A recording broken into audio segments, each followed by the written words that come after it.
their first lead of the game. Quintana, the 20-year-old. This is a young Houston team. A lot of these players coming out of that Sam Houston program.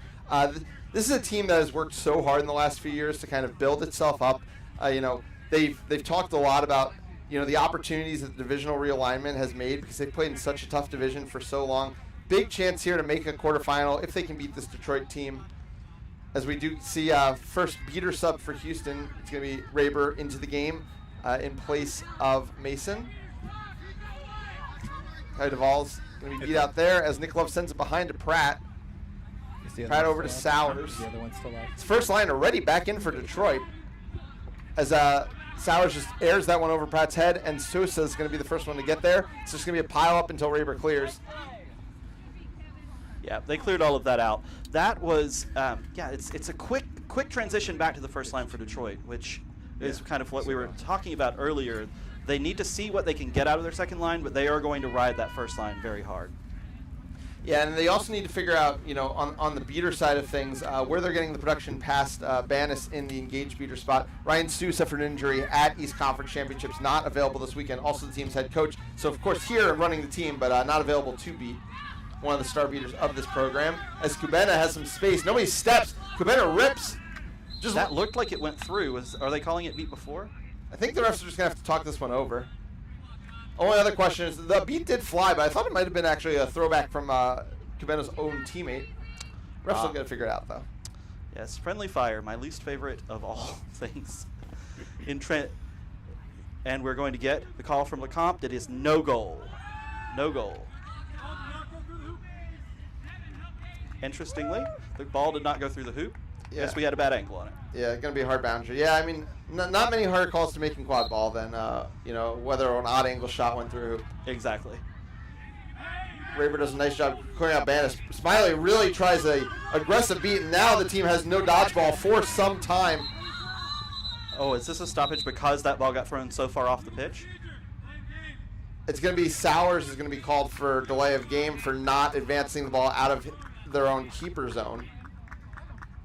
Which is going to be, so nice job there by Andrew Acosta, player we haven't talked about much today, but really one of the young stars of this program. And now Houston has both dodgeballs, quad ball with a lane with Jackson can make the angle on it, but it's not great for Detroit right now to not go down 3-10. Yeah, Acosta is one of the speediest players in the league, also could just shoot it. Jackson almost gets to the hoop, but Acosta just ends up a little push shot from a couple feet away. 3-1 in favor of Houston here. Could you just pull it back so it doesn't show up? That does get Sowers immediately back out of the box, but this is not where Detroit wants to be in this game at this moment. No, they really need to find a way to get some dodgeball control. They haven't had much of it since the earliest plays of the game. Possibly one of the reasons they went right back to their first line of beaters. They're now facing the second line of beaters in total. DZ Alfaro comes in alongside Kevin Raber. Kai Duvall played the first 7 minutes of the game. That's a clear, so that Sowers has got the shot, but it's blocked. Yeah, the ball's going to go to Acosta, who might look to run. Banis is back. Acosta's just keeping an eye on him. Pratt did enough to slow Acosta down. Now Kubena's got a lot of space. Banis is way out of position, gets beat out of play. It's going to be, Smiley does a lovely job keeping dodgeball control there. Going to lose it at the end. Smiley went soccer style, and they didn't lose it. They did not lose control and got a long beat in. That was amazing dodgeball work from Smiley. Yeah, Smiley made that entire play, and now it's John Jackson running in transition, gets it to Sowers. Sowers is an empty hoop, just slows down enough to put Kubena right by him. Finally, Detroit gets their second goal. It's 3-2. Second goal off of that transition, off of the amazing beater work. Yeah, great stuff from Smiley. That's why you get that first line back in there. And as we said, finally it's some dodgeball control for Detroit. And a possible chance to do some work with it. Chase Contreras subbing in the game at Chaser for the first time. And another beater sub on the Houston side. It's going to be Kiet Pham. Contreras just fakes John Jackson, who's in the green, out of his shoes. Pass goes back to Kubena. Sowers tries to wrap. Does enough. Banis is beating everybody on play. Acosta comes flying in and just keeps the ball in his half, but then does step on the line at the end. That was an amazing stop of the turnover the first time, and then just a little bit of footwork mistake. Yeah, this game has turned since Detroit got dodgeball control finally, and now Banis and Jackson are going to look to run, I think, once again. Acosta is beat out. Jackson is going to have to win a one-on-one. Does do it, and then it's an easy pass over to Sowers. John Jackson just filling up his assist line. Will take the sub now, but the first line of Detroit has gotten them back into this game. We're all knotted up at 3. This transition since that beater play has been amazing for Detroit. And yeah, they've controlled the dodgeball since then, and it's been entirely switched back into their side as we're headed towards 10 minutes left in this first period. And Banis is now controlling things completely. No, I think he threw their only dodgeball. Oh no, they're currently running with all 3. But sometimes that is something that bites teams when they're trying to control all 3 dodgeballs and they just don't have enough dodgeballs in hand. And in that case, Andrew Acosta just roasted the back of that defense, gets Houston back out in front. Yeah, it was a play there trying to make sure that they kept the future in their hands and they lost the present. I'll say, as a coach of a college team, it is harder to coordinate that play than it seems. You just don't have enough dodgeballs in hand. Yes.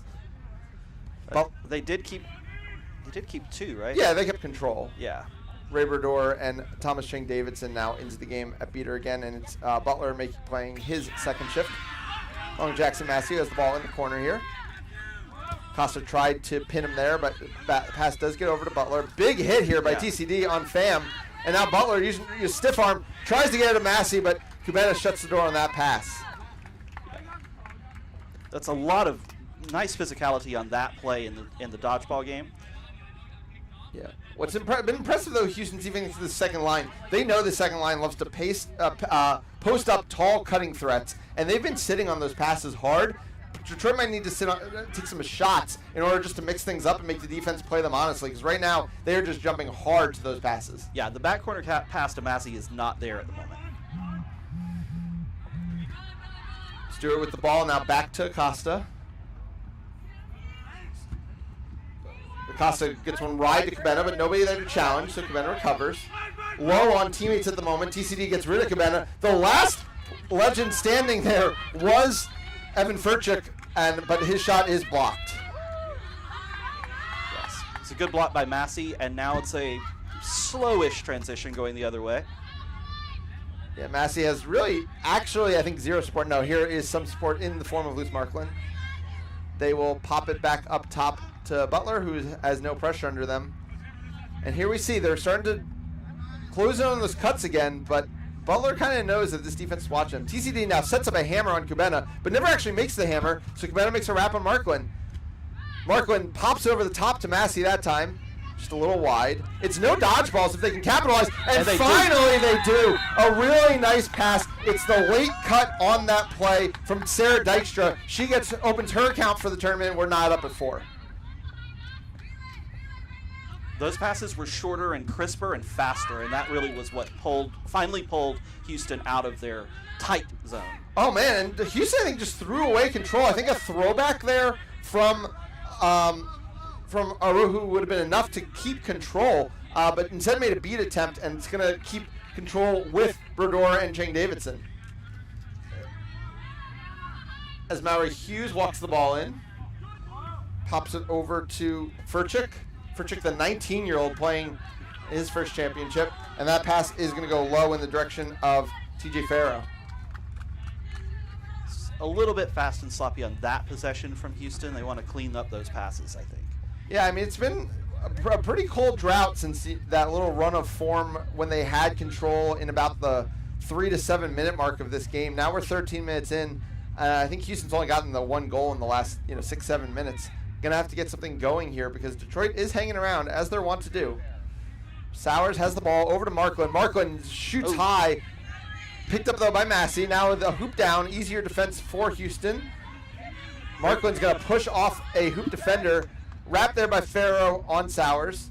Sowers shoots, but this time it's Furchuk shutting the door.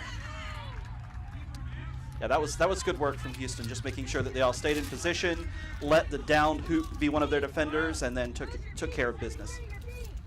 Marklin's beat out of the play. Farrow and Hughes managed to maintain control here of the quad ball.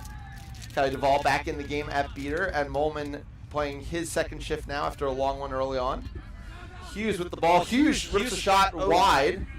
And nice beat on Farrow there by Smiley. First line of Detroit back in the game, and they're just giving this line very short rests and then looking to capitalize on the minutes they're back in. And when I say minutes they're back in, it is a no dodgeball situation if Sowers can take advantage. Slow, though, here. Mason is beat out. Pass over to Massey. Still no dodgeballs. Can Massey finish? Oh, Massey takes a... high. Oh. I definitely thought that was going to be a call, but no. But Marklin is the first to loose ball on the ground. It's not going to matter if there's a call on the play because Marklin finishes Detroit back on top 5-4. Marklin first to the ball, on the ground, from the ground, gets the ball through the hoop somehow. But that's been the story of this game, right? It feels like maybe Houston's been a little quicker, a little more athletic, but when it comes to 50-50 balls on the ground, you think of all the offensive rebounds for Detroit. You think of that Brooks Smiley play in the beater play as well. It's been the hustle plays from Detroit that has kept them in this game. Yes, from the very first play of the game, it's been hustle on Detroit's side. Yeah, Houston looks like the more organized, ready team, but Detroit is playing with the intensity. For sure. Maybe a throwback to their old rivals in the Central Division there. Oh, yes.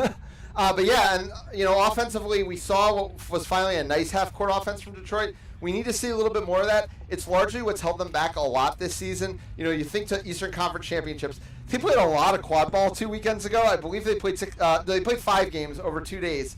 Every single one of those games was a marathon, and a lot of that came from the fact that they just really struggled to produce offense in the half court. They're up in this game, but when it comes to that late period, this Houston team often loves to just take the flag runner out of it and just play quad ball, and Detroit's going to need to find some of those goals, if they want to get over the hump and win this game.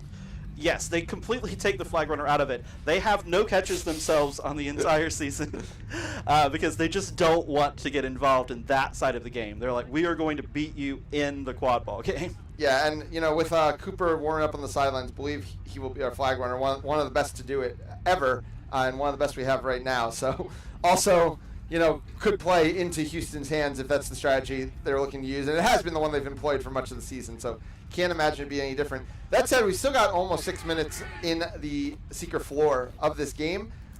Definitely Houston needing to turn something around because it's been a 4-1 run from Detroit over the past 10 minutes, probably about 8 minutes or so.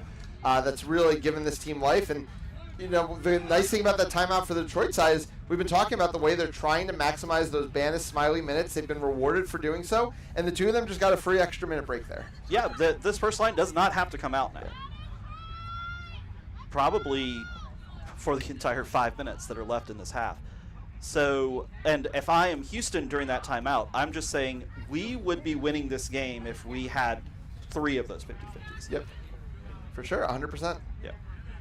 There's going to be I don't think it's going to be dodgeball turnover. I think they're just checking inflation. Classic quad ball problem in a tournament. When you start a tournament early in the morning, those dodgeballs start getting inflated in a hurry as the temperature rises. Yes, and then as I was playing actual dodgeball with my after-school kids last week, sure. Those things are way harder to throw. Yeah. All right, it is Houston with the quad ball coming left to right. Yeah, Quintana's subbing back in. Houston's not messing around. They're going back to their large number of their starters. Mallory Hughes still in the game, but Spencer Quintana back in, Andrew Costa back in. Looking for players that have produced for them so far in this game to get more minutes. Connor Mason takes an exchange there. Pass goes behind to Quintana. Quintana posterizing John Jackson, or at least taking the hit. But now Brady Groves looking to go the other way. Callie DeFall's beat out of the play.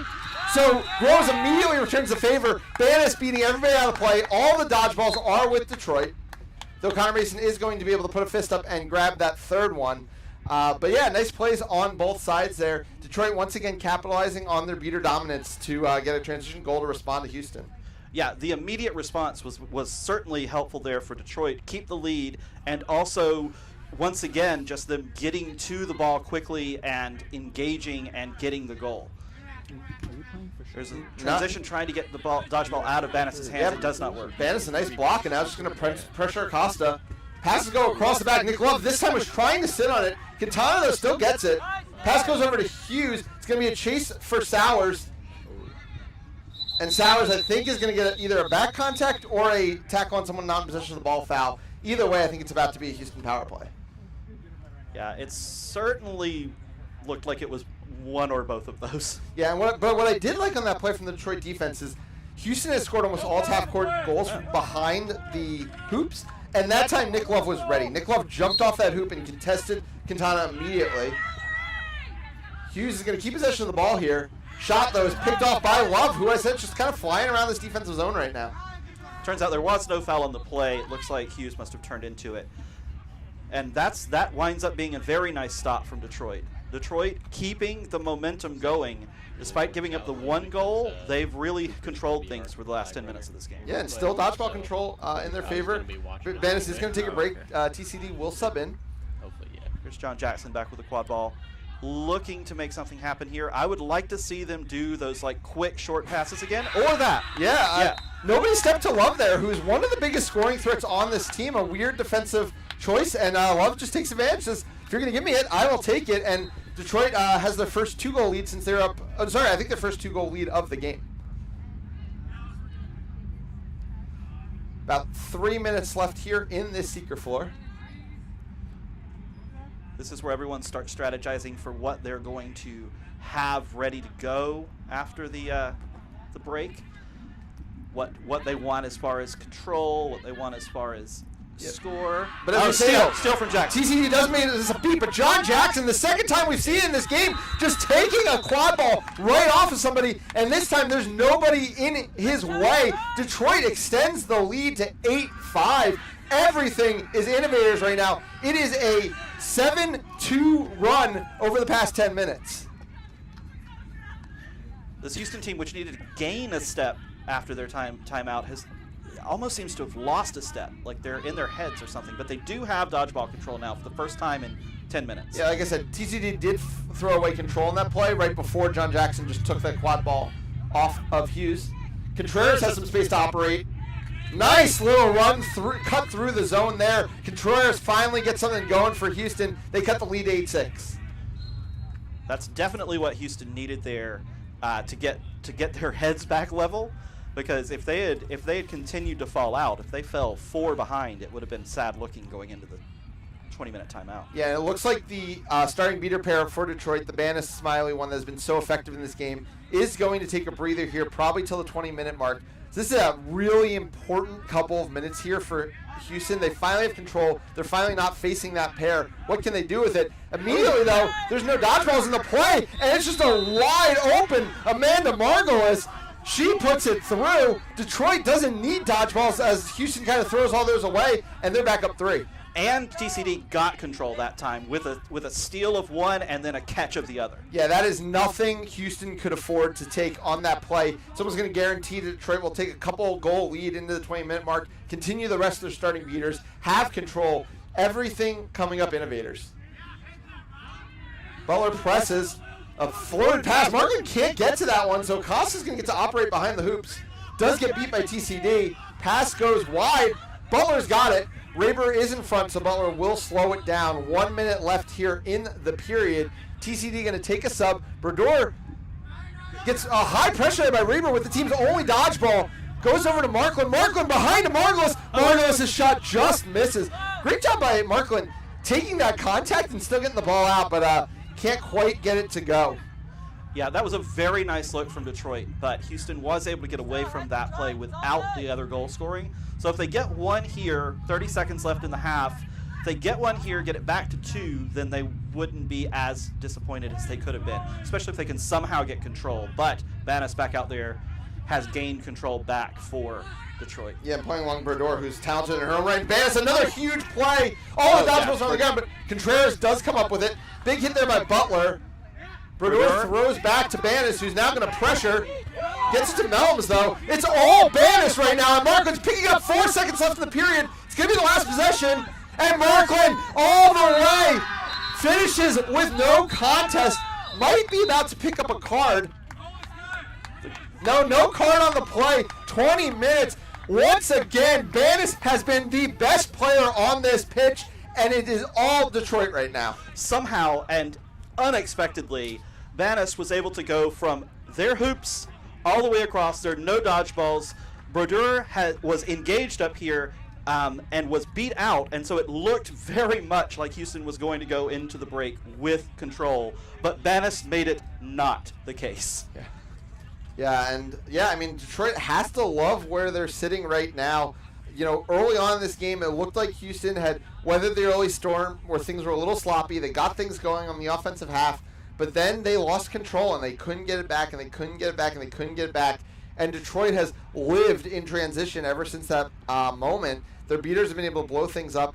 And the other thing is that in the half court, Houston's played extremely aggressive with their dodgeballs, even when they only have one. And this Detroit team moves the ball around very well. They always have 4 solid passers on the field. And if you get that one dodgeball out of possession, they can punish you for it. They haven't done it every time. You know, we saw that Margolis miss on the last possession before this last goal. But definitely opening up opportunities for this Detroit team who, as we've talked about, have struggled sometimes offensively. A 10-goal, 20-minute period has to be one of Detroit's highest totals of the season. Yeah, this has been an offensive explosion from this Detroit team. So here we are, 20-minute mark. We have 100 for Detroit, 60 for Houston. So the set score is 60? Yeah, 160. So we've got 160 as the set score. For those of you who don't know, the first team to get to that score will win the game. So that's 6 goals away for Detroit and a whole 10 away for Houston. So Houston's given themselves a deficit with the way the end of that period turned out. Flag catch is ready to go here for 35 points. So Houston, as we had said earlier, does not usually try to catch it. Do you think they're going to try anything different in this game? I don't think they will. I think they're going to play their game. Hard to say. I mean, Wyatt Fredrickson, first time we've seen him in the game, does enter at seeker against Jackson Massey, who's had some success this season, a number of catches for Detroit. So we will see if anybody can get anywhere near Cooper here. Yeah, as of the MLQ statistics page update, and if you want to check that out, please do. It's been really nice. Massey has 3 catches in 8 games, so that's a good percentage for Massey so far on the season. And as we noted, it's 0 catches for anyone for Houston. Yeah, shout out Ryan Davis for their work this year on the statistics page. We also have all-time stats now, which is a really fun one to watch. At the top of goals all time is Miguel Esparza and John Jackson. John Jackson is playing this game. From what I've heard, they have a bit of a friendly rivalry where they do text each other about their increasing number of total all-time goals. So. That is great, and we'll see how one or the other of them could come out ahead at the end of this tournament. Yeah, sure. I mean, they both in action. Esparza playing for San Antonio. San Antonio gets their tournament started this afternoon in the quarterfinals against Boston. I think one of the marquee matchups of this Saturday, so something definitely worth tuning in a few hours. But I think one thing that's been a constant refrain on MLQ Replay this year is just the parity in the league this season. And we saw it at both championships. We've had a lot of really tightly contested matches. As we said, Detroit played 5 marathon close matches a couple weekends ago. This Houston team did take a win off of San Antonio for the first time in a number of years. So parity galore, and I think we're going to see that all weekend long. And really, one of the first seasons where we're kind of coming in, and I think people will have their opinions on a favorite, but there are quite a few teams I think who could take down this championship. Yes, there certainly are at least 3 that I think are in contention, and then there's 2 or 3 others that are wild cards. Yes.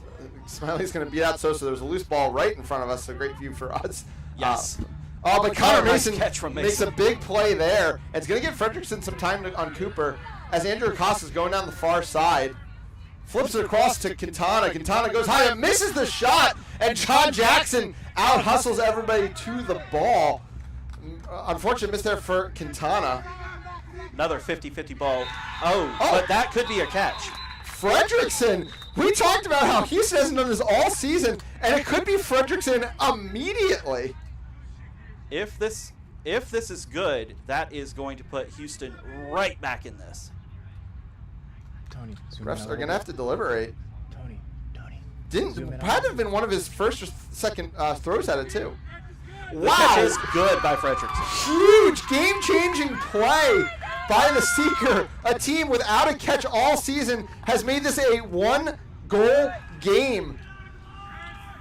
Detroit needs 6. Houston needs 7. We've talked about these Detroit marathons. We might be headed for another one. Yeah, this is going to go down to the wire now. It's exciting. But on the other side of that play, it's another loose ball in the hands of Detroit. So now Houston has to clean that side of things up. Yes, Banis is able to get control again. No, I'm sorry, it's going to be control with Houston. Now Banis will get it, though. I think once Smiley cleans these up. But I think Smiley might have gone for the wrong ball. Either way, Sosa's stuck in the beater play, so in the quad ball game, so doesn't have an option. Floyd pass to Pratt. Pratt over to Sowers. Sowers immediately gets wrapped by Acosta. Oh, a big hit there by Acosta, and Sosa's going to clean things up. So Houston gets the stop. Really nice stop there from Houston. Sosa making sure that that's cleaned up. Just a very nice tackle. And in making the tackle, a little bit of wind knocked out of Acosta. So. Yeah, Acosta, I think he'll be okay. Just needs a quick breather. But, speaking to the things that concern us at times about this Detroit team, right? That was had dodgeball control offensive possession where they don't even get so much as a shot off. That is a rough, offensive possession. That's not how you want to do it when you've got 2. And yes, that 2 is coming in late, but Detroit needs to be aware of that as well and be able to play to that. As now it will be Houston in possession, looking to tie up the game for the first time since, I believe, 3-3. Quintana with the ball behind. Banis going to beat out of the play. Mary Hughes going to slow it down. Sarah Dykstra gets beat as she stepped out. So now Sowers is going to have to step in, which should create some space for some passes. Hughes gets it over to Quintana. Quintana's shot goes wide. Banis pump fakes with no dodgeball. And now Molman's going to have space to operate. Molman, the leading scorer on this Houston team, goes top of the hoop and down. We are all knotted up. And some excitement here on that Houston side. Yeah, that ties the game, and that time Detroit was not able to get to the ball, and Houston took advantage. Very nice work there, cleaning it up for Molman and getting it off the top of the hoop and in. Yeah, and now Smiley and Banis do have to come out because playing in that flag run on pitch period is tough. John Jackson given room to operate. It's called beat before, though. Oh, and cleaned up by Houston on the ground. Hughes was able to corral the ground ball. So another good stop there from Houston. This game has turned since that catch. Yeah, really importantly, Molman held his ground at the hoops, never tried to engage Jackson, so Jackson had to go for body contact dunk, which was just slow enough for that beat from, I believe, Mason to come in and hold up the offense. Quintana has the ball, gets beat. And now Hughes is stepping. Multiple beats, and Hughes scores! And on a, I believe, 5-0 run. Houston takes its first lead since 3-2, and now it's a huge hit from. Unfortunately, it was a big hit from Farrow, but Farrow finished that hit with his broom about 5 feet away from him. So finally, a momentum slower for this Houston team because everything's been coming up legends for the last few minutes. Yeah. So now Detroit really needs to take advantage with one of the chasers out of the game for Houston. Sowers is here trying to see where the dodgeballs are. So there's 2 on the ground, both in the area of Sosa. Sosa's going to be given possession of 1. No, not given possession of either. Raberdor is going to have the opportunity to create havoc. I think this should be, unless Sosa does something very impressive, I think Detroit's going to be able to break against no dodgeballs and against a chaser power play. Yes, Sosa's out of the play. It's going to be no dodgeballs until Connor Mason can get one. Sowers goes around. Oh, but that's high. Oh, Hughes almost made a great stop, but instead things are going to go from bad to worse for Houston. They're going to have to play down a player even after the goal that, at this point, Sowers is almost assuredly going to score. Yeah, that was really nice. It looked like Hughes had knocked the ball loose, but then the right arm got the neck. I didn't think Minnie was going to be in lead. And Mason's dodgeball is nowhere to be seen. Sowers just No, they can't. picks up an assist instead of a goal. It's going to go down as a marvelous goal. We are knotted up at 11, 1-5 here in our first match of MLQ Championships. First goal of the second period for Detroit, and that ties it back up and hopefully gets them back on their game. Yeah, full second line now in for Detroit. Moment looking to capitalize. Gets over to Quintana. He's just going to slow it down. Does get a stall warning out of head ref Crystal Comp. Moment's got some space to operate. Zips a shot.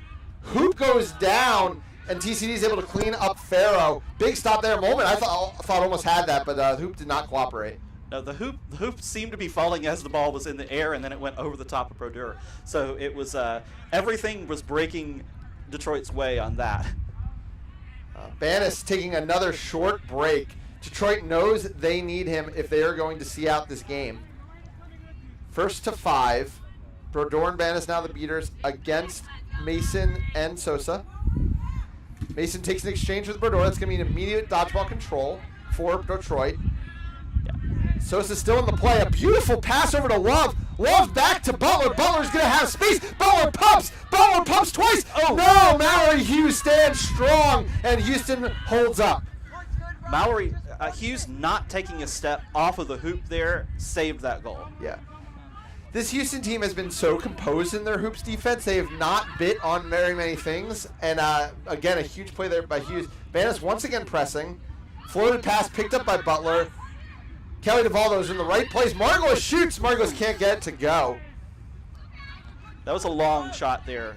I think more of a let's get back on defense. Yeah, I think she was short on options because I think any pass to a teammate would have gone back over the half line. And everyone else was swarming from Houston, so might as well take the attempt. Yes, take the attempt, see if it falls through. Otherwise, it's just let us get back on defense and take a breath. Correct.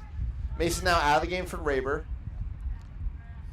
Banis and Brodeur, as per usual, controlling the defense here. Yes, zip pass behind Contreras, who pumps once, goes over the top to Moment. Moment, two-hand shot goes wide, and Detroit wants to run, but Duval does throw back. Banis has to be careful here. Banis throws away dodgeball control with no advantage. Now Detroit's going to have to slow it down. Banis really wanted the team to run on offense, but they didn't have a quad ball yet. Yeah, the quad ball was back in the back corner, and I think they needed a little better communication. Duval not looking to engage here. Happy to play safe. Now going to go out and clear out Nick Love as the pass goes over to Butler. Butler over to Margolis. Margolis looking for just over the top to Markland. Markland's shot just low into a hoops defense is not what you want. And now Moment's going to look to run. Moment, the long pass. Faro can't get by Butler, so he's going to have to slow it down. They're just going to have to play the half court. That was really nice defense there from Butler, making sure that Faro didn't get the transition. And then a nice beat by Banis on the pass across to Contreras. Nobody can score since we got knotted up at 11. And it looks like Banis is going to take another quick break. Oh, Detroit's turn to take a timeout. Everyone's going to take a quick break. Yeah, I think something really that Detroit needed there just to kind of recompose themselves because for so much of this game it was all Detroit, and then it was the immediate catch, Fredrickson really turning the game on a dime, and then Houston finally getting something going on offense, back-to-back goals. Just like that, Houston was in front. Detroit does get the goal to come back, but like we talked about, because we've seen Detroit play so many of these periods at this point, they just really struggle to score in them. Yes, now that things are slow, Detroit, as was going on earlier in the game, needs that faster pace, pick up transition goals, things like that. In this slow game, it's Houston's advantage. No, yeah, for sure. But I mean, the amount of minutes at this point that Banis and Smiley have put in, and Brodeur even have put in, are going to start adding up. And in fairness, you know, Houston's really only been running through, I would say, 2 beater pairs largely as well. So it's we talked about how Detroit won the hustle game early. This game's gone from a sprint to a marathon. It's going to be who wants to win the hustle game for the next 10 minutes or so to come away with this victory. Absolutely the case. The endurance of the hustle is what's going to win out. And we are still 5 goals away from getting a winner in this game. So really anything can happen. Not only is it tied, it's got a lot of game left to go.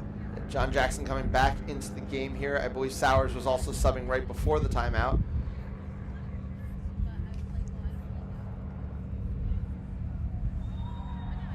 Chris Cop ready to get us started here. Game is 11-11, game 1 of MLQ Championships between the Detroit Innovators and the Houston Legends. Sorry.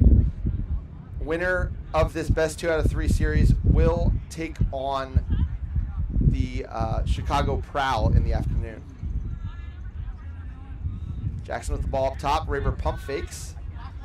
Sowers now has the ball. Does eat the beat. Now it's John Jackson with nothing but space. John Jackson does not miss those. Detroit back in front, 12-11.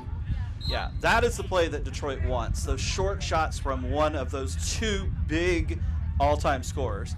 Yeah, I mean they're just baiting out, those passes to Sowers and Jackson. They know that Raber and Connor Mason, the way they've played it all game, are happy to be trigger happy with those throws. But with one dodgeball, once you make it, if the other person has the ball and doesn't have a point defender in front of them, that is going to be a goal a lot of the time. Detroit finally getting back to its basics, taking advantage of that timeout to run a really composed offense. Contreras tries to make something happen here, but it does not. That's a nice play from Detroit to clean everything up. Yeah, now dodgeballs are all on the ground. Massey's going to have a chance to run. Gets by Contreras, gets by Kubena. Detroit doing everything right, coming out of the timeout. A quick 2-0 run. They need just 3 more goals to take the first game here. Yeah, Detroit has really turned this thing around, and that timeout has got that step back, that fast step they need. As long as Banis doesn't do that. Banis has played so aggressively well, but also has gotten in trouble sometimes. This time is able to get out of it, even after a hit from Raber.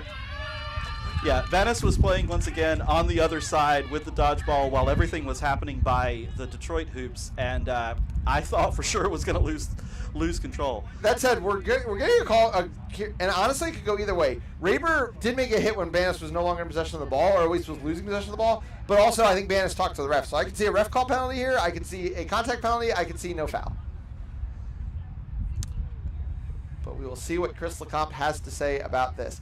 A penalty on the Houston beater here would be massive. And that like is going to be what's happening. Yep. So it's going to be a yellow card on Kevin Raber, which is going to make a quad ball turnover. It's going to be a no dodgeball fast break because Callie Duvall is behind the play now with a dodgeball. This could be Detroit getting awfully close to winning this game. If they can capitalize here, which you kind of have to hope Sowers is able to. He's got support from Brodeur. I believe Banis is going to be able to keep Duvall from chasing down the play. And Andrew Acosta and possibly Brandon Cabana, only players who could maybe stop Sowers.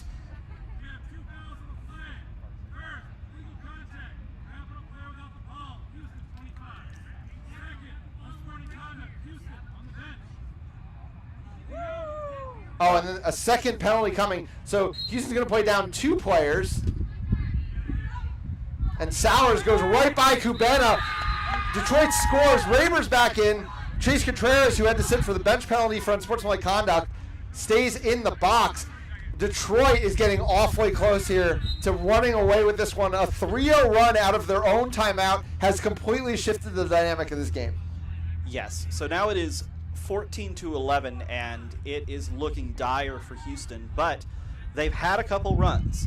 So if they slow it down, get their players back out, maybe they can turn this thing back around again. But they're going to have to get through. Now TCD and Brodeur are out there.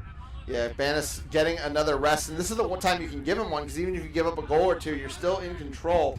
Kubena rips a shot, not to go, can't go. Margos gets there first as Acosta is beat out of the play, and Stewart's going to follow. Detroit with the ball, just needing 2 more goals here. Contreras is out of the box, so they will be defending at full strength. But really, a great opportunity for Detroit, who have dominated the vast majority of this game. Outside of the first couple minutes, and then that one little stretch around that Fredrickson flag catch, it's been all Innovators. They're up 6 in the quad ball game, and they just need 2 more. Yeah. Jackson wanders into the lane, draws the beat. There's the hammer. This has been the play. Detroit has figured out Houston's defense. Houston's going to need to make an adjustment in game 2 because right now it is too easy for them offensively. Yeah, they're doing that every time because if one of Sowers or Jackson draws the beat, it does exactly what you said earlier. It pulls every Houston player off of their position. Yeah, and then they're also setting up the hammer opposite where that beat is going. Yeah. So it's so free and easy. It's a 4-0 run. Detroit is on the doorstep of a victory. TCD does miss a beat. And get beat. Acosta gets it back to Cabana. Cabana's going to have space to operate over to Quintana. Quintana pumps once, pumps twice. John Jackson makes a hit. Sarah Stewart, there's going to be a conversation about whether she dunked that one through. Houston really needs this to go their way. But they do have control. The one time they dominated the game was in the first couple minutes when they had control. It was in the hands of Mason at the time, too. Yeah, this is what they want. They want the secondary beater pair for Detroit in and them to have the balls in their hand. Yeah. But right now, Detroit knows where they stand. They can rest Banis. And I think their hope would be they can rest Banis till game 2. But if Houston now does get a goal or two, then they can sub them in nice and fresh. Yeah, nice goal there by Stewart. Gets the margin back down to 3. It is now the Innovators needing 1 goal, the Legends needing 4 goals. And the Legends do have control, so it's not like Detroit can completely sell out here. Yep. And we have seen Acosta get a delay of game out of Sowers earlier in this one. This time, though, TCD is going to run all the way across to force Acosta out. Subs coming in for Detroit. It's going to be a full line shift after that line was doing so well and only needed 1 more goal. So definitely this choice here by the coaching staff. Trying to keep everybody fresh because they have a lot more quad ball to play today. I think similar to what you were saying with the beaters, they're thinking the same thing with the chasers, except that is a turnover, a bad turnover there. Yeah, I don't know what Nick Love chose to do there. It looked like he almost intentionally was trying to play soccer to get the contact off, but instead, Andrew Acosta, one of the quickest players in the league, just takes off with it. Suddenly, Houston only needs 3. They have control. Detroit doesn't have their timeout anymore to regroup. They're playing their full second line. Banis immediately comes back into the game. It's exactly what we were talking about. But the question is, you've got one of the 2 highest all-time scorers in the history of the league on your bench. How long are you going to leave him out of the game? I put Jackson out there and I put the ball in his hands. That's what I do if I'm coaching this team. Butler over to Love. Exchange of beats. That's going to be immediate control as Smiley cleans it up. Love back over to Marklin. But Andrew Costas is in the lane. Acosta trying to go by. Ball slips out and Nick Lowe's able to come up with it. But even though it didn't work out, I mean, this Detroit team is just asking for trouble right now. Yeah. Acosta's everywhere. They're playing sloppy. Yeah, that was just pure luck because Acosta was going to get that goal if it didn't slip out of his hand. All right. So Detroit needs to clean up these passes. If they're going to pass, they can't do these long passes into the teeth of the Houston defense. Right. So there is dodgeball control now with Detroit. They're going to set up their hammers. We'll see if the second line can run that play as cleanly as the first line has been running it, or if Connor Mason's going to change things up and not be as trigger happy with his dodgeball. Banis gets rid of Quintana. Oh, it's a switch to a 2-2 there from Houston. That's their adjustment. Mason makes the beat. Shot goes high. Quintana cleans it up. Another stop for Houston. Love the adjustment. Houston saw the way that Detroit was exclusively playing through their top 2, and they set up a 2-2 zone to counter it. Yeah, a good adjustment there from Houston. And, I think that it's time that Detroit switches back to their first line. Yeah, Sowers and Jackson looked unstoppable for a while there. Because can't let Houston get much closer because that's when things get nervy and, anything can happen. Yeah, it's been 2 4-score in a row periods for Houston in this game. If they do that here, then we're tied. Yeah. Cabana slows it down. There's a press called for. Acosta is able to get the ball, gets it back to Cabana, and now he's out. Oh, and it's over to Quintana, but Quintana just eats a beat in the chest from Banis. Chase Contreras fighting so hard. But I believe it's Sarah Dykstra who out-hustles them. As we've talked about, it's been the story all game, Detroit getting those loose balls. Yeah, Dykstra really nice getting on that because that could have been another opportunity for Houston on the And here it is. Nick Love subs out. John Jackson back in the game.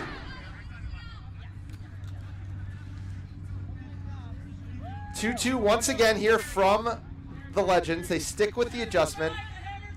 It's going to be Sosa who's going to be trying to defend against the tap beat on Quintana, who's stuck with Jackson right now. Smiley is going to have to beat Quintana, so Acosta's going to switch over. That's going to free up Butler. Butler in the lane. Butler's shot is knocked down by Quintana. Acosta gets it. Houston holds up once again. Yet another great stop there from Houston, being on time for everything that Detroit was ready to do, and John Jackson was trying to pull the defense his way because, as they know, when he's out there, it can be pass or shot or dunk. And instead, it was the pass back, and they cleaned it up. Yeah, and they got dodgeball control out of that offense, defense as well. Good hustle there by Sosa off that tap beat. Now Quintana's in the lane. Quintana is called beat before on a shot that I believe otherwise went through. John Jackson's just Butler's just gonna hold on to the ball. Sosa goes flying there. Mason, oh dude, a huge catch there by Banis. Gets control back. Now a chance to end for Detroit. Butler over to Jackson. Jackson a lot of space to operate. But gets it over to Butler, who's manned by Acosta. Rabrador can get rid of Quintana. John Jackson in the lane. John Jackson calls game. The Detroit Innovators win Game 1 of the 2026 MLQ Championships. And while John Jackson provided a lot of the firepower, that game was defined by David Banis and Brooke Smiley and the way they played in the beater game. Absolutely. The transitions, the loose balls, and the beater game was what won that for Detroit, clearly. Yeah. Well, we are going to take a pause here on the MLQ Network. We will be right back. It'll be Game 2 from our other play-in series between the Washington Admirals and the Minneapolis Monarchs. So please hang around, and we'll be right back.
chaser from George Mason University, number 12, Julia Rankin.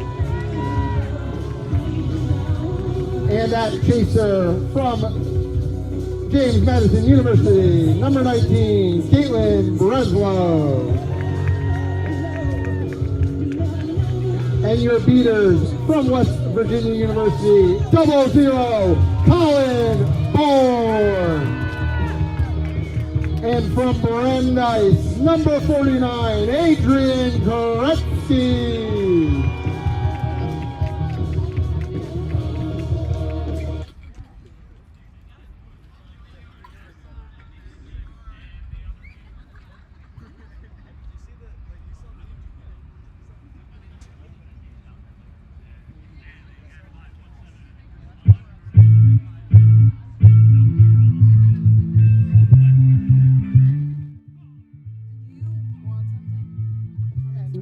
And now, your Minneapolis Monarchs at keeper from Columbia College, number 78, Brady Charles.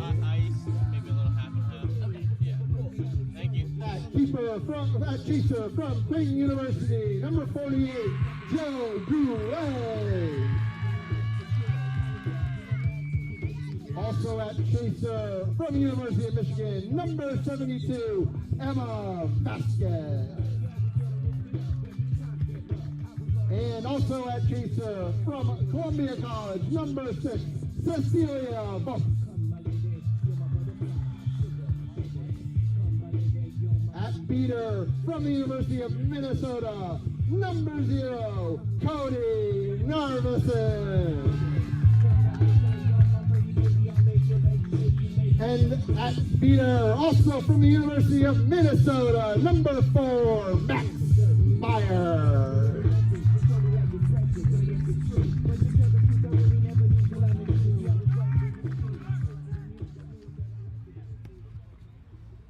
It's just so crazy that he's playing beater.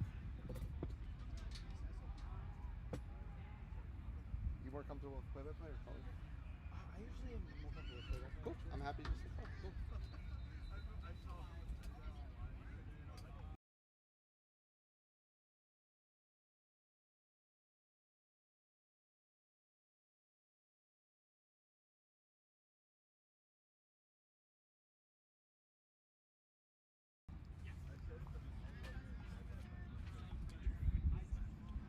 All right, Ethan, are you guys ready?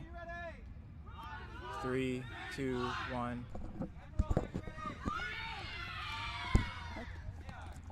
Good morning, good morning. We're here for game 2 of Minneapolis versus Washington. Washington took the first series after a momentous flag pull by Zan Siddiqui, edging over Minneapolis. Let's see if Minneapolis can take the tide back here for this game as we get started. Stars going against. Stars able to recover, and Washington will start this series with the quad ball. Bourne going back. Looks like they will have control as well. Honestly, just drive up this side. Reagan pass over to Gaff. Little corner. Gaff again in for the first time today. What are you asking about? Pass over to Breslow. Breslow over to Stars. Stars back to Rankin. Like through the front. Good pass around here while Bourne recovers. Bourne back in. Washington with control. That might work. Stars pass over to Rankin. Yeah. Minneapolis defense shifting very well. Washington having trouble finding a hole. When I left, it's like a maze in there. Yeah, when you like leave. Yeah, but Back no up to stall Rankin. warning out yet. Hey, I need to grab something from my car, and I just come in and out, and they just let me skip the thing. Gaffigan driving in, and Gaffigan able to put the ball in against Voth, and Washington will have the first goal of today's game. Yeah, one thing the Monarchs have struggled with this season compared to some of the top teams in the league is just the physicality. And at that point, Washington was just so patient, waited until they could clear the beaters out of the game, and just looked to win a one-on-one. They won it with ease, get the first goal of the game. And Minneapolis looking to strike next. Goulet on the left. Pass over. Both behind. Back over to Charles. Charles looking for an opening, back up to Goulet. Meyer with a trade, but able to win. Oh, no, looks like Meyer was beat as well. And Goulet looking to dunk. Let's go of the ball. Very smart move by Goulet in order to keep from being tackled. Stars will be able to inbound. Goulet still fighting. And Goulet able to be back. Yeah, Riley Stars, one of the best point defenders in the league, did a great job of staying in front of Goulet there. Reagan pass over behind, but unfortunately I was like, why did you not just kick good. it It'll go out of bounds, and Minneapolis will walk back up. Goulet with the quad ball. There's no forced throw-ins. Yeah, this is a very different Minneapolis team from the team that made the semifinals a year ago, a much younger version, but some of those stars still around. Joe Goulet, obviously one of them. Max Meyer, the move to beater was a big adjustment from this Minneapolis team this season. One of the fastest players in the sport and using all that speed and athleticism in the beater game. Absolutely, and Max Meyer did come back in the chaser game during the Seekers on pitch portion. Definitely showed an impact there back on the quad ball. Vasquez looks the shot over, but Gaffigan able to intercept. Riley Stars, a Hail Mary pass, and beautifully dunked there. Gaffigan to Stars connection there, all across the entire pitch. Oh, but the momentum keeps going. Looks like Charles picks it back up and is ready to start up again. Charles and Goulet, the only players here. The rest of their team still behind. Stars able to intercept, both trying to get rid of it. Gaff able to recover. Gaffigan moving down the field. Stars on the right. Gaffigan trips, was able to recover. Oh my goodness, Gaffigan being knocked down by Goulet all the way on the ground, horizontal, and able to put the sidearm through. Great goal by Gaffigan. I'm going to give him the benefit of the doubt and say he didn't know how close that beat was coming to him, so he just emergency dodged from that projectile that was in his peripheral vision. Did look quite comical in the end, but Gaffigan's had one of the best arms in the sport for going on 15 years at this point, and that pass he picked out to Riley Stars was money. Oh, that was fantastic.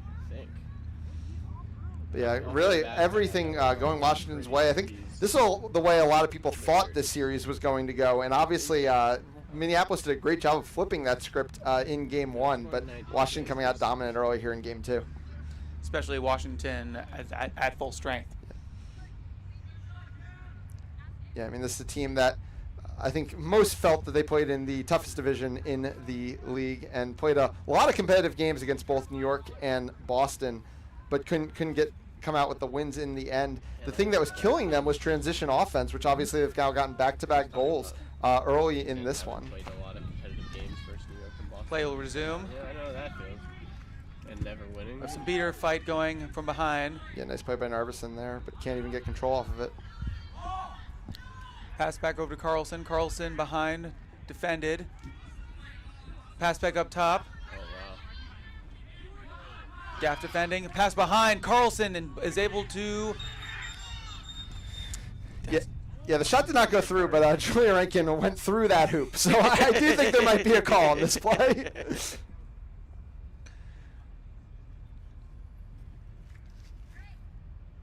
Oh, and we just had a... Ironically, there's a Monarch flying directly in our commentator booth. That is quite timely, if you ask me. Don't love that omen for Washington.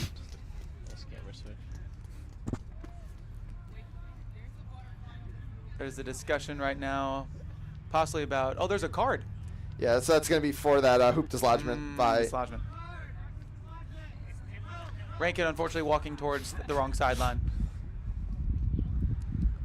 So, yeah, that's going to bring the ball right back in Carlson's hands, and I think the wily veteran will be getting most likely a goal here, unless someone else wants to knock over a hoop. Let's see what Breslow can do here.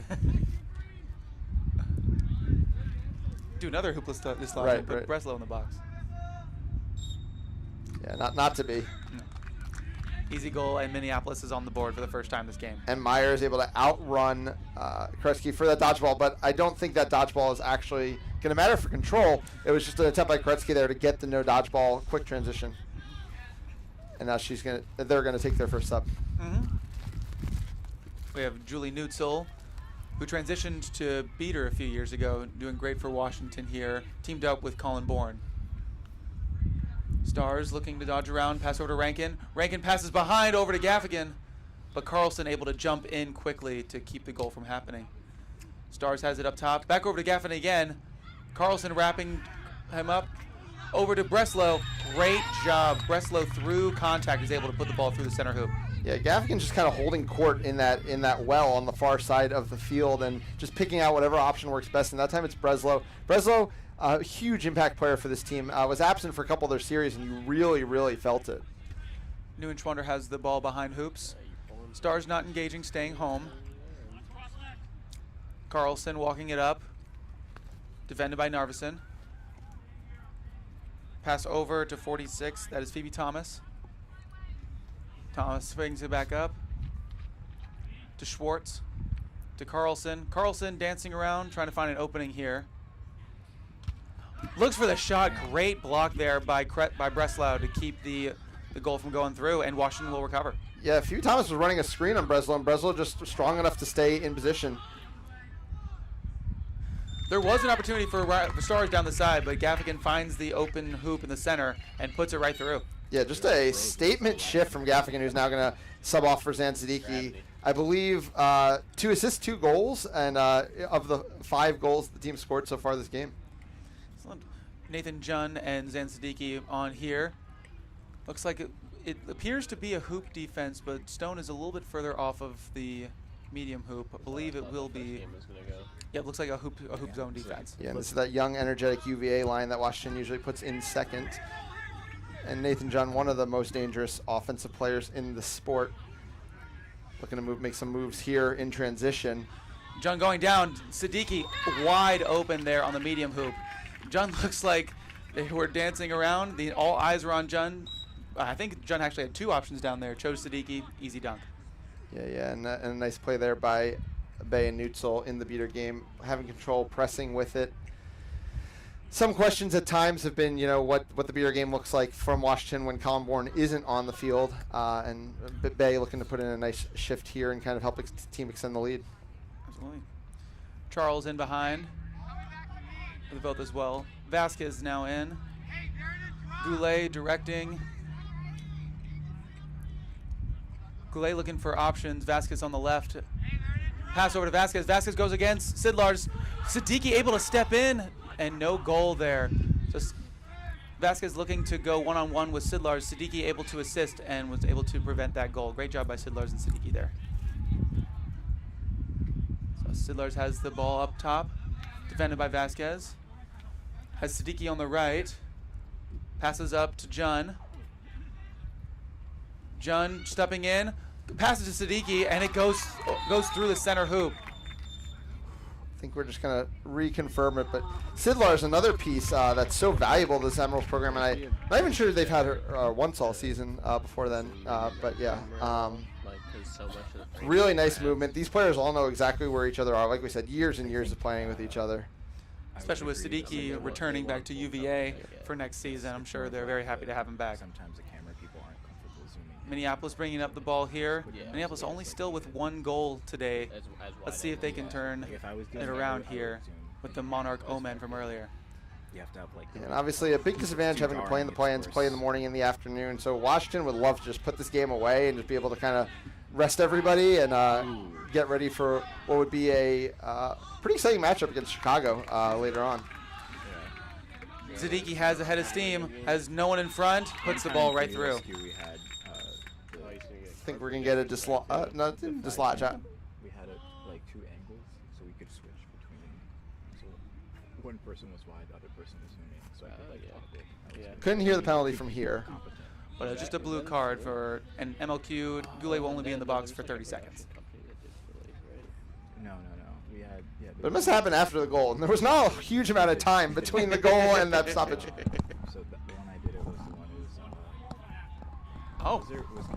the one unsportsmanlike? All right, so we got 2 blue cards for unsportsmanlike conduct. 1 before the goal for Goulet, 1 after the goal. So the 1 will be negated by the goal, the second one will not.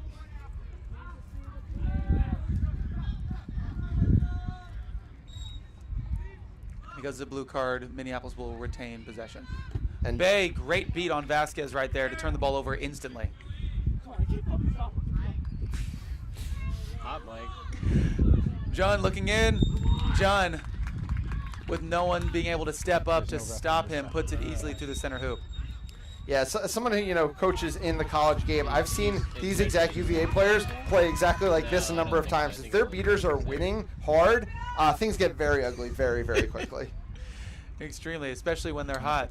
And this, like you said earlier, this is the way that Washington is playing, is the way that we expected them to play in Game 1. For sure. Hopefully they can keep this momentum going so they can put this game away. But Minneapolis, there's still a lot of game left.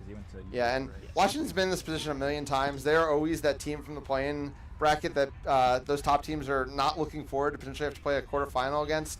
I remember a number of years back, Washington took a game off of Austin in a quarterfinal. That Austin team, I believe, ended up winning that tournament, but had to go to 3 games against Washington. I mean, there's no shortage of talent on this team, and they really, get tested the most probably of any team during the regular season. And it's really good to see kind of the way this team's developed. A large number of years that UVA program really wasn't a part of this Admirals fabric, and props to John Gaffigan and the rest of the coaching staff for really integrating this team in that way. And like I said, the regular season results didn't show it, but I really think the Admirals that we've seen over the last 2 years have been some of the most coherent and strongest versions of this program. Now Washington would love to have Washington become that destination where people look forward to continue to grow that program. For sure. Yeah, they just needed a few more graduates to move to D.C. Feels like everyone moves to New York and nobody moves to D.C. and it really doesn't work out for them. It's good to cultivate that college program. Colin Bourne, one of the beaters here for Washington, is the commissioner of the AB5 conference, really kind of building that college talent, and there's a lot of college talent here for this summer. 30 seconds Sure. for you to score, 30 seconds for them to not score. Yeah, to stop you. Yeah. And on this Minneapolis side, this is a team that's kind of going down a similar path to the one that Washington was, going down a few years ago. Seems extremely young. Their coaching staff, led by Mike Devine, was kind of, opining that this is kind of a rebuilding year for the program, and we've seen a lot of that young talent, coming along. And some of those players like Josh Neuenschwander, who we saw earlier in action, I believe he's actually on the ball right now. Really impressive North Division championship for him. And it's Minnesota a long time. They've kind of been out on an island. Their college program is not very close to anybody else, but they've kept it healthy. They've developed a lot of players through it. This Monarchs team, with the occasional introduction of Creighton, has largely been built on that Minnesota program, and it's a credit to them in the way they've been able to do those rebuilds when the time comes. Absolutely. We're back in here. Charles passes the ball over to Vasquez. Washington in their hoop zone again. Jun staying up top, actually, not marking Vasquez. Vasquez on mark currently. Goulet steps up against Jun. Steps back a little bit with some beater action. A pick coming in for 78. A pass over to Voth. Chantal able to jump right on. Great job by Sid Lars to stop that offensive effort, and Sid Lars will cause that turnover there. Yeah, and good play there by the third line of beaters for Washington. Jory Sancho early on the play didn't miss a beat, but was able to keep control out of it. And then a nice job of that play getting cleaned up by Diana Howard. Nathan Jun over to Zan Siddiqui. Siddiqui back to Jun. Pass back up to Sid Lars. Nice UVA connection continuing. Sid Lars over to Stone. Stone behind us to Siddiqui. Over to Jun. Beautifully done. Yeah, every single quadball player touched the quadball on those last 3 passes. That was the textbook how you break down a zone like that, and it could not have been an easier goal at the end. Teamwork makes the dream work. We have a line change here from Minneapolis. We have Rory Yuskovic in. And looks like Neuenschwander will pass over. Yuskovic back to Neuenschwander. Back over to Schwartz.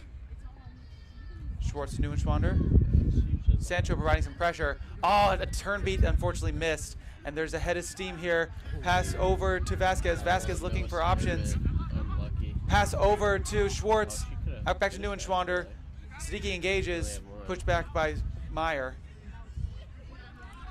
Good job keeping possession. But yeah, the Washington defense has just been so strong, made all of the right rotations all game long so far. Neuenschwander being a lot of pressure by Jun. Back up to Schwartz. Schwartz has an option. Unfortunately, does shoot on a hoop defense, and it is blocked. Yeah, but to the credit there, you know, what the shooter saw there was that Liz Stone had taken a couple steps out from their hoop, which usually opens up a shot against the hoop zone. Zan Siddiqui did a great job of almost adjusting to a 2-2 positioning, kind of between the two hoops, and that's why even though that shot did get over Liz Stone, Siddiqui was still sitting on that shot in what would not, you know, historically or technically be his hoop. So a nice adjustment to counter the adjustment that the Minneapolis shooter was making there. As we resume plays, John able to knock the ball out of the hands of Juskovic to prevent the drive. And Minneapolis will retain only having 1 goal so far in this game. Brandon Borges in. First time we've seen Borges today. And we have Brian Mulcahy in. Oh, yeah. Mulcahy as well. Wonderful. Julia Rankin passes over. Don't forget about Brian. Comes back to Breslow. Breslow back. Looking to drive. Oh, gets taken down by Neuenschwander, unfortunately, but Rankin able to recover. Large pass up, and Breslow able to recover. So Washington, even though a lot of beats, a lot of tackles, able to keep the possession until the very end there before stoppage. Yeah, it might be a call on the play. We'll see what our head ref has to say on that one. Might just be determining if the ball did go out of bounds. But again, it's Washington. I mean, they managed to maintain quad ball possession so long through that press. But it's also good to see Minneapolis finally winning one of those exchanges and actually being able to be a little proactive on defense after so many possessions where Washington just kind of seems to do what they want on the offensive side. Looks like we have an injury sub for Breslow, but Breslow able to walk up unassisted, so hopefully she'll be okay. And Ryan Marsh seeing his first minutes today as well at Beater. And it's just going to be no call on the play other than the, you know, over the hard boundary. Rachel Williams did sub in, as you mentioned, for Breslow. But just going to eat an immediate beat. Welcome to the game. All right, Minneapolis hopefully maybe able to take a beat here and make some adjustments. We have some subs in. Let's see how Minneapolis can make some adjustments to change the tide of this game. All right, Neuenschwander bringing up the ball over to Schwartz. Schwartz has an option behind. Maybe they're resting him. Washington staying in their hoop defense. They don't really need him right now. Passes up to Schwartz, back to Neuenschwander. Save the leg. Thomas behind. A drive in. Mulcahy bringing down number 28. That is Roy Juskovic. Great, another defensive stop by Washington. Oh, a pump fake.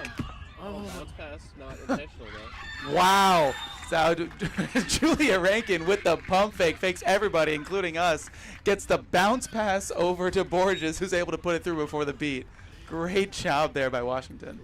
I think the bounce pass is generous. I believe it slipped out of her hand. She did not seem happy when it left, but Borges got there first, and no Minneapolis response because they had been so faked out by the pump fake she threw.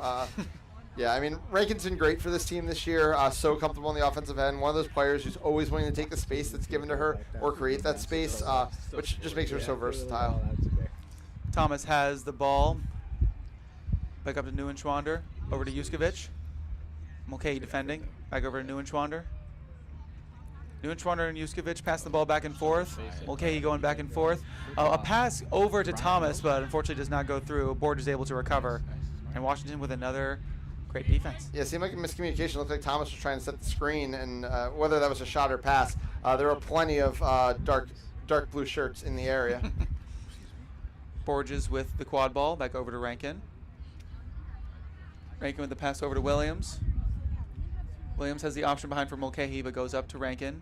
Rankin back over to Borges again. Borges passes it through the Minneapolis defense to Rachel. Williams, oh, Mulcahy with the shot attempt on Juskovic, but Juskovic able to block. But Mulcahy able to recover, dances around. Oh, great strip there by Juskovic. Very hard to stop Brian Mulcahy when he has that full head of steam, but hits that hand in there and strips the ball right out of Mulcahy's hands. Juskovic, last play of his shift, kind of got beat initially by the moves from Mulcahy. Great recovery, with probably low on energy to get back there and swat the ball out of the hand. And you know, for Mulcahy, it's been a quieter season for someone who's been a long-time star of this program, especially on the offensive end. You know, the point defense is still there, but struggle a bit there as a really nice pass keeps Minneapolis' offense moving right now. I feel like I zone Goulet out and Furman in. I never really know if people are talking to me. Goulet looking to thread it in and goes right past Williams. Great shot there by Goulet, catching Williams. Like they're not people. Yeah, we sang the praises of John Gaffigan as a shooter, a passer. Goulet also has one of the best arms in the sport, also a constant shooting threat. Washington's hoop defense did a good job of limiting him on his first shift, but there, Rachel Williams has stepped out of position, and Goulet capitalizes. Some more subs in. We see Shea McConaughey in, You're 48. as well as Gabe Templeton wearing Elizabeth McFarland Porter's jersey. Yeah, McConaughey back to Sidlars. Sidlars back to McConaughey. Kind of passing it around, looking to see what options they have. Some beater action. Bay trying to get the ball back. Templeton wraps it around Thomas with a great shot. Yeah, really displaying the depth of riches this team has in the quad ball game. I mean, Shane McConaughey, I believe, was their leading scorer a couple seasons ago. Currently playing on their fourth line. Gabe Templeton, another player who gives plenty on the offensive end, and then Sidlars being able to step back onto the field has been such a threat for this team so far today. Not this. Voth passes it up to Furman. Furman over to Thomas. He actually Thomas, I thought, had an option there, but unfortunately pulls back and gets beat. Goulet able to recover. Goulet dancing around, gets around Templeton, pushes Templeton to the ground. McConaughey trying to wrap up. Goulet with the one-man effort goes through the entire Washington defense to dunk it through for their third goal. And that's why Goulet has the respect in this sport that he does as a quad ball player. I mean, that was a 1v, we'll say 4. There weren't really a lot of dodgeballs around, but absolutely just the biggest, strongest player on the pitch, and made sure everybody knew it. Absolutely. I think if they had faster, Sidlars over to Templeton. they would have stopped that. Washington with control. Templeton goes behind. Back over to Templeton. 1.5 call. Let's see if we can be a little more aggressive with our beaters here. Oh, Goulet able to intercept. Joey Bay has the opportunity to stop, and Goulet looking for the quick shot before the beat. Rocha does not go through. Yeah, I mean, Washington's obviously, happy with their lead, making sure they're playing through their whole roster, keeping legs fresh. Like we said, they have a long day ahead of them, assuming they can finish out this game. But it's really showed, you put Joe Goulet against the team's fourth line, and it just kind of feels like he's the only player on the pitch for a solid 3 minutes. Goulet able to get 2 unanswered goals back-to-back. Did sub out, though, after that last missed shot. Sidlars back over to McConaughey. McConaughey has Reinhardt on the right, goes to Sidlars. Sidlars currently not being marked. Passes over to Templeton. And now we do have Furman marking. Back to Reinhardt. Reinhardt passes back over to Templeton. Cut middle.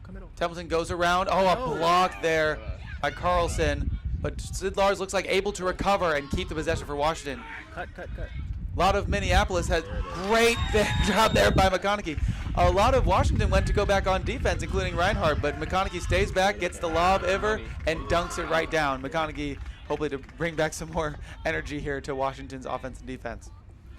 Yeah, now a 10-goal lead once again for Washington after that little spurt on the back of Joe Goulet for Minneapolis. They seem very, very comfortable in this game. It seems like offensively and defensively they've been able to consistently get everything they wanted. Carlson to Furman. Yeah, Furman goes to Vasquez. Vasquez back up to Furman, guarded by Templeton. Which is not necessarily a good thing. Furman dancing around, passes over to Carlson. Carlson has only Sidlars there. McConaughey comes in to try to help defend, but able to go through both of them for the dunk. Yeah, it's been the size of Minneapolis over the last few possessions that's really made a difference on the offensive side. And, obviously plenty of, strength in this Washington side in terms of point defenders. People can really make hits, but not very many of them are very tall. And Goulet and Carlson have been taking advantage of that. Sidlars passes over to McConaughey. Monarchs loses the last game, right? McConaughey being defended by Furman. Back up to Sidlars, just passing Furman back and forth. Best of 3. Sidlars passes over to Templeton. Kind of do their best to move Furman from one side of the pitch to the other. Find some holes. Oh, a great beat there. Got some Monarchs fans in the crowd being extra loud right now. Appreciate the don't die spirit. Carlson being defended, but brings it back up. Across the half. Let's see what Minneapolis can do with this offensive set here. Some beater action here. Some balls on the ground. Vasquez looks around. Washington currently has no beaters. Vasquez had the opportunity. Passes it over to Furman. All of the chasers go on to Furman and collapse, but Furman still able to keep the quad ball. Reinhardt trying to defend. Furman with the desperate shot to get rid of the ball. And unfortunately, goes for a stop. Yeah, it's going to be the 20-minute timeout there. And yeah, like you said, Vasquez a lot of space. Vasquez, a very, very highly regarded player in the sport. The one part of her game that she never quite developed was the really take it to the hoop, finish through contact kind of play. Feels like, as I think you mentioned early on, that's how kind of Washington's played her all game. There was a play where it was one of their first point defenders, whether it was Riley or Nathan, who just kind of stayed with a different player, daring her. And, on the other, compared to a player like Julia Rankin, who, as we were talking about, always takes that space, always finishes through contact, sells those pump fakes. Just the small differences. And as we said, obviously a very veteran team in Washington, though that UVA line is young, but just kind of doing all the right things in this game. So what do you think that Minneapolis has to tool with their strategy, see if they can get back in this game? Obviously, a catch would be huge for the momentum, but what kind of adjustments do you think they have to make to try to turn the tide for them? Yeah, I mean, they have some options. They could definitely. I wouldn't hate the idea of them gambling a little bit here. I mean, Washington has not been the best in the secret game this season, so it might be worth splitting beaters or keeping beater in the quad ball game. See if you put some size in there, whether it's Goulet or Carlson. Maybe get a couple goals back. Then you spring a real seeker in there and try to get a catch. I mean, you have to take a gamble somewhere here, right? You're down 9 goals. You're not just gonna straight up beat a team on all fronts. So I'd probably maybe stop, give Washington some looks at the flag runner. Hey, if they catch, the game's over. It is what it is. But at least you're giving yourself a potential path here.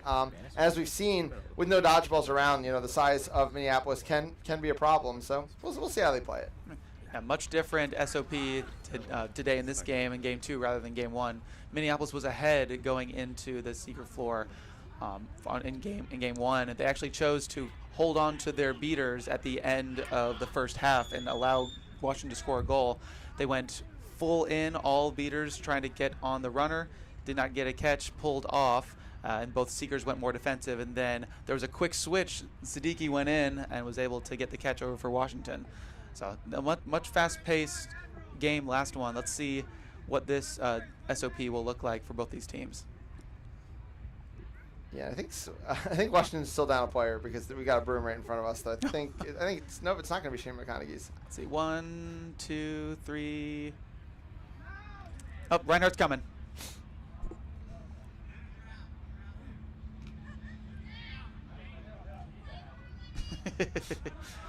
Josh Newswander's saying to the refs, hey, if they want to play down a player, it's good with us, And play resumes. We have John bringing the ball up. Going very slow. Pass over to Reinhardt. Reinhardt back to John. It looks like Minneapolis is going to be focusing a decent amount of their attention on the seekers. Pass over to Mulcahy. Mulcahy back up to Reinhardt. Reinhardt goes through the center. Unfortunately goes right off the top there. Mulcahy trying to recover, but Minneapolis will get the turnover there. Yeah, now Minneapolis on offense, I think, might get rid of, clear out Liz Stone. But now it's all dodgeballs over there. So can Carlson, get something going here in the quad ball game? Vasquez, unfortunately, a missed shot there, but Vasquez able to recover. Vasquez being defended hard by Jun, who brings them to the ground. There's a pile up here. Reinhardt and Carlson both trying to get in there, but with the beaters being focused on the seekers. But we'll start the countdown there.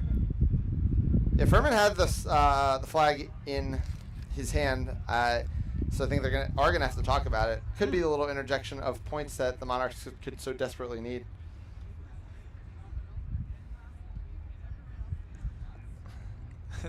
During the stoppage, we still have 2 players snuggled on the ground. I believe they'll have to stand up at some point, but they're gonna enjoy some rest for now. Exactly. Yeah, I mean, the playing bracket's always been brutal, no matter how we formatted it. As the flag is going to be called, no good to catch. But You know, back-to-back games, always tough. Obviously, these teams are prepped for it because that is how they play their regular season series. But, you know, the good thing for Washington, if they can close this one out, is that, you know, they will have a few hours off before they do have to start that quarterfinal match. And there's something to be said for having those reps and not being the team who's coming out cold into those quarterfinals. Play will resume in the quad ball game with John able to snag the ball directly. All balls on the ground. Reinhardt, a pass over to Mulcahy. Oh, Mulcahy not able to field the low pass, and Carlson able to recover. Looks like that Furman had a shot over there at Seeker, but gets beat. Yeah, Schluter wins an exchange there with Kretsky as well. Keeps control. All the dodgeballs moving over towards the flag runner. Liz Stone against both beaters will not have a great opportunity to go to catch. Back to the quad ball game. Vasquez has the ball. Mulcahy pulling her in to the ground. Mulcahy has Vasquez on the ground there. No beater support, so a pile will start to form behind Washington's hoops. Yeah, we're going to get Goulet here in the Seeking game, but this is what I talk about possibly taking your chances. Like, I would like to see Goulet take these last couple opportunities in the quad ball game, probably a couple goals, because even if he catches now, it's still a wide gap. Obviously, they'll take the catch, but Goulet, one of the best in the business. Oh, Goulet gets an arm around, and it looks like this might be a catch there. Yeah. Goulet with those long arms. He made that look incredible. I have to be honest. And we've seen the flag runner, you know, fight off Seekers from both teams for a while here with good attempts. But Goulet, one reach around. That's why he, you know, has been where he is, and you know, considered amongst the echelons of top modern Seekers.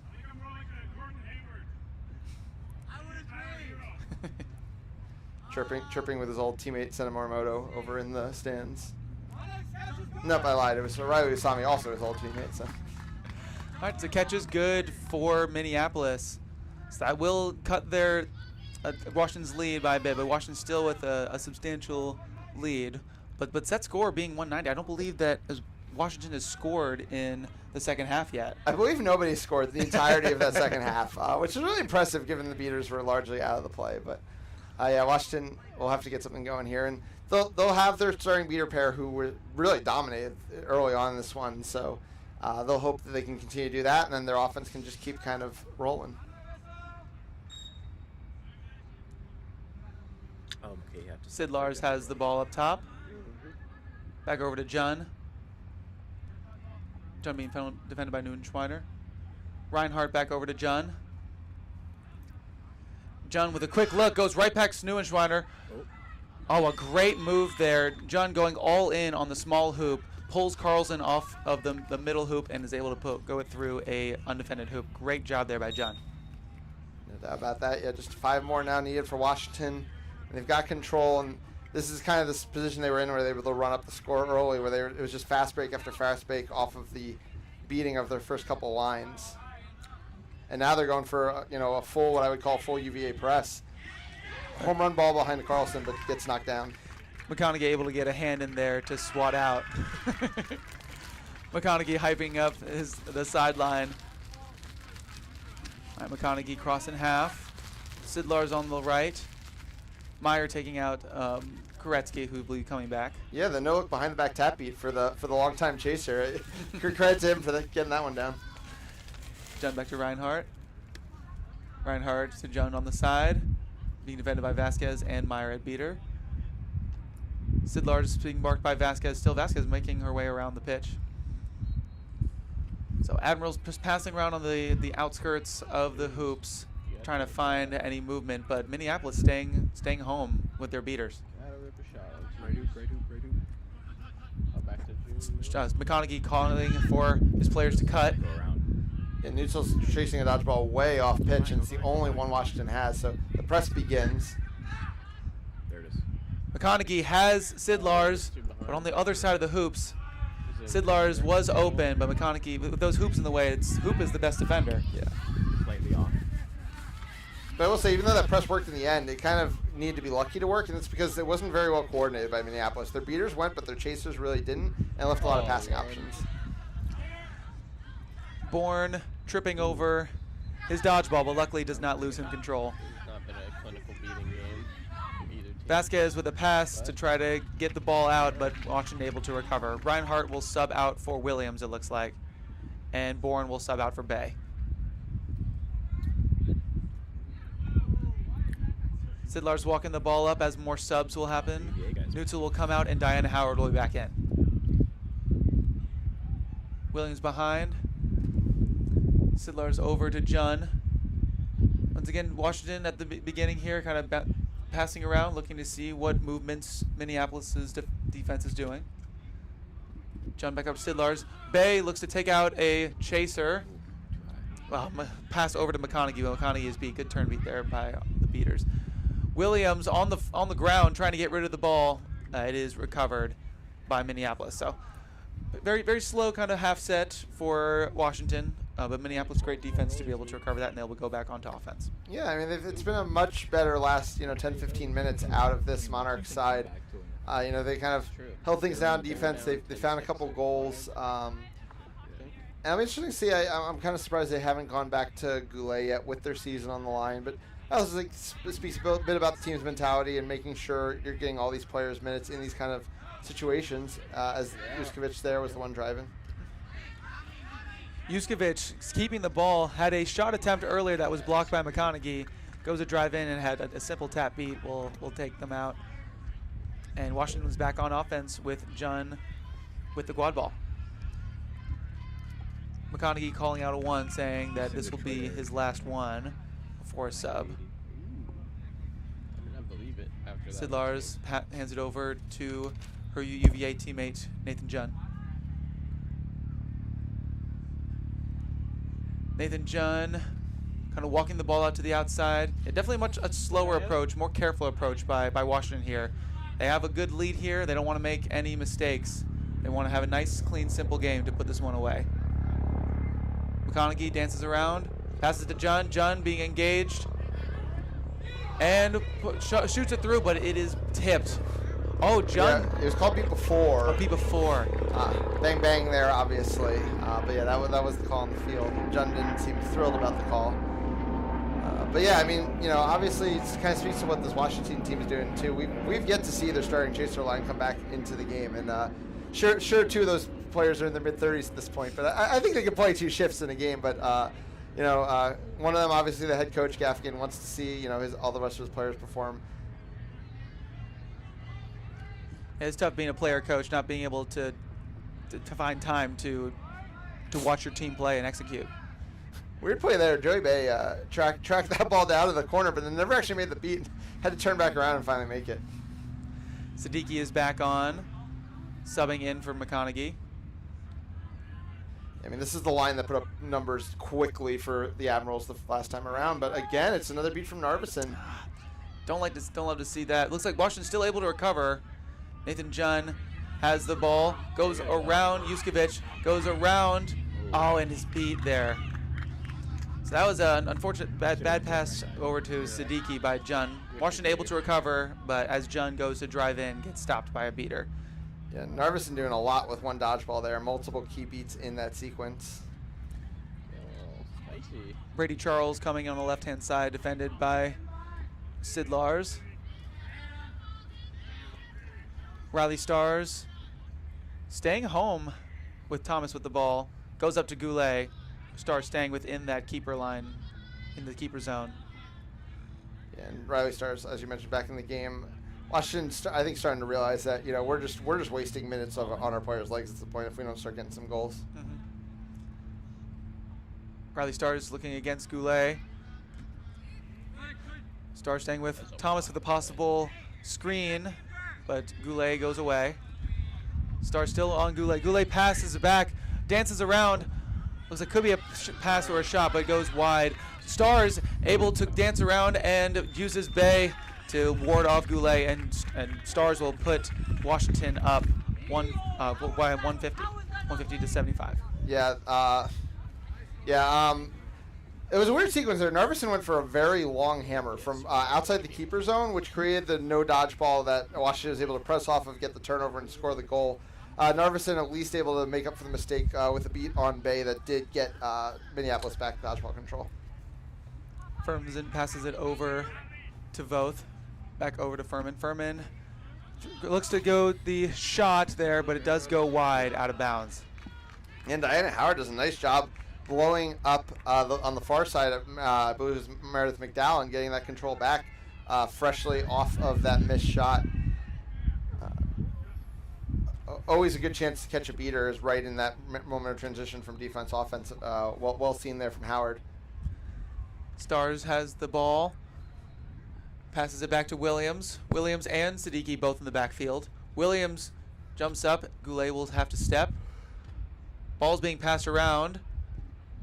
Siddiqui dodges a beat, but is unable to recover the pass, and it's handed right over to Furman, and Washington will have to shift back to defense. Yeah, that one might not go in the stats page as a defensive stop for Narveson, but ultimately deserved it because the beat did enough to leave the ball on the ground for allowing the first teammate to jump on it. And Narveson stops have just been kind of absolutely halting this Washington offense. Furman with a desperate shot on the hoops with no Washington players there, but the ball goes wide, and it is a missed shot. So go quick stoppage and play to... Yeah. I thought it was to recover a dodgeball, but it could be a card here. I think Diana Howard attempted a beat on Narveson, who was well out of bounds at the time. Howard admitting her mistake.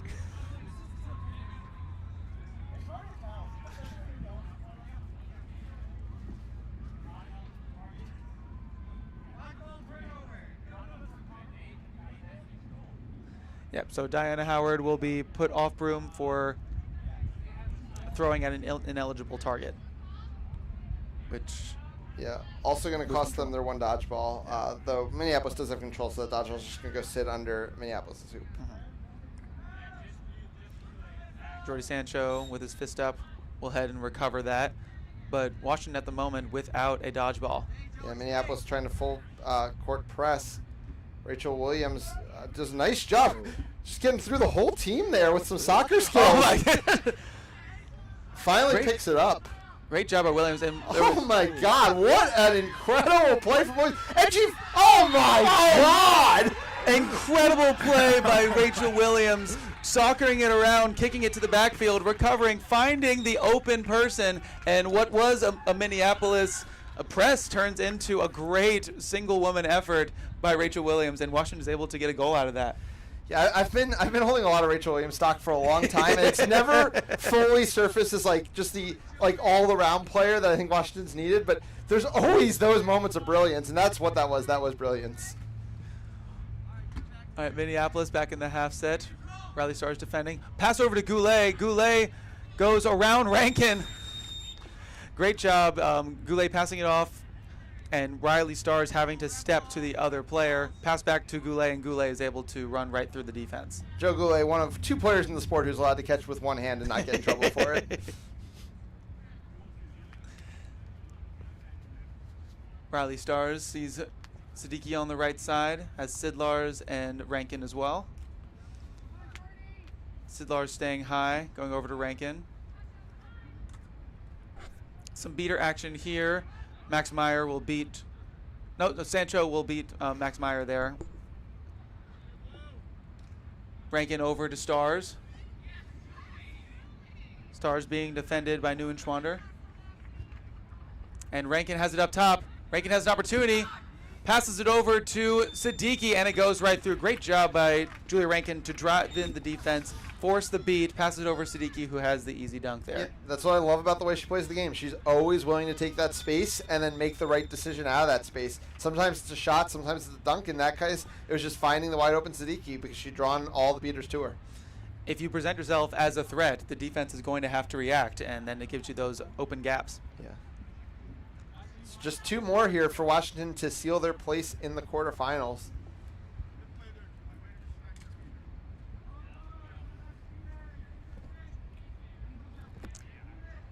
It's like an illegal kick. Is that what it sounds like? Either that or fist. Dangerous kick. Dangerous kick. Dangerous kick kick is the call.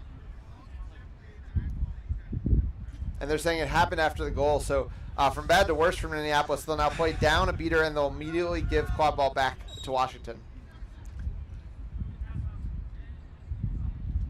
Washington with control, takes out the only beater. Rankin Looks like goes right through Thomas. And Washington is one away from advancing to the next round. And that's why the teams have to respect her, because if you don't, she will take it all the way. She will dunk. Great beat there by Neutzel to continue to cycle that dodgeball. And just one more here needed for the Admirals.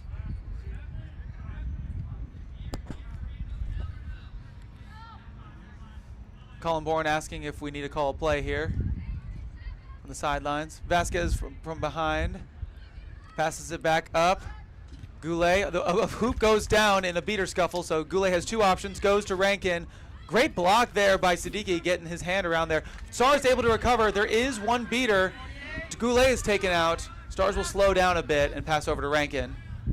Rankin keeps the momentum, but we'll slow down a little bit to a half set as we wait for Ryan Marsh to come back and recover, as well as Koretsky. Koretsky is in to help close out this game for Washington.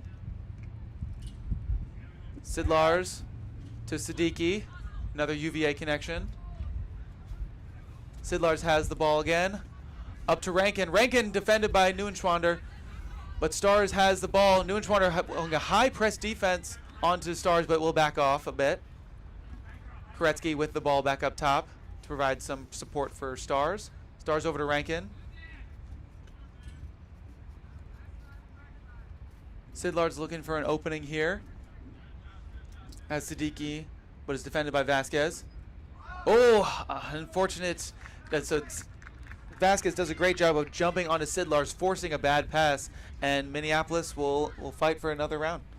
Yeah, I mean, the Washington's half courts have not been where they've gotten a lot of their goals in this one. They've really relied on transition, and I mean, credit to the beaters of Minneapolis. They've sat really deep, and they've kind of just looked for that right throw. You know, I was calling the Houston series earlier, and they were just looking often for a throw on defense, and these veteran beaters from Minneapolis are generally making the right decision in these half-court defenses.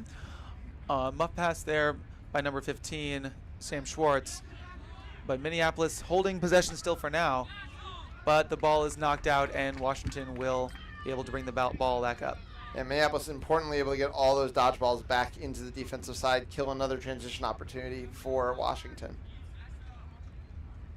Ryan Marsh will bring Washington's sole dodgeball back onto the pitch. Over to Koretsky. Stars directing his offense here. Pass over to Rankin. Rankin over to Siddiqui. Defense shifts. Rankin shifts back. The defense will shift back over to Stars. Stars drops the ball briefly, but is able to recover. Rankin passes the ball up, draws a beat. Chantal, a large pass over to Riley. Rankin will come back and try to tag it back. Oh, and the ball will slip out of Stars' hands, unfortunately. Black ball. And this ball will go out of bounds. How is that a card? That's so soft. And Goulet is headed to the box again. We'll see if it's another unsportsmanlike. Are we serious? You can see what the call will be. I mean, it's not a close game, but still call it like it is. A little chirping from the sidelines here in support of Goulet. Yeah, definitely a pro Minneapolis crowd coming from that KC team, where a lot of players have overlapped through both these programs through the years. You're gonna shoot it? No. Oh, Stars puts the ball through the hoop, but a great beat by Max Meyer to keep Minneapolis alive. It is beat before, and the goal will be no good.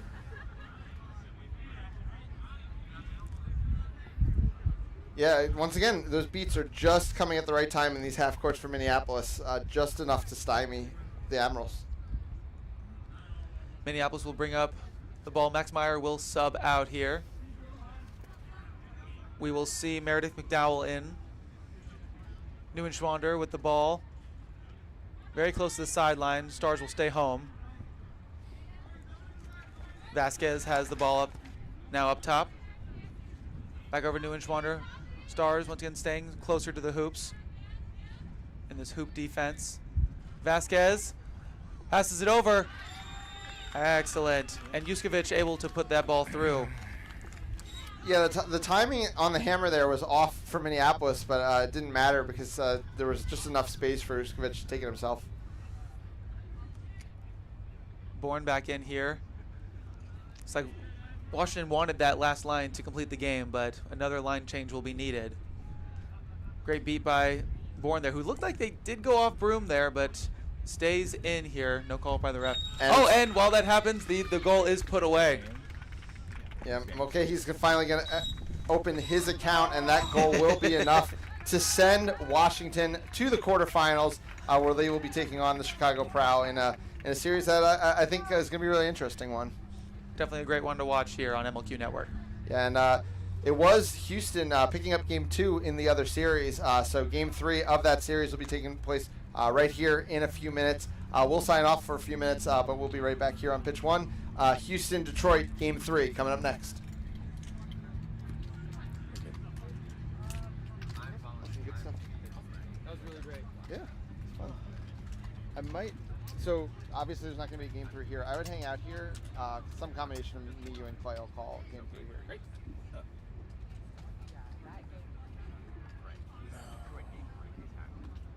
I recognize those shorts. Oh man. All right, how are things going? It's good. No issues. Just the first initial pitch 1, pitch 2, it overrode each other. Oh, so no. it was streaming pitch 2 to both. Oh, things. no. Yeah, I think the stream key was it was the same stream key for both. But Did it get fixed in the game, or did it not until it's no, I called Miguel and he came and he was able to swap it back. But we had to make a new stream because you can't Yeah, you can't. you can't change that. Yeah, so it was like the first 5-8 minutes of the game were missed, but besides that, everything else has been working super good. No drop frames, everything's perfect. I might go to Omaha. Corey will be here later today. She came up with me last night, but I'll somehow. Hi. Do you have a list of like who's supposed to be working the camera? I was asked to work the camera Yes. somewhere, but I never got a list of like where or when that will happen. So Let's see. my name is Cassie Gaffney. Yeah. Am I? All right. So Okay. yeah, 11. Do you think there's like 10 Here. minutes till the next game?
At chaser from SHSU, number 27, Billy Nellum.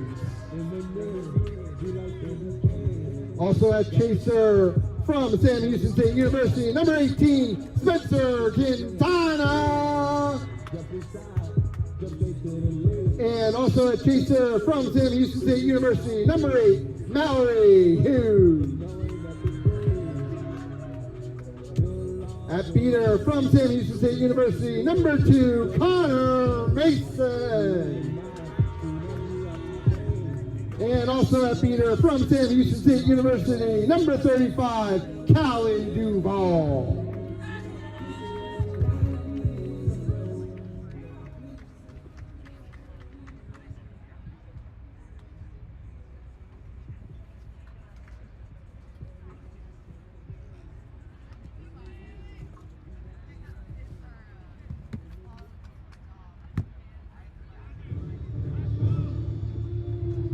And now your Detroit Innovators. Starting at keeper from Michigan State University, number 50, Brady Sowers. At chaser, also from Michigan State University, Gwen Pratt. Also at chaser from Harvard University, number 6, John Jackson. And from Waterloo, also at chaser, number 29, Sarah Dykstra. At beater from Michigan, number 15, Nicholas Love. And also at beater, also from Michigan, number 69, Ray Brodeur.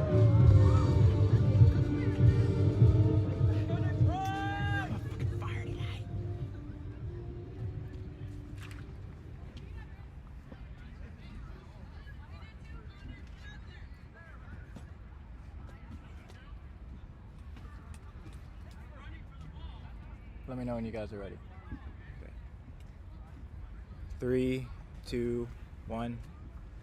Hello and welcome back to Pitch 1 at Spooky Nook in Lancaster, PA. I'm Ethan Sturm alongside Clay Dockery. We have one final play-in game to call as the Detroit Innovators and the Houston Legends play do or die for a spot in the quarterfinals. It was the Innovators with a fairly dominant Game 1 win, even overcoming a catch from the Houston Legends. But in Game 2, it seemed like the Legends answered a lot of the questions that Detroit had posed. Big adjustments, shutting down the Detroit offense and leading to a 2-goal victory for the Legends. Now, one game, do or die, Clay. How do you think this one's going to play out? This has been such an even series entirely. It's going to depend on which team has the energy left, and my money is on this Houston squad because of the athleticism throughout the team. They can play all of their lines a little bit more, and Detroit in both games has depended upon energy, and this is Game 3 in a row, and I don't think they're going to have quite enough. It's going to be close again, though. Yeah, for sure. We talked a lot about the starting beater line of David Banis and Brooke Smiley, who are not starting this game, but we're definitely their number one line for much of the series, with Ryan Sue out with an injury sustained at East Division Championships. Head coach of the team still with the team, but not playing.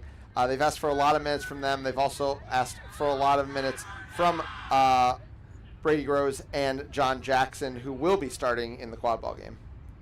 Yes, Sowers and Jackson have been doing a lot of the scoring, but in that last game, Houston was able to stop the hammer play that was going to Jackson for an easy score so much in the first game.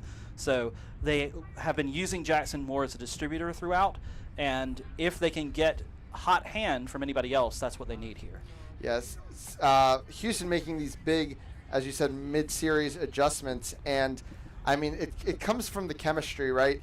Every player in the starting lineup in this game for Houston comes at some point from the Sam Houston State University program. Not a lot of teams can even put out lines like that, and it's the majority of this team's roster. You know, they switched right from that hoop zone to that 2-2 when they needed to. looks like we are almost ready to start here. What is your take on where this game is going to go? I unfortunately did not have the benefit you had of watching Game 2, but offensively, it was a lot more of what we'd seen from Detroit all season, which was struggling to score a lot of goals. Their defense is very sound, and once again, they held Houston to not very many goals in those first 20 minutes. The difference is they weren't able to score them. The transition opportunities weren't there, and like you said, it's really hard to rely on one beater line for that long, and they're going to need to try to kind of rely on them one more time, but maybe it is to that point that they are not starting them, trying to get them a little more rest. Yeah, when they were out there, Smiley and Banas still held control and held command of the game, but they were not out there anywhere near as much in the second game as they were in the first.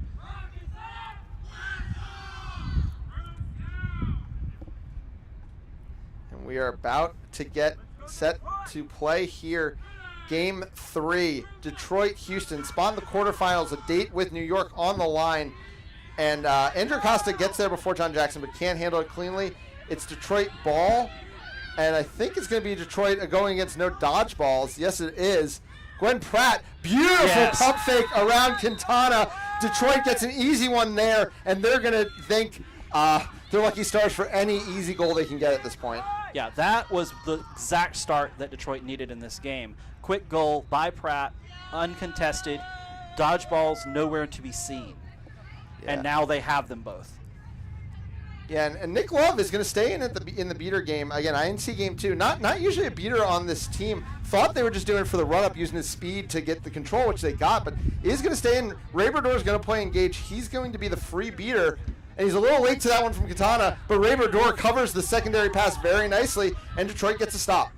Love was playing beater during flag runner on pitch during the last game for that athleticism, but not during any other point of the game. But I think they must like the look, especially with trying to give Banas a little break.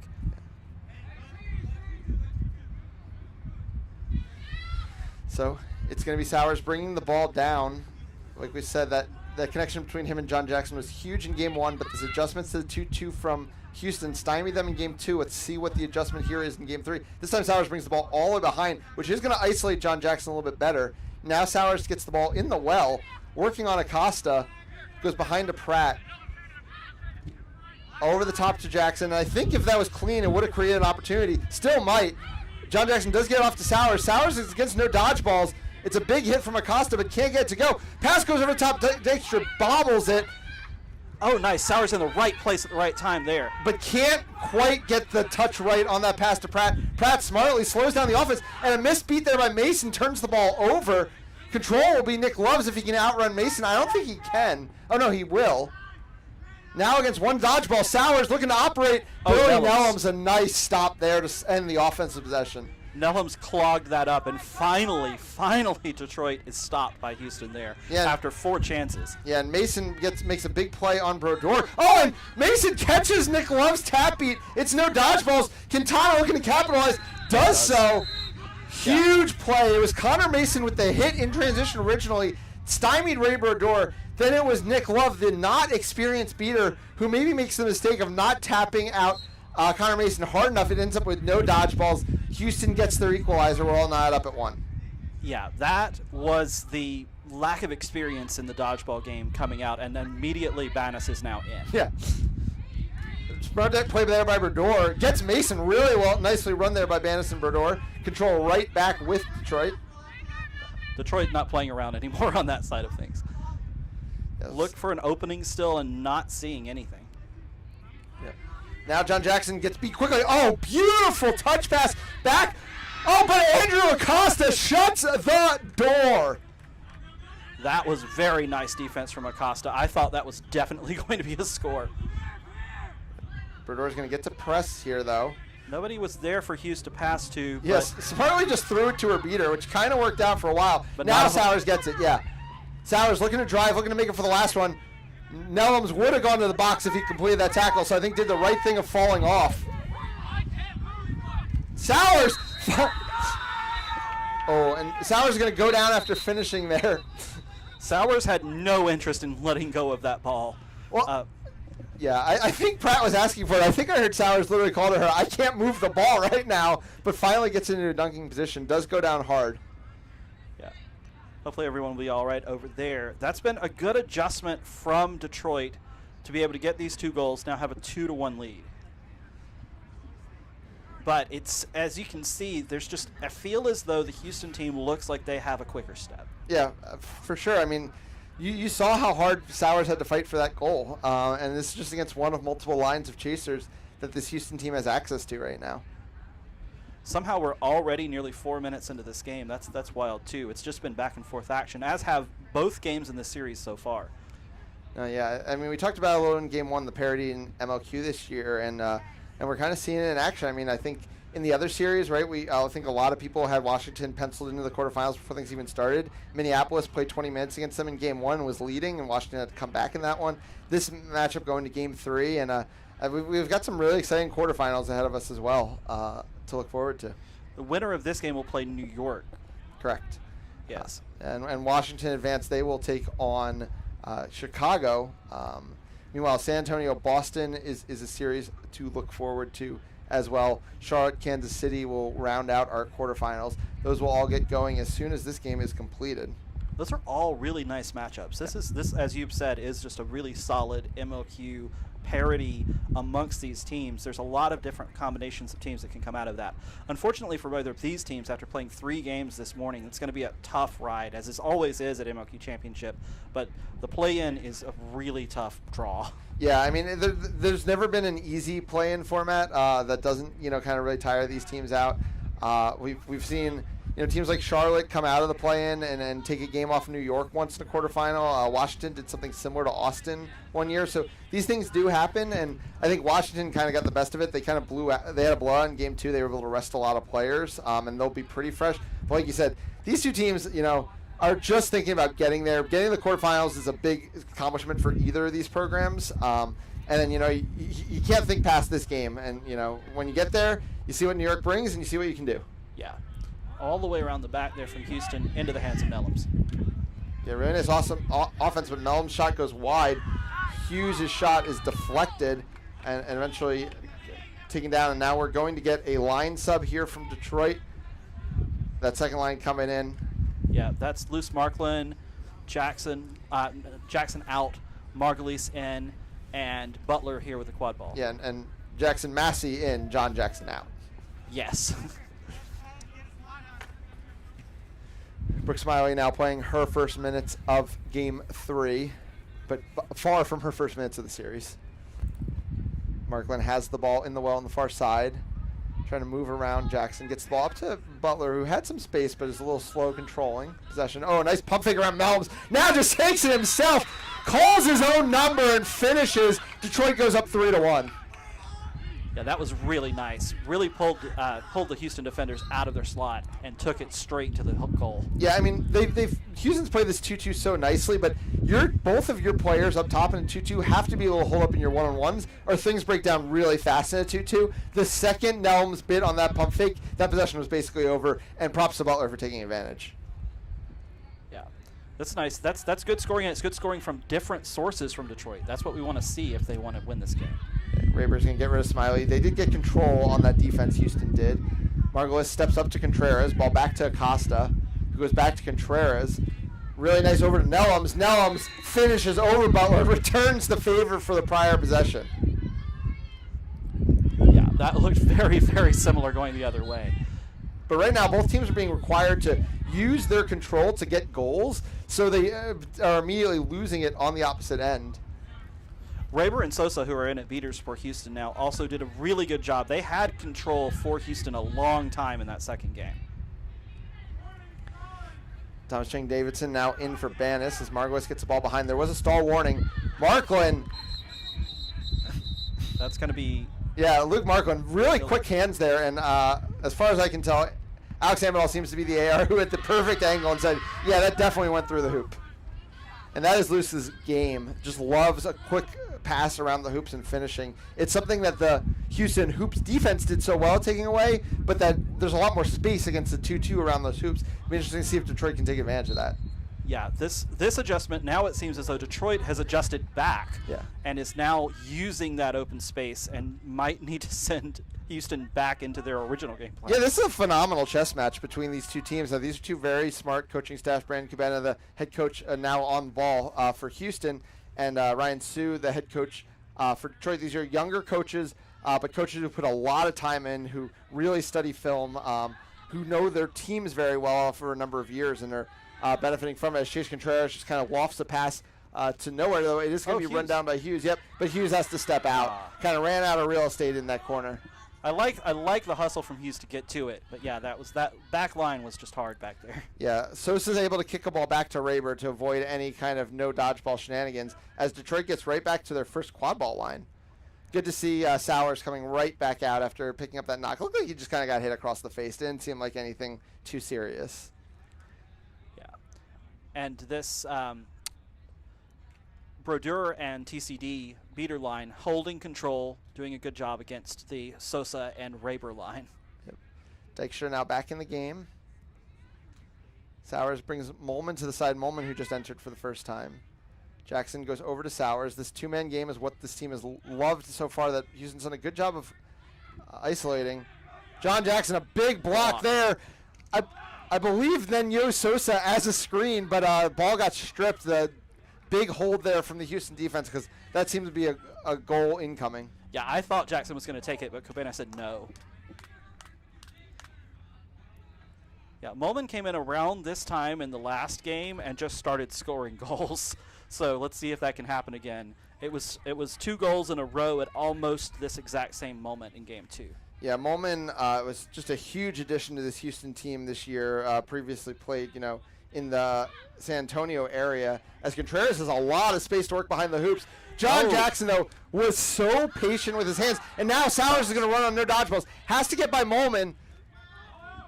Molman with defense nicely. Oh, and Molman did everything right, and I think it's going to be a dangerous kick call on Sowers. If so, Molman's going to get everything he could hope for out of that defensive possession.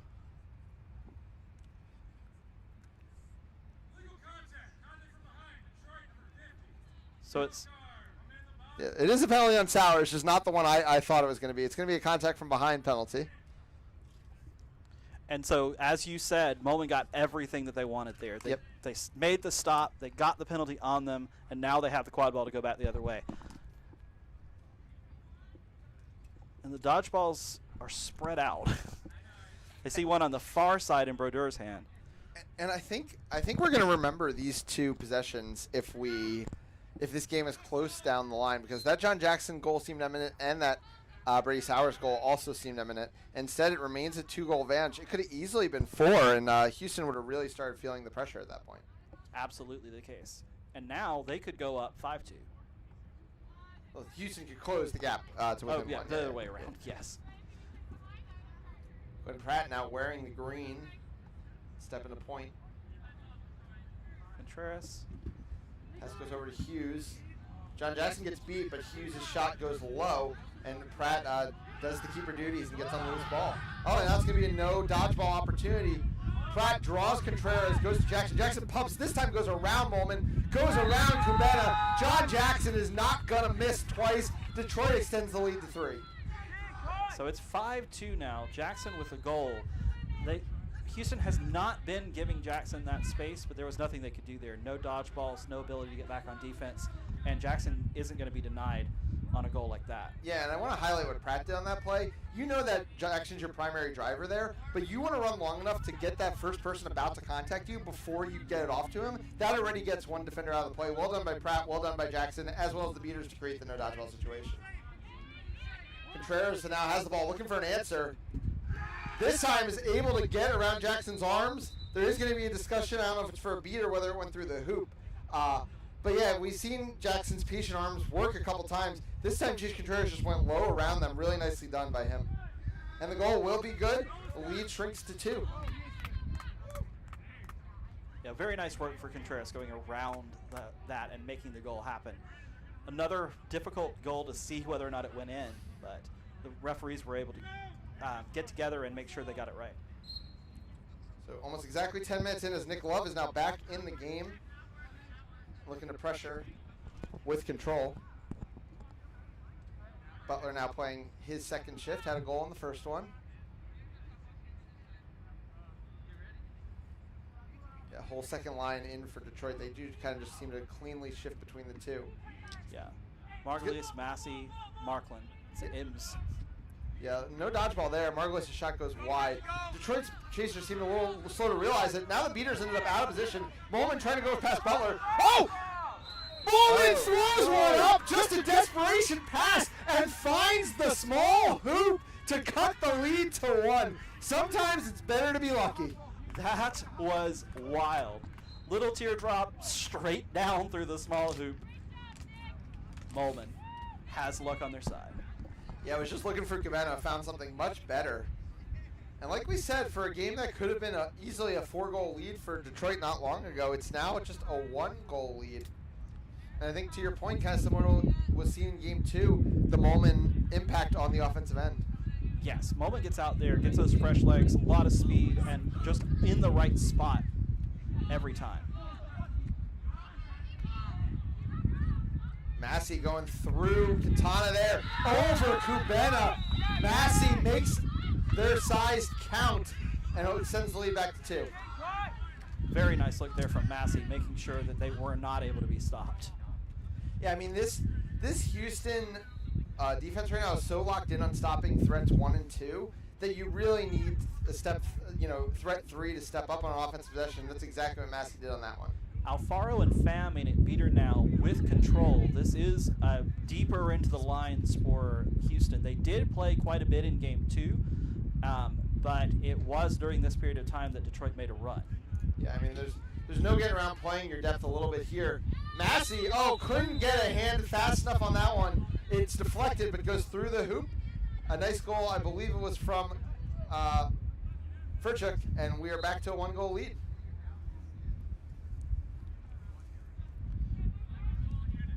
And Butler's going to be walking it up.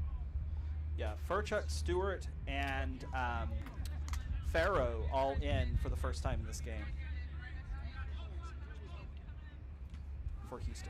And Smiley, that was a lazy missed beat. That's the tired arms and legs. But Butler, again, is able to get through the defense. Margulies, though, not able to handle the pass. Loose ball still. Massey and Furchuk going for it.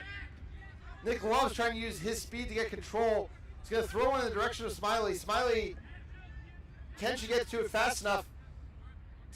She can't. Pham's going to come away with both of them. Well done there by Pham. And in the process, Farrow's going to get to Katana again. Katana might have had the opportunity to go right back to Farrow. Instead, just going to send it over to Furchuk. Margulies beat out of the play. Now it's Farrow, but now it's a little slow. Nick Love's beat is missed. And Luce Markland knocked that ball out of play. Really nice defense by Markland, who's going to force the turnover. Yeah, that was really nice by Markland. And during a time, and I think this is the third line, less experienced beaters, the beater play is a little all over the place right now. So nobody is in position, and it is all on these chasers to make sure that they are setting themselves into defense, because beaters are throwing a lot of wild and errant passes at the moment.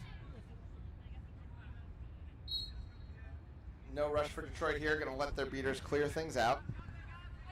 Someday I'll get used to swatting being legal. That said, I think one of the ARs may be calling a illegal dodgeball slot. Hey, maybe I'm not as old and out of touch as I thought. Houston, number 14. It's the blue card. 30 seconds in the box. There you go. Most likely got to assume dodgeball hit before the swat came through. Definitely hit him in the chest, and then they swatted it. And in my head, I'm like, wait, did they change that rule to make that legal now? You know, both of us have seen a lot of rule books, Clay, in Yes. our time. So, but yeah, it's going to be a power play now. Only a 30-second one, so Detroit's going to want to push the pace, but they are subbing. Banis is going to get his second shift here alongside Smiley. And with control at that, this is an opportunity for Detroit. They've got their number one beater pair in against the third line from Houston. But they also need to get this offense moving, because Farrow's probably only in the box for another 10 seconds or so. Yeah, that short 30-second blue card, you can't just play around. That's a step out or a push out? Push out. Push out from behind. Yep. So Furchuk's really just knew what he did was in the penalty box, I think, before the call was made. Now Detroit has to capitalize. It is a 4-on-2 and against one dodgeball. All you got to do is just draw someone to you and pass the ball. The one thing you can't get done is get tied up. Oh, and Margot's bobbles and Hughes falls on it.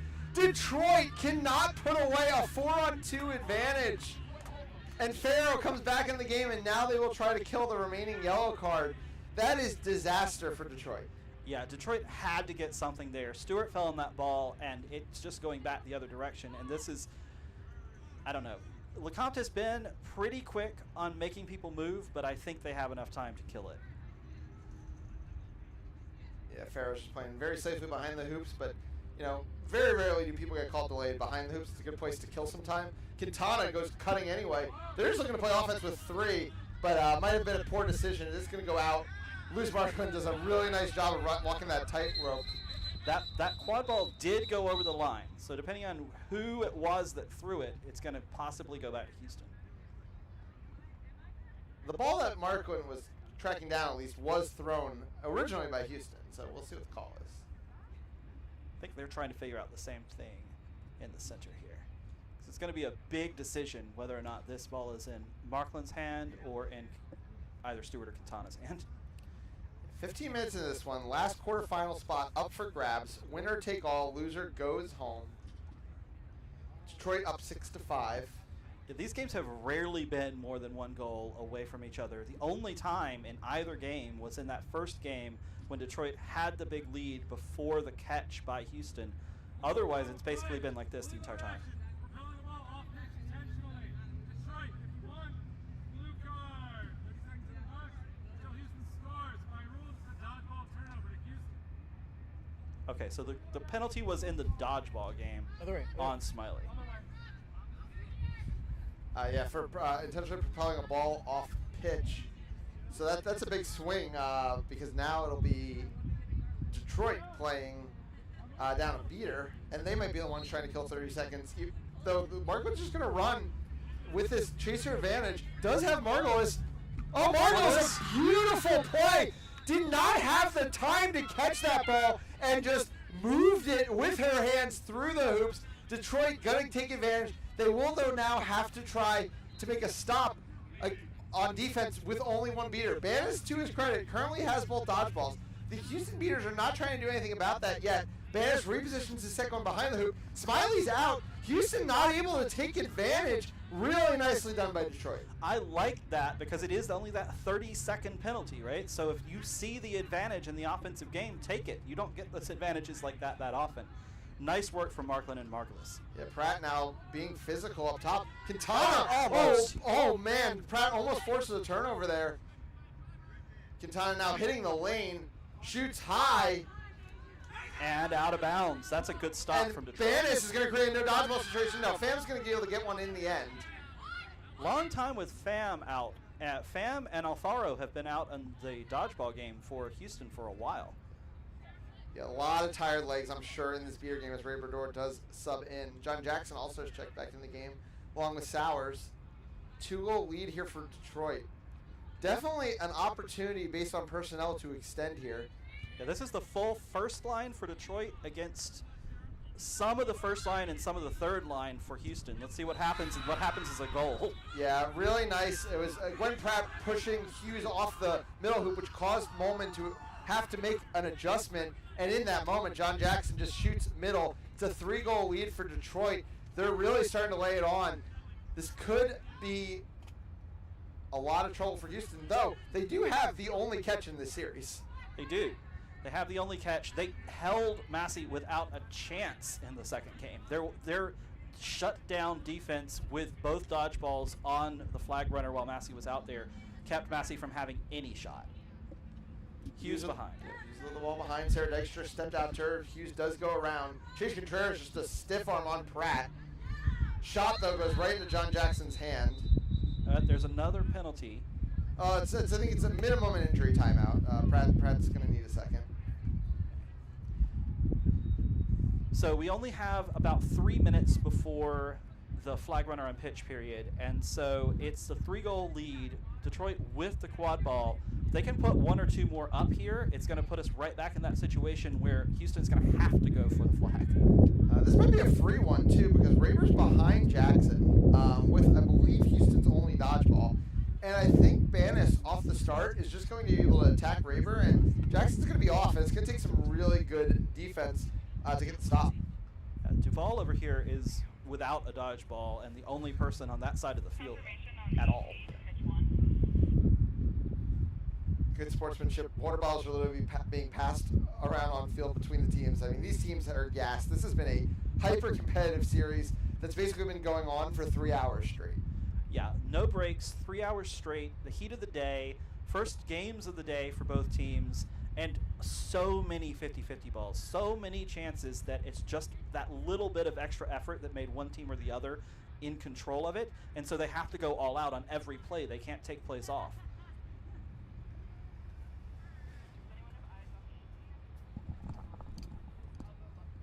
Do you want to cut? No.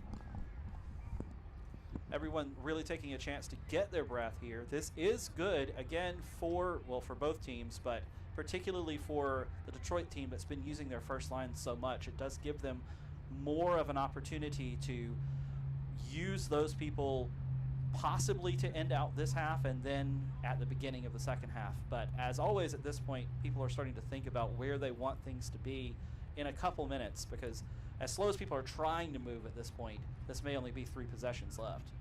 Yeah, and Detroit's even got a tent up on their sidelines. They're really just trying to find any shade they can at this point.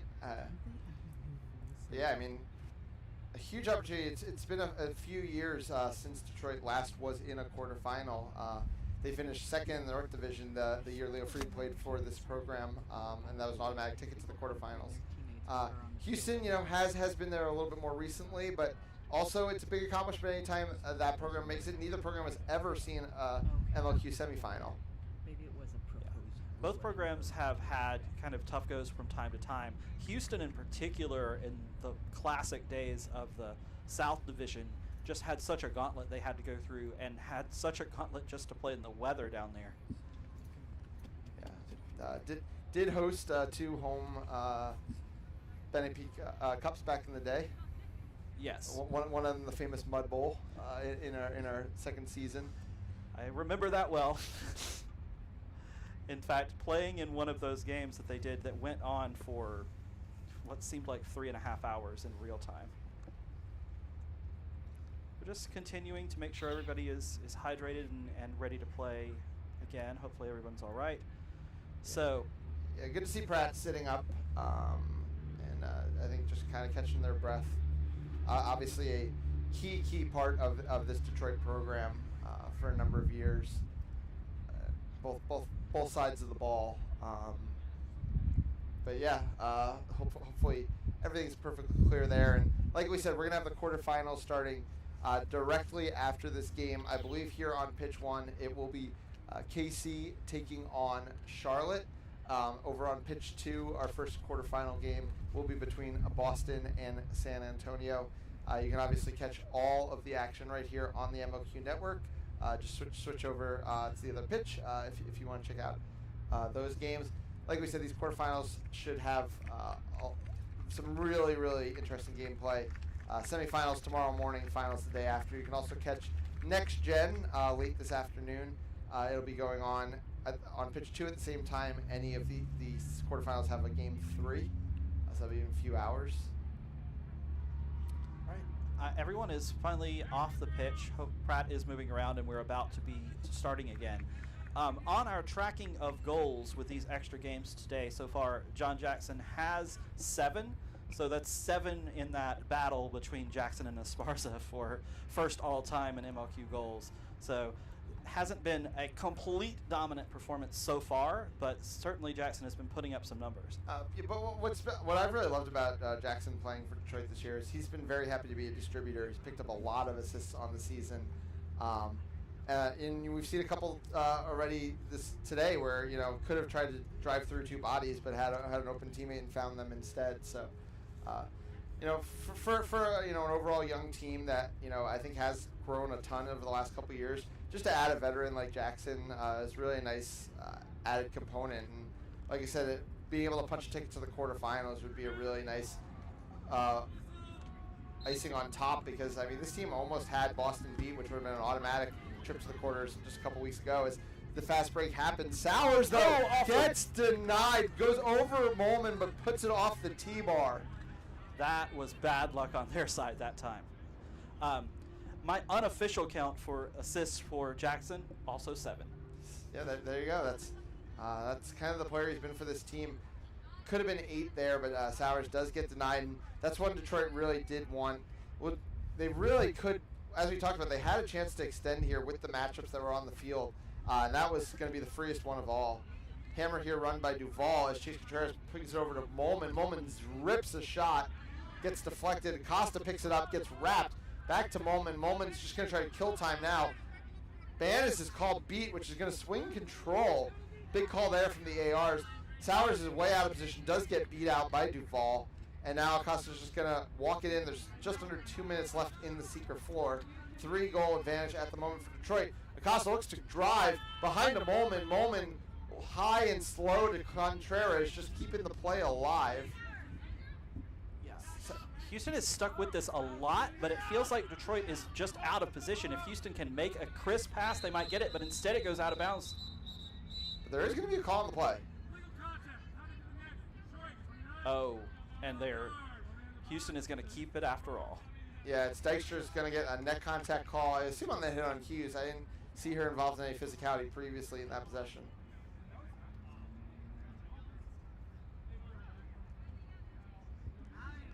Quad ball comes back to Hughes here in the center. Yeah, she's going to have some space, but I don't think she can drive into it. She's probably just going to slow it down. 2 beaters could get to her long before she can get to the hoops.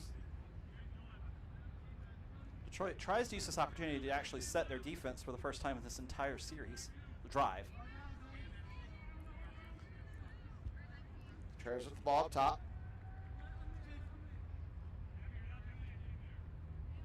Raber gets rid of Margolis as the pass goes over to Hughes. Billy Nellum's now behind the hoops. Another hammer there on Margolis. Banis keeps this time Raber out of the play. Banis makes a very nice catch. Leaves Braydor though by herself, and Acosta capitalizes, hits the lane, hits the shot. Nice power play goal there for Houston, but it will be no dodgeballs. Can Detroit finally take advantage of one of these situations? Sowers zips over to Margolis, but Hughes is right there to make the wrap. Pass goes over to Dykstra. Acosta's looking to close, and it's going to go out. Detroit back-to-back possessions against no dodgeballs, cannot score. Houston getting closer and closer. Despite the fact that Detroit had a transition on the quad ball there, Houston was back and set with every one of their chasers. They had no dodgeballs, but their chasers were ready. Hughes is going to walk it down now. Likely to be the last possession of the period, unless Houston goes really quickly here. Huge difference here if they get possession. Huge difference here if they get a goal. Ball goes behind. I believe it's Furchuk back there who throws over to Acosta. This is now officially the last possession. Acosta hits the lane, floats over the top to Nellums. Nellums recovers. Dykstra goes out to him. Nellums goes around Dykstra, eats a beat from Banis, but gets the ball to Acosta. Ooh. John Jackson, though, is able to get that ball loose. Detroit holds. They will take a 2-goal lead. And as far as I can tell, dodgeball control into the flag runner on pitch period with a chance to go to the quarterfinals. So Detroit did exactly what they needed to do there. First and foremost, they needed to keep control, which they did. Secondly, they needed to keep that 2-goal lead, which they did. That was a really nice stop from everyone on the Detroit side to make sure that Houston did not go into the flag runner on pitch with a lot of momentum.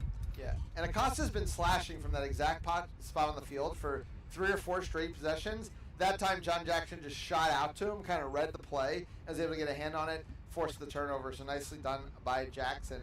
But speaking of Jacksons, Detroit really could use Massey to come through for them once here. No catches yet in this series. The only catch went to Fredrickson from Houston. In the second game, had no catches, with Houston just scoring enough quad ball points to win by set score. Will be Cooper again as the flag runner. He was the one that was caught fairly quickly by Frederickson in game 1. Yeah, that was the first real chance that Frederickson had in that game, and immediately Cooper went down. And then the second game, I think Cooper took it out on all of the Seekers.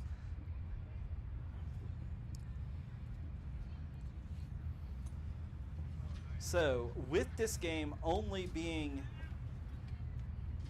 a 2-goal advantage, do you see this Houston team keeping their resources in the quad ball game? They did do that for a large percentage of that second game. They only fell back to make sure that Massey had no shot, but then everything else was about making sure they got the goals. Yeah, I mean, like we said, Frederickson catching in game 1 was the exception, not the rule with this team. This team often doesn't play very much flag runner.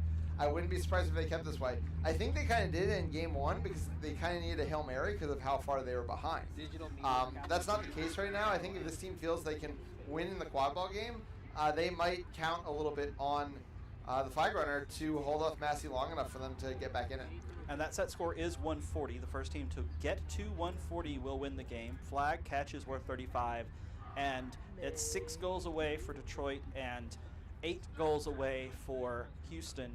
Of course, with that 35 making a big difference for whichever team does happen to get it, which Houston is like, we're either going to get it or nobody's getting it. Still waiting for a Seeker to report for Houston. Massey is already in, as we all expected for Detroit. I mean, the game's not on, but Massey's ready. Houston's going to use their timeout to extend the 20-minute break. So Massey is no longer ready. Massey's going to take a break. But yeah, I think tired legs, and especially if they thought a couple other key pieces for this flag runner on pitch period were just playing, just extend that rest a little longer, because there's really nothing harder on the body or harder on the endurance than the flag runner on pitch period, especially for the beaters. Yeah, that is a struggle, and it was a lot of action in that side of the game in the last game. Just intense action, beaters swarming around the flag runner, and also swarming, as I mentioned, from the flag runner game back to defense every time they were on defense to make sure that they didn't allow goals. No doubt about that. And like we said, right after this, you can catch the start of our quarterfinals. We will have KC taking on Charlotte here on pitch 1, Boston taking on San Antonio on pitch 2, and right after that, New York will start its series against the winner of this game here on pitch 1. Chicago will begin their series against Washington over on pitch 2.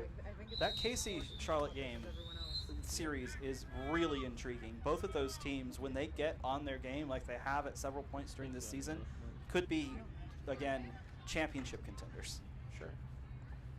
All right, now we will get started. It will be Frederickson getting the start again for Houston. Trying to repeat what he did in game 1, which would just instantly give Houston a lead here.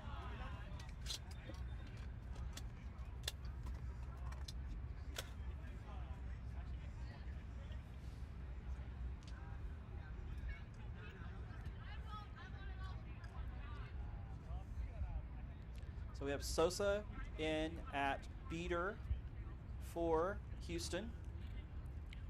True utility player. You can see her just about anywhere on the field. Yeah.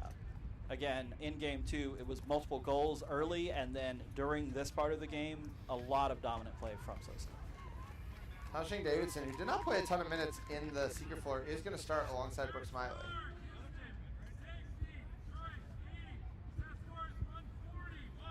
And I do believe that Detroit is going to have access to an immediate no dodgeball situation. Connor Mason, the only dodgeball for Houston, well behind the play.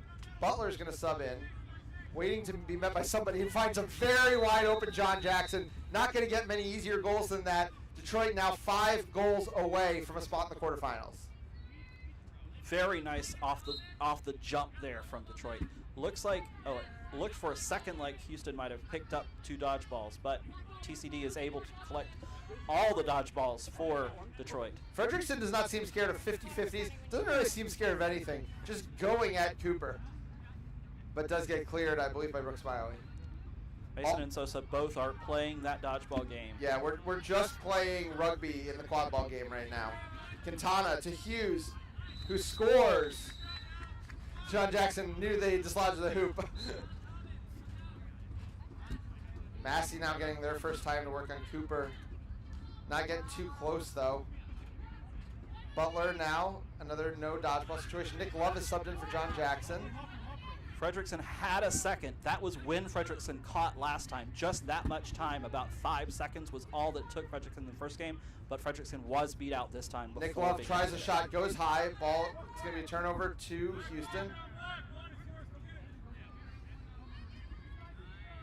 Fredrickson's beat out in the flag runner game, and that gives Massey a quick shot. Yeah, Massey, though, is now beat as Quintana has the ball now. Quintana scores through contact. It just seems like Houston has an advantage in this period. Yeah, Quintana got that to Hughes, I thought, but yeah, it was a nice little give and go. Both of them right around the hoop. I apologize. The camera was exactly in my way. As Nick Love now going to go around Hughes, but Hughes makes a nice tackle. Houston gets another stop, and this is starting to look a lot like game 2. It's only 9-8 now, and there have been no chances for Massey. But Pratt, just a heads-up play, just took one off of Mallory Hughes. I'm not sure if there was a beat involved in the play. Nobody got back. Pratt gets the easiest goal of her tournament so far. Detroit now just needs 4 more.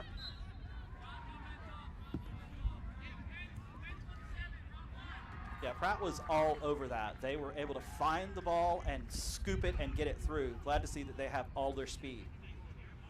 Bannis now back in the game, throwing away third dodgeballs, getting rid of Fredrickson. Gives Massey another chance. Costa shoots to Nellums. Nellums goes very high, but did not score. For some reason, Cooper had their back to Massey, and Massey with those long arms nearly got the catch without any contesting. Yeah, and now John Jackson back in the game. Detroit has so much size here, and John says, I'll just take the mid-range shot. Now 3 more goals or a catch. Massey has the power now to send Detroit directly to the quarterfinals. And it might be almost time for Houston to move their dodgeballs to the quadball game. Though Connor Mason makes some big plays there, which is going to give Fredrickson some time. Like we said, Fredrickson is not scared of 50-50s. Will not stop running at this flag runner. Yeah, Fredrickson is like, okay, I'm going to get it, or Massey's going to get it. Somebody's getting it. And Quintana's goal is called no good, so Costa has to get over and slow it down. Is able to save it without going over the midfield line. All of the action in both dodgeballs for everybody is still circling around the flag runner. Yeah, I mean, as long as Houston's staying there with Fredrickson, there's no choice for Detroit to do the same. Brodeur is going to make a beat there on Fredrickson as Acosta holds possession. Billy Nellum's out of the play. Yeah, Brodeur cleared out both the seeker and the beater there, which was able to give some space. Unfortunately, both teams are also doing a line change on their seekers. Yeah, but Nick Love took that opportunity to press in the quadball game, gets a stop, and now John Jackson. Oh, John, though, never saw the beater coming there. So that's a stop. As we have Corey Johnston now in out of the Bowling Green program for Detroit. Yeah, Johnston played a good amount of seeker in the middle for last time, as did Araujo, who is playing more defensively at seeker for Houston. John Jackson shuts the door on Quintana. Now is going to take a sub. As Sowers is just going to go through the defense. Oh! Did Raber get that beat off in time? I think. I heard a beat call. It was, but it could have been late. It must have been late. Yeah, so just 2 more needed now after the Sowers catch, or Johnston catch would also send Detroit on. Time is running out here for Houston. Misbeat there. It's going to give Johnston another chance here. Did get a hand in, but was pretty easily blocked out by Cooper. Yarahu, as you mentioned, now in at Chaser. That's Sarah Stewart who finishes that one. But now it's Sowers going the other way against no dodgeballs. And at some point, Houston has to get their dodgeballs back in the quadball game, or it's not going to matter what happens with this flag runner. Detroit 1 goal away from the quarterfinals. Yeah, this is interesting because this was a little bit before this, but in the last game, this was when Houston moved all of their resources into the quad ball game, because they were like, if you're going to catch this flag runner, you do that, but we are putting all of our emphasis and making sure we don't get taken out in the quad ball game. Seems like they probably could have been well served to do that about 2 goals ago. Yeah, Nick Love picks up a little knock there, just going to sub out.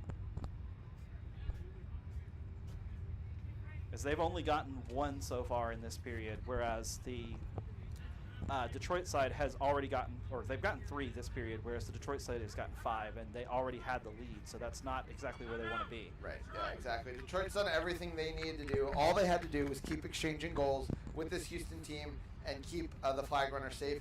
That's what they've done so far, and they will call timeout on the precipice of their first quarterfinal appearance in a few years.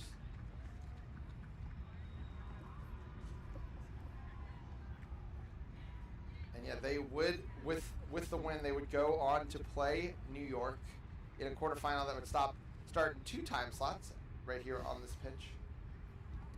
Yeah, finally a break for them, because they have not had a time slot break yet. They only had a short break between the last game and this game as we finished up the Washington game. Otherwise, both of these teams have been playing since 8 o'clock this morning.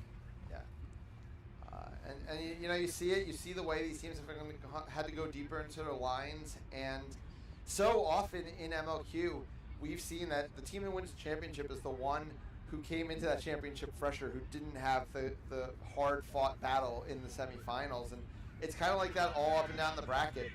It's if you're looking to advance, it's not just advancing in any way possible. It's also advancing in a way to be ready for the next series. That said, I mean, these 2 teams, like we talked about, quarterfinal appearances are so big in the history of their programs that neither of them is looking past the next few minutes and this chance to take that next step. Good energy from Houston coming out of that timeout from Detroit, but Houston trying to pump each other up over there, talking about how the game's not over, really getting ready to get back on a run to try to get back in this.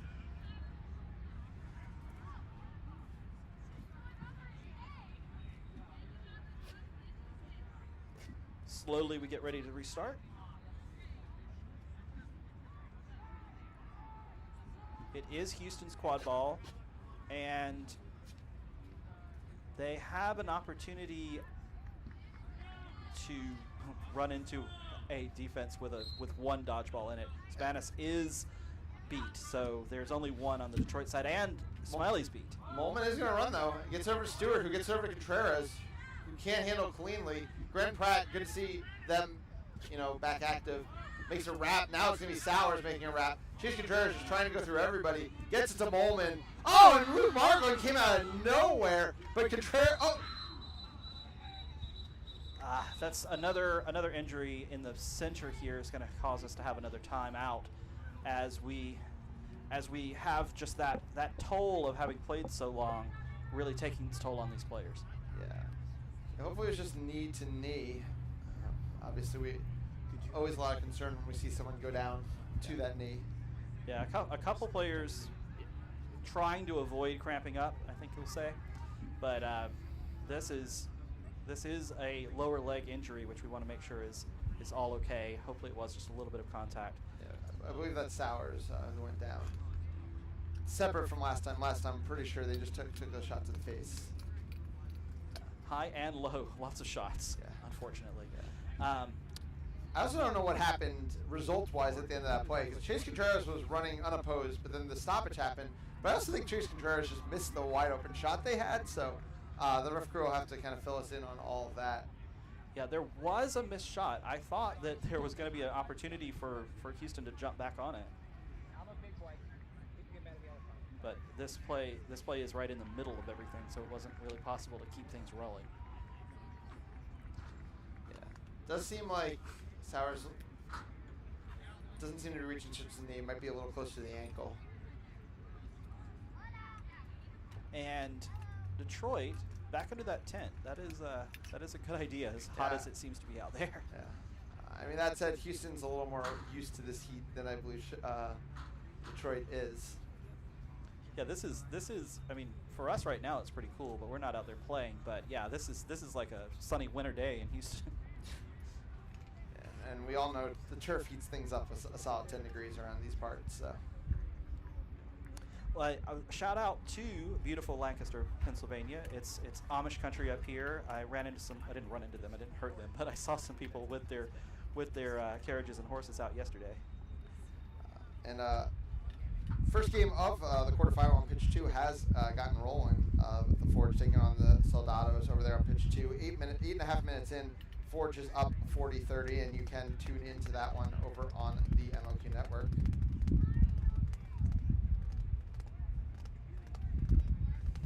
40-30 already. Yeah. All right. 8.5 minutes in, yeah. Oh yeah. Well, they're moving along. I'm gonna assume our colleague Justin Kramer's on the call, but because we have not had a chance to get over and check, because this series has really, been a marathon like you talked about, and in no way a sprint. Absolutely. And interestingly, at the moment, it is Detroit who we were more concerned about in that marathon situation, who have the lead and have control of this game. Houston has gone on some runs though, so Houston could definitely make a 5-score run here and win this thing, but it's going to take a lot of work because they have to stop Detroit every single time. Yeah, and Houston's going to be able to come out of this long break, put their best foot forward, whatever that is. Everyone's going to get now a rest, some water over there on the sidelines. Obviously, a lot of work to do. They need 5 without anything catch or goal-wise for Detroit. But we've definitely seen crazier things on a quad ball pitch. Yeah. And Detroit has gone into droughts as well all season. Yep. And in these situations specifically, we've seen it, against Boston a couple weeks ago. Yeah. There's also a team that's really had to fight through adversity. Like we mentioned, knee injury to Ryan Sue. They're out for this tournament. And that now might be dealing with the loss of Sowers as well. Two of the star young, players on this program. Yeah. Sowers has been playing fantastically so far today, too. Yeah. Losing Sowers would make a huge difference. Not just for the rest of this game, but definitely in that New York series. Yeah, but at the same time, this is a team that has found ways to adjust, right? They found these Nick Love beater minutes, which they haven't really lost too much of a step on, even though it's not his veteran position, as it were. We've seen the transition of Butler over into the chaser game this year, where he kind of ball carries for that second line. Yeah, Robert Butler has been doing a very nice job controlling the second line, making sure that they always have an opportunity.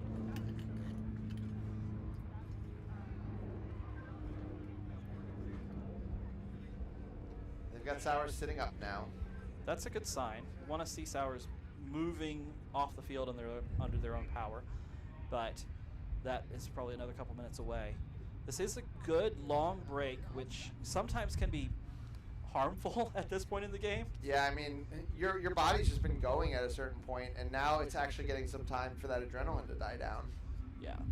Everybody is probably going to be a step slower when they get back on their brooms. And I'm just continuing to watch Banas over here, who's played so much and so strong for this entire game, and clearly is trying to hydrate and trying to keep their lower legs from cramping up. So Sowers is going to be helped off there, favoring their left ankle, kind of not putting any support on it right now.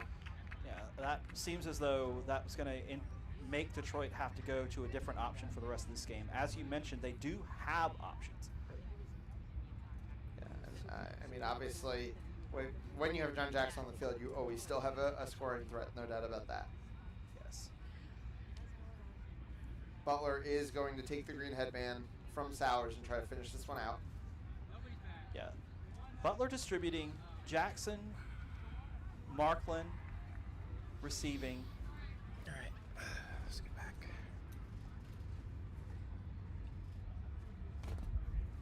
Smiley and Banas trying to control this dodgeball game. It's a good spot here. Looks like Pratt is also still out there. Pratt has been having a fantastic series. Really nice work in this game. Another player that picked up a knock, but that we're glad to see back out there. Yeah.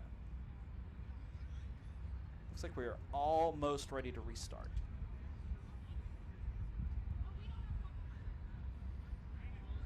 Oh, Detroit needs one.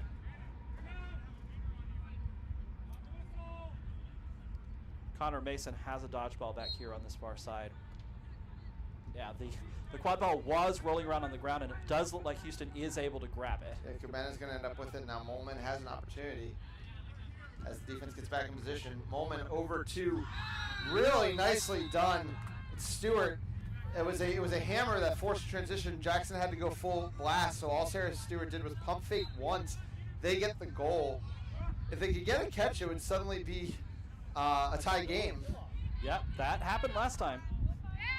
It looks as though they're still just playing kind of defensively in that flag runner game, though. Yeah, I mean, you have to leave your beaters in the quad ball game against Game Point. They don't have a chance.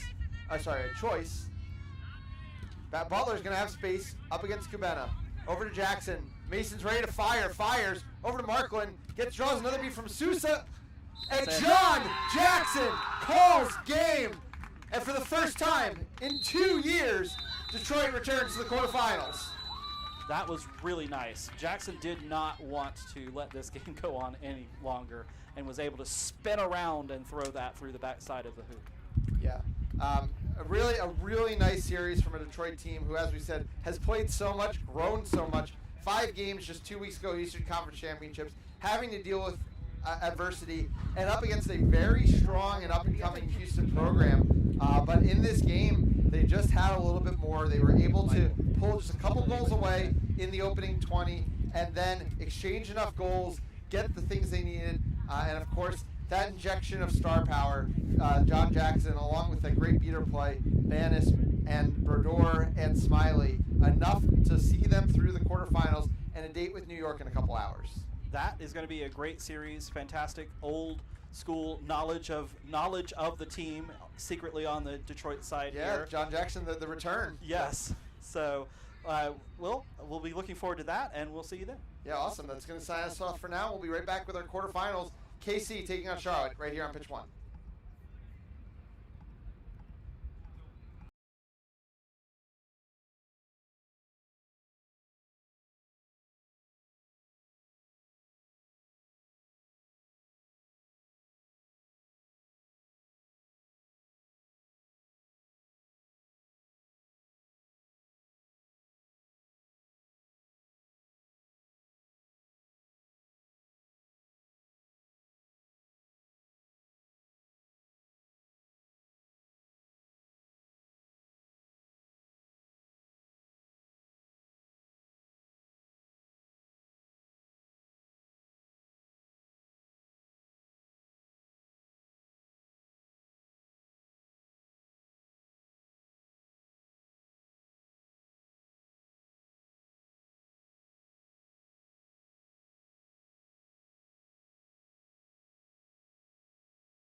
between the Charlotte Aviators and the Kansas City Stampede.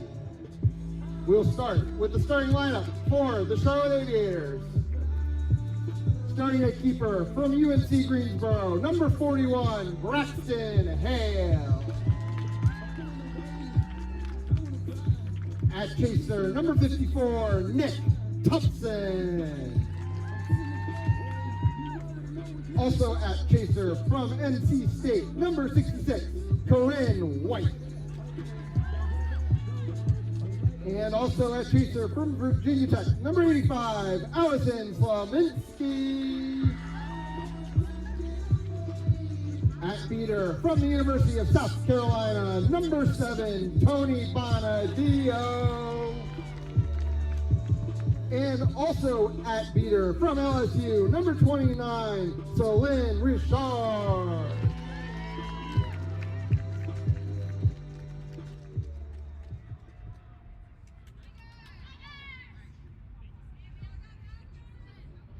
And now, your starting lineup for the Kansas City Stampede.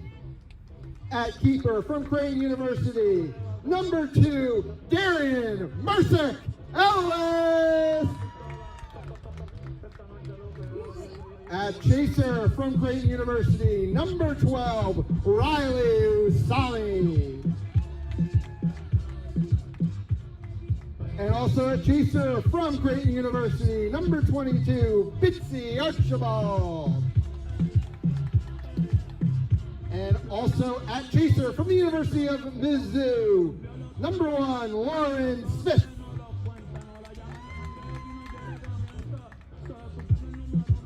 And a beater from Cal University, number 11, Shannon Ong. And also at beater from Creighton University, number 51, Lauren Curry.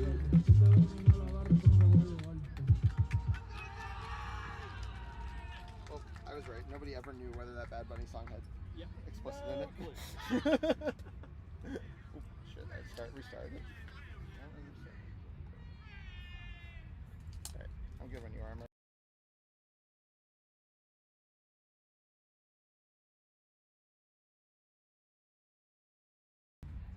3, 2. Hello and welcome back to Spooky Nook Athletic Complex in Lancaster, PA. Our quarterfinals are about to begin here on pitch 1 with the 3 seed out of the East Division, the Charlotte Aviators, taking the 2 seed out of the Central Division, the Kansas City Stampede. Stampede were inches, seconds, points away from a Central Division championship, but now we'll have to do it the hard way, taking on a talented Charlotte Aviators side. I'm Ethan Sturm alongside Clay Dockery. We're here to bring you all the action from this one. Clay, what are you thinking about this matchup? I think this is going to be a great matchup. This Kansas City team has just a tremendous amount of talent up and down. These Creighton players, a lot of them just off the championship, others who've been with that program for a long time, all just dominating with this Kansas City squad. And the Charlotte squad had their best regular season ever and is looking to make impact as well. Yeah, for sure. Yeah, this quadball game absolutely loaded on the KC side. This program that's largely made up of Mizzou and Creighton finally got all of its pieces together for one single season. And a couple of those important pieces were the first 2 to touch the ball. DME and Riley Usami both out of Creighton. Usami is going to hit the lane. Slim Richard is pushed off by Ong. DME goes in hard, but a great last-second beat. I believe that one came out of the hand of Tony Bonadio. Gets the stop for Charlotte. Wow, that was a really essential beat there. That looked like it was definitely a goal. And Yeah. Bonadio really saved Charlotte. Yeah, a nice 2-man game there out of Usami and DME. Braxton Hale's going to bring the ball up for Charlotte's first possession. Slim Richard is the beater alongside Tony Bonadio and USNT talent. Allison Slaminski has the ball up top. Usami gets beat by Bonadio. It's going to be a press here from Shannon. Slim Richard, though, gets in there. I think he's going to take control back for Charlotte. Really nicely done. Pass across to Corinne White. Corinne White looking to fight through Lauren Smith. But Lauren is so good defensively. DME is just going to come away with the ball. Now, Kenzie's continuing running.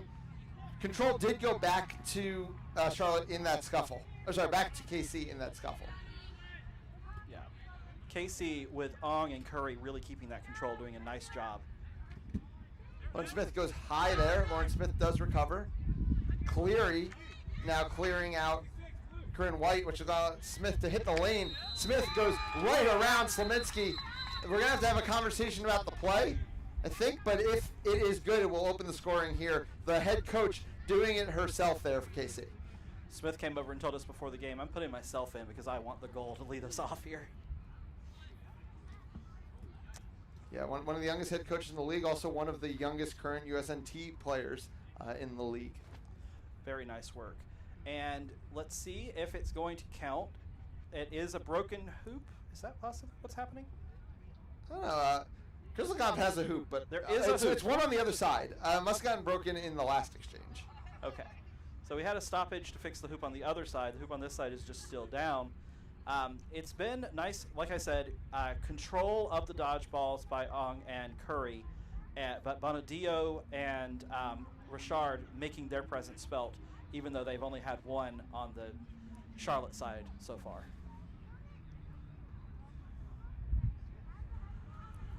So yeah, we're just in this equipment timeout. Of course, the hoops provided as usual by the Meltons. I'm sure they will have a fix for us soon. I already saw in the last game slot Matt Melton was suddenly on the pitch fixing up something on one of the hoops. So yeah, take Melton out of the game, get Melton out there. It's like, okay, I'm sinking right now, but I'm also fixing hoops. And there a hoop has appeared, so I think we're about ready to get started. Goal was counted, so Lauren Smith does open up our scoring in this quarterfinal. And control is with the combination of Cleary and Curry.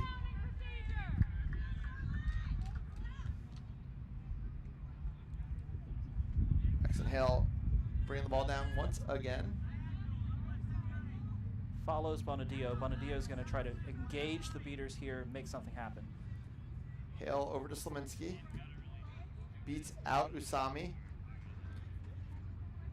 Bonadillo looking to engage with Cleary, but again, the ball's just going to be ripped out of the hands of Slominski. I believe that was Bitsy Archibald doing the defense there. Yeah, and then Usami makes a hit as well. Cornery follows up with a beat. Casey gets a stop. Casey looking to run. Usami has the ball, has DME on the flank. Finds Bitsy Archibald, who can't handle though, and Charlotte's going to come out with another stop. Just a little bit sloppy here out of KC early in this one. Yeah, two fast breaks with lots of good passing that could have led to goals, both stopped by Charlotte because things were just a little bit too quick and a little bit off. And there was one great beat earlier. Hill walking it down, now passes it off. I believe it's Thompson with possession.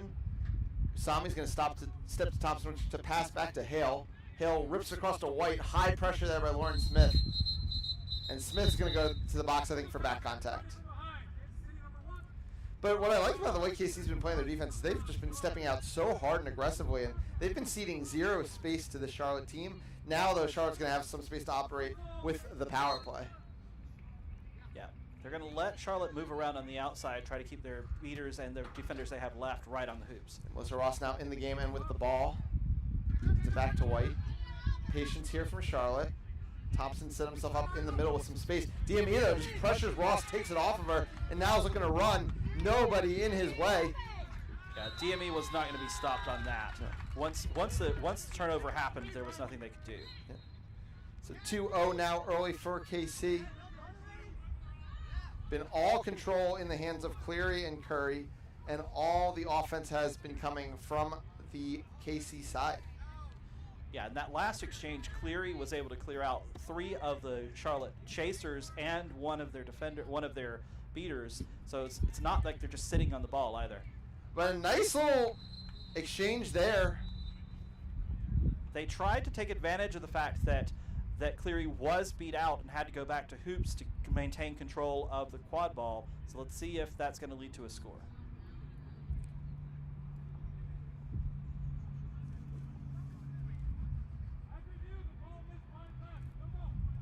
Right. It was Lee Hodge there picking out Thompson. Hodge, the long-term coach of this team. It's been Cody LeBeau for a couple years now, but still one of their best attacking threats. And picked out a nice pass, but Thompson just not able to finish that one. it's going to fall into the hands of DME, who will get things started here. DME, there is a dodgeball back. I thought for a second that there was not going to be one and DME might run, but instead it's tossed off to Usami. That's Yeah, Usami working on Hodge. Just rips a shot. Usami, you know, I believe I was listening to Brandon Kubena's commentary from Central Championships, and Kubena will be joining us in the booth pretty soon, talking about how he and his car on the way to that tournament were talking about best shooters in the sport right now, and how Riley Usami has that title #1 with a bullet. He had a 15-yard shot at that championship. This one was probably about 10 yards, made it look easy. 3-0 lead here for KC. Yeah, Charlotte's definitely going to have to adjust a little bit in order to stop these fast breaks, because if KC keeps using this motion, that's bounced off the crossbar and in. Yeah, well, but it does seem like Charlotte's getting a little bit more going offensively since Hodge came into the game. That was, but DME has a quick break the other way. It was a goal for Melissa Ross, but again, it just seems like there's no quit from this KC team. They just come out so aggressively, and DME is going to sub out now after a 5-minute shift. Jackson Herdade comes in. His team are already up 3 goals. That's beat. And Cleary now just hitting beats from a mile away. Vincent Reyes just easily picks out Herdade.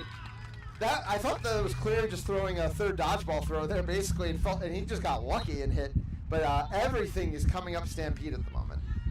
Yeah, that whole exchange, Cleary made it happen, but the Charlotte team seems a little bit back on their feet, and now they have LeBeau out there, the coach, trying to make something change by getting on the pitch. Yeah, playing alongside Mickey Harrelson, who also subbed in.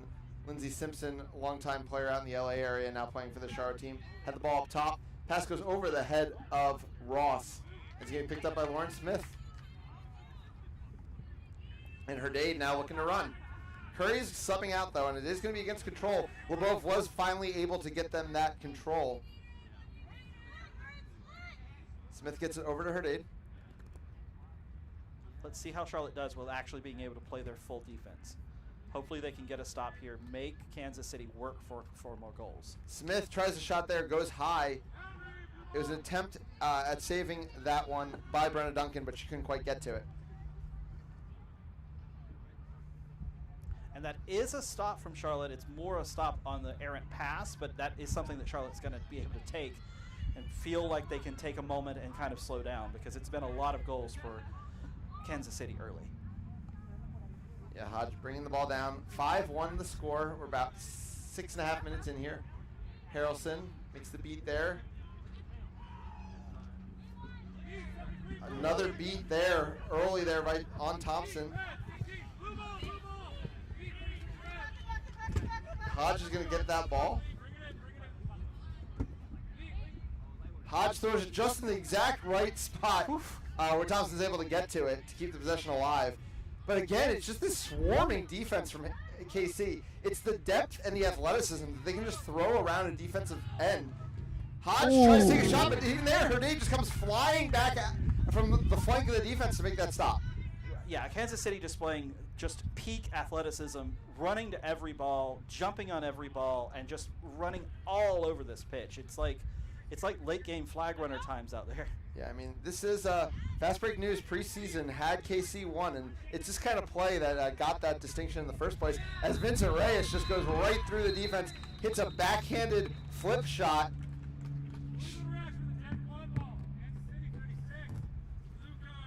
KC's momentum will be briefly stalled by KC touching a dead quad ball, but I don't think that's going to do a ton to dissuade them from continuing to run away with this game. So this is only a 30-second penalty, so do you think that Charlotte has any opportunity to get a point on the board quickly, or are they just going to try to make their game happen? The problem is they are once again facing control. It was a very brief period of that. So Shannon Ong is actually pressing down a player right now, which kind of just shows the confidence of this KC team at this point. First time we're seeing Austin Cruz check into the game, one of the leading scorers for the Aviators this season. Has the ball over to Hodge.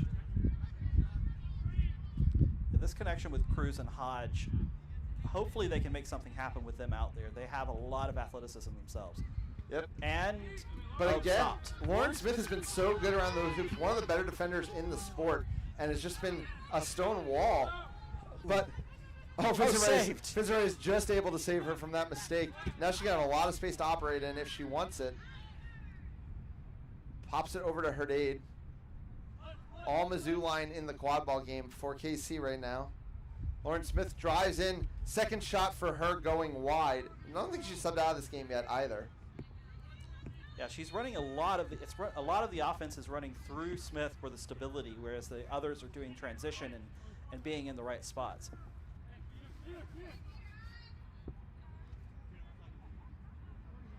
They do still have dodgeball control. They have switched out one of their beaters. It's Pervy Muzadir. Cruz there is able to hit a mid-range shot. Just patiently waited for some space to clear up. Charlotte definitely showing a little bit more life after that first line just seemed like it might run away with the game. They trail by 4, 6-2. Cole Tibbs subbing in at keeper will be marking Vincent Reyes, who's bringing the ball down. Hoop zone now from Charlotte. Yeah, certainly they want to make another couple stops here, get a goal or two, and then they'll feel good about where they are in this game without it getting out of hand. Kaylin Johnson checks in for Lauren Smith, who's converted over to Chaser after a career in the beater game that saw her make it all the way up to the DA. She's really been a revelation for them this season. Has a great shot. There she was able to just pick out Herdade behind the hoops. Herdade hits a shot through the middle hoop, and it's 7-2. Yeah, those shots going through for Kansas City is going to make this a really tough game for Charlotte. Addie Himmelman also checked in for her first minutes in the beater game alongside Shannon Ong for KC, the young Mizzou player. And Austin Cruz is starting to pick out some holes in this defense. But Ong is able to create a brief no dodgeball, though now LeBeau will recover at least one. And the quad ball is still far back on the other side. So a lot of time for Charlotte to get set. But there are still 2 dodgeballs with Kansas City, and they're using them both. DME back in the game now, as is Bitsy Archibald. So pieces of that first line. Oh, Asami as well. So outside Lauren Smith, the whole first line now back in the game for KC. Oh, Asami, I think he hit that. The hoop turned, and I also thought it still went through. I think the problem is we were the only people in the complex with the perfect angle. Yeah. But now it's Austin Cruz looking to run, picks out hoop. Oh, and that is going to be, I think, a red card.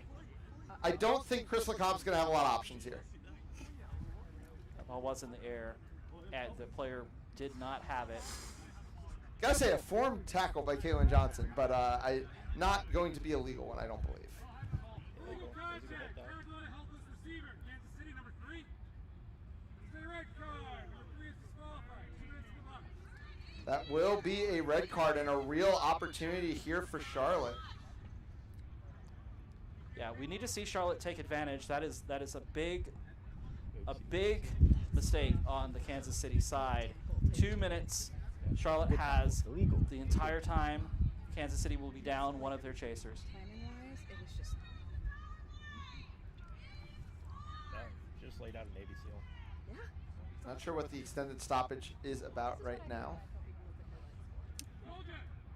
They're discussing the goal. They're discussing the one from way back. Yeah, the Asami goal.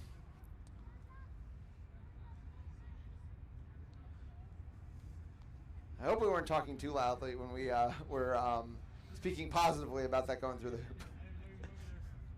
Or someone's listening to the live stream. We are not officials in this game.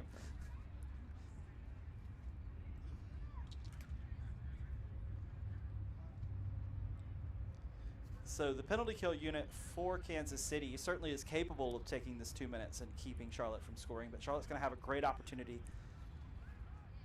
Yeah, I mean, if they can get a goal, and even if KC just can't score in those 2 minutes, Charlotte suddenly finds itself in a much more dangerous place than they might have otherwise thought they'd be. Womack's going to set a screen for Cole Tibbs. Tibbs can't get around Bitsy Archibald, and it's a big stop there from KC. Tibbs really needed to find a way to finish that one. Yeah, that needed to go straight to the hoops, really. Oh, LeBeau Nice for a long beat. distance beat, and Austin Cruz comes flying in. Cruz is clear. DME just takes it away again. Back-to-back stops with the fast breaks. Now going to pressure Hunter. Never saw LeBeau's beat coming, though.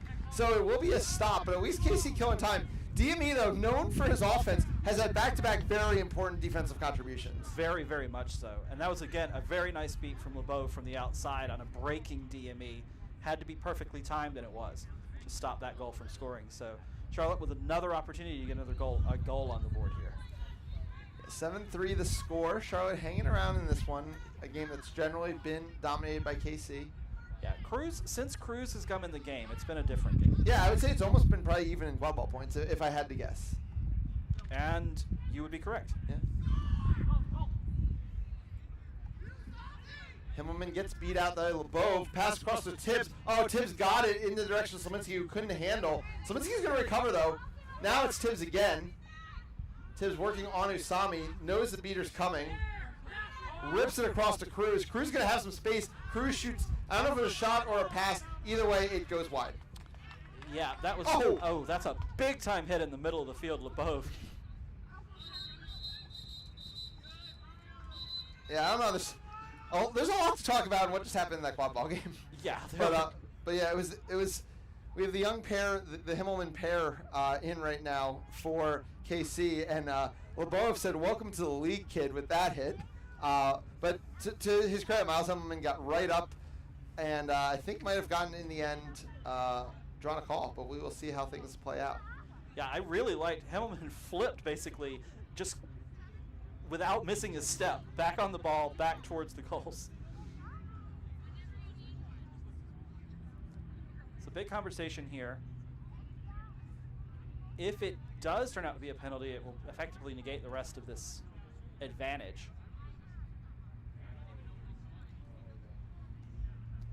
And no one scored during the advantage, so it's been a nice job so far from Charlotte with this 2-minute red card, from Kansas City with this 2-minute red card penalty. Lengthy conversation about that beater interaction, because it's not, I can only assume since not much has been happening in the Chaser game. No call. No call. Clean hit. So that's going to allow KC to keep control and possibly score before LeBeau can get on the ball. Though they are still killing that penalty, I will say. Sami doesn't seem too concerned. Yeah, Himmelman pair, both with dodgeballs. Bitsy Archibald shot gets picked off by Cruz, who continues to be the difference maker for the Charlotte team. One more opportunity here for Charlotte to get a goal during this penalty. It's almost over. Yeah, that's over. So 0-0 is the way those 2 minutes of red card for KC finish. Cruz hits the lane. Usami has the block. Cruz goes down, eats a beat from Eddie Himmelman. And now we're going the other way. Usami looking to run fast. Miles Himmelman's blown up the play. DME's out in front of everybody.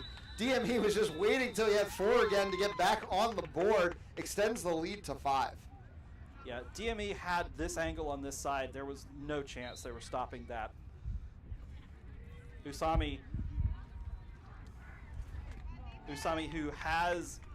who is the team's assist leader as well for this Kansas City team, unsurprisingly, with the options with DME and others to pass the ball over to. Thompson back in the game along with Hale. First line in for Charlotte, or partial first line at least.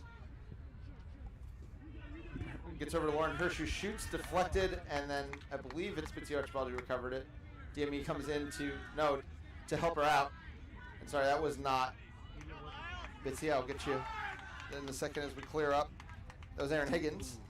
That pass was too far over the top of Smith's head, but Smith is able to save it at last second. Yeah, she just had nowhere to go. Yeah, there was no room over there. And Thompson almost messed that up a little bit, but in the end, Charlotte will maintain possession. There's just... Yeah, it's Peck there, who is pressuring the Himmelman. Can't come with control, though. Peck's just going to have to fall back. That is a shot off the crossbar. Another bad break from Charlotte. And Hale goes down hard.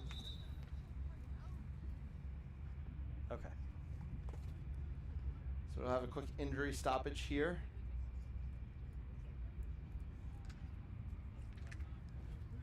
This is yours if you want it. If you pick up that Yeah, so this is an opportunity for both teams to kind of take their breath, get their steps back under them.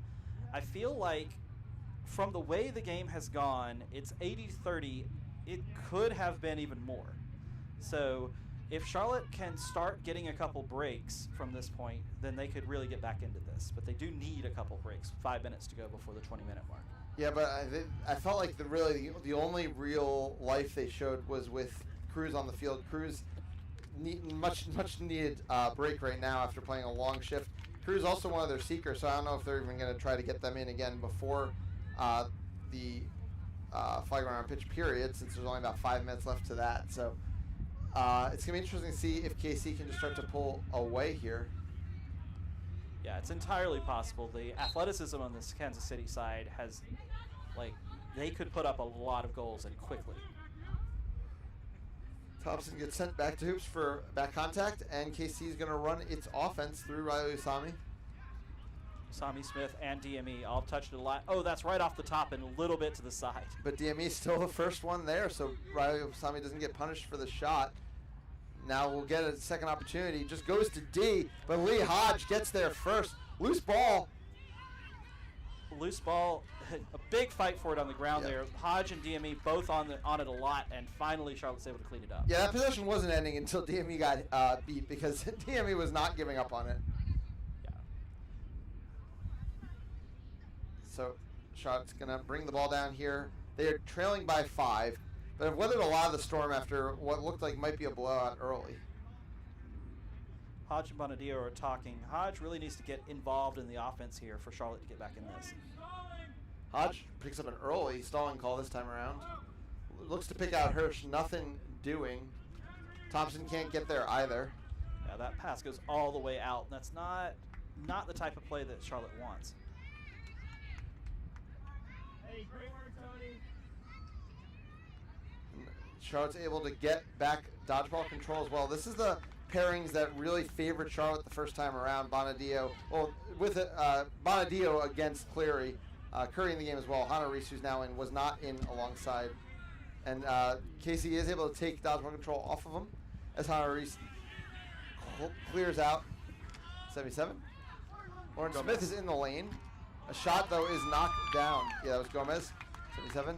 But Thompson, nice defense there. Charlotte gets another stop, and the longer this game goes, with Charlotte's prowess historically in the flag runner game, they are just hanging around, making things interesting.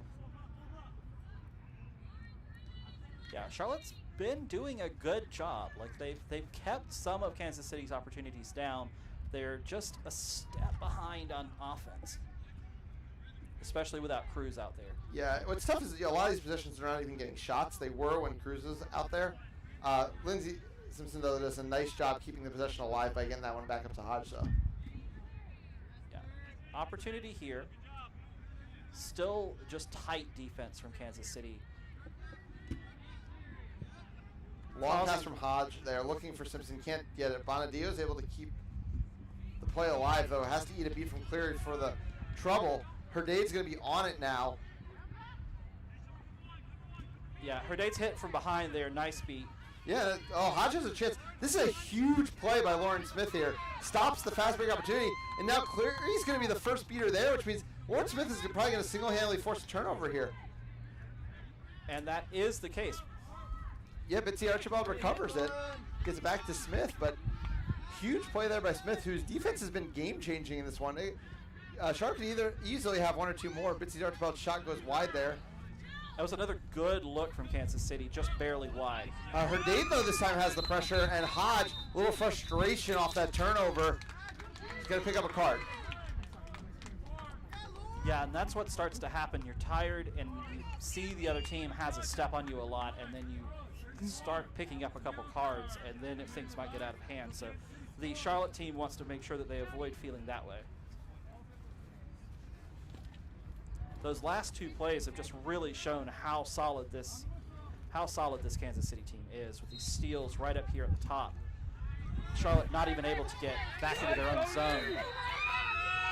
And Gomez finishes.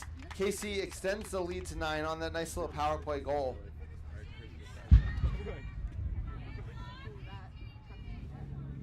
What was that?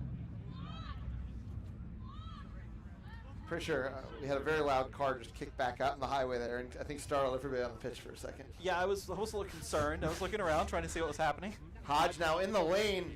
Hodge goes right through Lauren Smith. And that was Lee Hodge's first real opportunity to get something done, and they did. And I think somehow we've managed to break the same hoop for the second time this game. That does seem to be what has happened.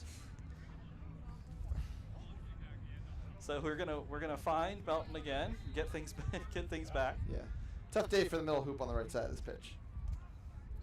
Oh, we got another hoop already coming back. So at this point we've got it down to science. Players are walking off. I don't think they gave this goal ref enough credit because he got in and out with that hoop in a hurry. Yeah, that's great. Thought for a second that it was the original one that had been repaired, but it's quite possible. They are going to take this opportunity to get a little water break, a free timeout. Yeah, we haven't given Chris the Comp a break yet from head reffing all morning, so I think he's happy to have a water break. Absolutely the case. And I do appreciate it because it's allowed me to stay in the commentator booth for longer.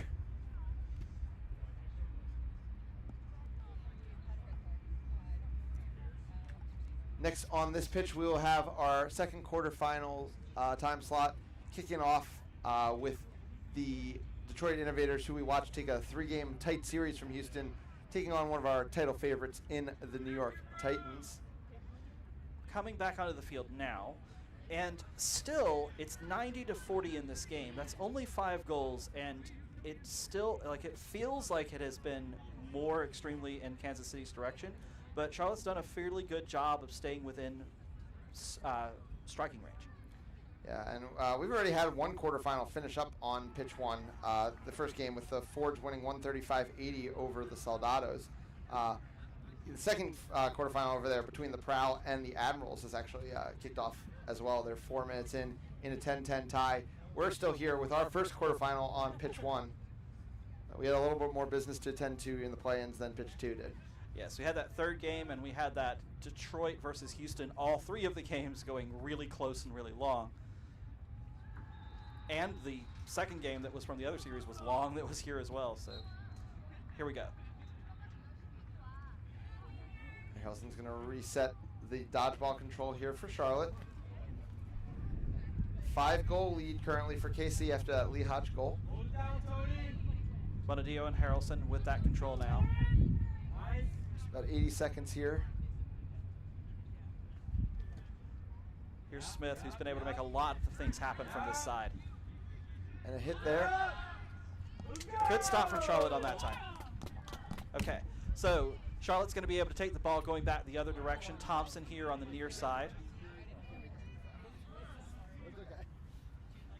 Thompson pulling the ball up.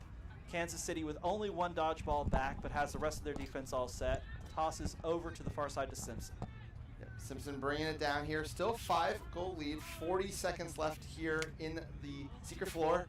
Pass goes behind. And over the top, really nice offense here from Charlotte. They've cut it all the way back down to 4. If they can get a stop on this last possession and a catch, we could have a ball game again here. Yeah, really nice work there from Charlotte. They played their game, they got their passes crisp, and they were able to put it through.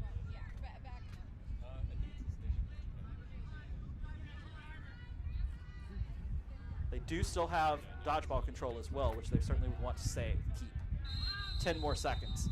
But unfortunately, I believe it's going to be a foul here against Charlotte.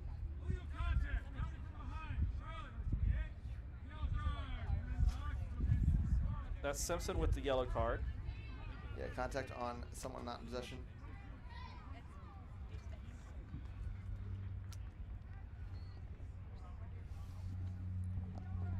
All right. So everybody is getting set back behind the field here, and it's going to be Charlotte with a couple of the dodgeballs getting ready behind. We've got Herdade on the far side with the quad ball. Oh, you're back. Gomez has it now. Hits the lane. It doesn't go.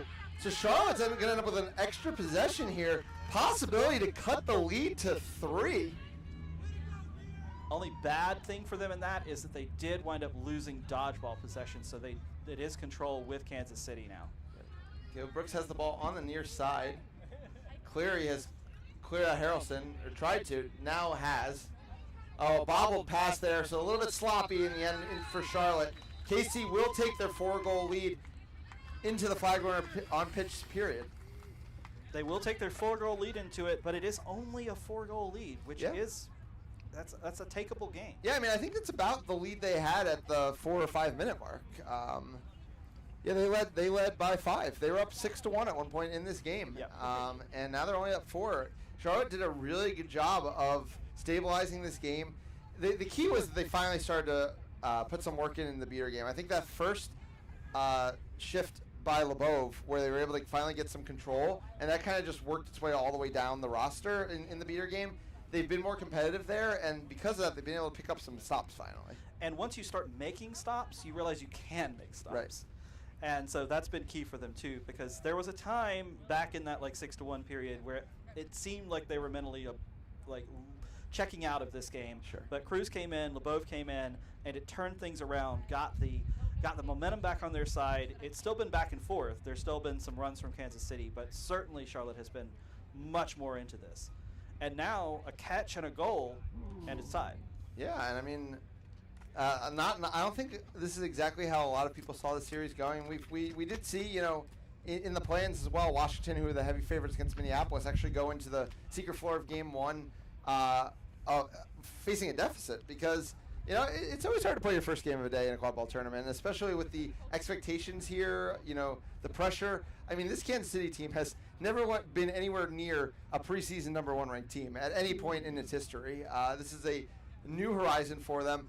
The fact that they came into this as favorites to advance to semifinals, a place they've never been before, is just kind of speaks to how uncharted territory this is. They got to go and take it, and that's what they're looking to do here with a 4-goal lead at the 20-minute mark. Yes, and certainly they have the talent to take this and to take the games in the future as well. But here they are going to have to deal with Austin Cruz coming in at Seeker, as we talked about. As you mentioned, Cruz has been out of the Chaser game for quite a while now, about 10 minutes of a break to be ready for this moment. And who is going in at Seeker for? It is Hamilton, looks like, for Kansas City. Who's also been a revelation for them, has come up with some huge catches. So a lot of good flag running going to be coming at Cooper here. I'm sorry, a lot of good seeking. Though Cooper's flag running is also very good. Yes, and both of these Seekers have, at least during the regular season, had 4 catches. So that's a lot of catches, half their games for both of them basically, with the catch. And first time we're seeing Lebov and Richard on the pitch together. Charlotte spent a lot of the season kind of splitting them up, getting some of their younger players reps with both of them to kind of, I think, maximize their impact since they're both so talented in their own rights. But paired up, they are one of the better pairings in the league still, and they will be looking to give Cruz the first shots here in the flag runner game. But yes, it is going to be control with Kansas City to start. Ong. Yeah, Ong's just going to clear out Brooks and let DME work. Finds Vincent Reyes, who goes up with one hand. Wow, that was a forceful finish there from Reyes. Gets the first goal of the period. 5 more now needed for KC. Hodge is happy to slow it down. But right now, KC's winning on every facet because it's Hamilton who's getting all the time. Yeah, Hamilton's had 2 shots already. Goes low, but isn't able to get it. And the beaters are playing in both facets of the game for Kansas City. Yeah, that's Ong's speed having an effect right now. And also, you know, it's the composure of Addie Himmelman, one of the youngest beaters who's playing major minutes for any of the top teams in this league. They've been relying on her for these flag runner and pitch minutes, and she's delivered time and time again. Reyes is trying to get by Hodge, takes a screen from DME, but really nice from Slominski there to get around her own hoop and make that stop. Yeah, really good stop there from Kansas City. Meanwhile, in the flag runner game, it's been basically no opportunities for Charlotte at all as this shutdown from the 2 beaters for Kansas City. But now their dodgeball's on the ground. Ong is able to save possession for Kansas City, though, so they do maintain control. And Ong and Himmelman continue to dominate as Charlotte has to have another opportunity to go awry. Cruz has had no opportunities. Yeah, Cruz's swat, though, it was a chance for control, but no. Sloan was out of position, and KC's able to get another one. Hamilton continues to take shots at Cooper. Now Cruz is finally going to get a chance. Oh, Cruz almost made the most of it before Hamilton's going to come over and clear him out. Yeah, one great diving attempt there from Cruz. Almost made it happen, and now... Oh, Hamilton's getting very close. He's feeling it now. Hamilton twice with a hand on the flag. And sorry, actually, that was Drew Smith. They've subbed out in the Seeker game. Bonadillo is the first beater sub in for KC. Richard's beat out there by Himmelman. Meanwhile, it is Slominski going through the defense. Really nice take there by Slominski. Yes, Slominski finally able to put Charlotte back on the board in the quad ball game, but they're behind by a lot now. Oh, Cruz is close on that one. Cruz and Cooper both go down hard. 5-goal lead now for KC. Ong, a nice block by Richard. Brief control there, but meanwhile, DME, there's no answer for DME in the quad ball game, is Charlotte's biggest problem right now. Yeah, it's now 120 to 60, and that set score is 150. So it's going to be a tough sled for the Charlotte team to get back in this game. Now we're taking a moment. Yeah, DME pretty much has been unstoppable once they get a step. And I just want to speak to how impressive it is. I mean, Shanong and Addy Himmelman have played every minute of this flag runner on pitch so far. They've basically never lost control the entire time. They've played quad ball and flag runner. Addy's 19. She's going up against a Team USA beater and beaters who've played for 8, 9, 10 years in this sport at the highest level. It's incredibly impressive. Incredibly, yes. And both of them just displaying pure athleticism. Every time they let go of one, they're the one who's back on it. No car on the play. And Cruz, and now the new seeker for Smith, yep. have not had an opportunity really. Bad news. Hamilton's back in, so it's not the new seeker anymore. Well, it's Tibbs and it's seeker for. Yes, it is called Tibbs and it's seeker for Charlotte. And Ong makes a beat there. Hamilton is going to have time. It was a goal this time scored by Charlotte. DME, though, goes around. This time misses the shot. But it is going to be Lauren Smith who's there first. Big time catch by Ong off of Richard's throw in the beater game. Maintains that possession once again and gives Hamilton another shot at the seat. Thompson and Hodge combined for a nice stop there on Reyes. And then Richard just sees the opportunity to force a quick turnover and does so. Cooper in a wrestling position now with Hamilton. He's going to have to get out of it, though, by the time Cole Tibbs shows up. Lee Hodge, a long pass to Ross. Did get pressured by Cleary there in the beater game. This is going to give Tibbs time, though. This could be big for Charlotte. Tibbs has got 2-3 chances in a row here before now here's him, or the Curry back in at beater. Yeah, Tibbs does love the through the legs move. Has tried a few times. Cooper has not been fooled by it so far. As Cleary's just going to clear there, and then clears Richard. Curry, though, takes a beat. Bonadillo, nice kick back. Meanwhile, DME doing DME things. Goes through the defense, brings the hoop with him. Yeah, it's 130 to 70 now. So the Charlotte team doing a pretty good job of staying in things in the flag runner game, but is slowly chipping away, losing it in the quad ball game. Yeah, they really just needed Cruz or Tibbs to deliver them a quick catch. That really was their out in this game. It has not been to be, and they are running out of time here. Just 2 more goals needed. I think there might be a foul coming in the quad ball game. Drew Smith has checked back in at seeker for KC, up against Tibbs currently. Each team utilizing 2 seekers. No foul on the play. Yeah, both seekers for both teams, all 4 of them going extremely hard, lots of times being beat, lots of times getting some chances. So it's really struggle out there to get your breath.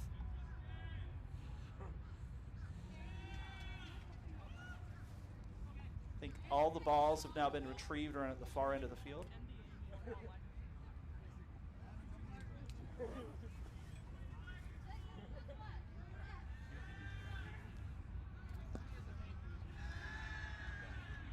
Crew's figuring everything out, making sure we're all on the same page. Yeah. Looks like we've got another repair of some hoops happening. While we have a moment to do that. This gives everyone a chance to catch their breath. And we mentioned over on pitch 2, second quarterfinal going over there. Chicago now up 60-20 on the Washington Admirals. And we will have the fourth and final quarterfinal kicking off on this pitch right after this match between the New York Titans and the Detroit Innovators. Looks like it's officially a break as we get things repaired.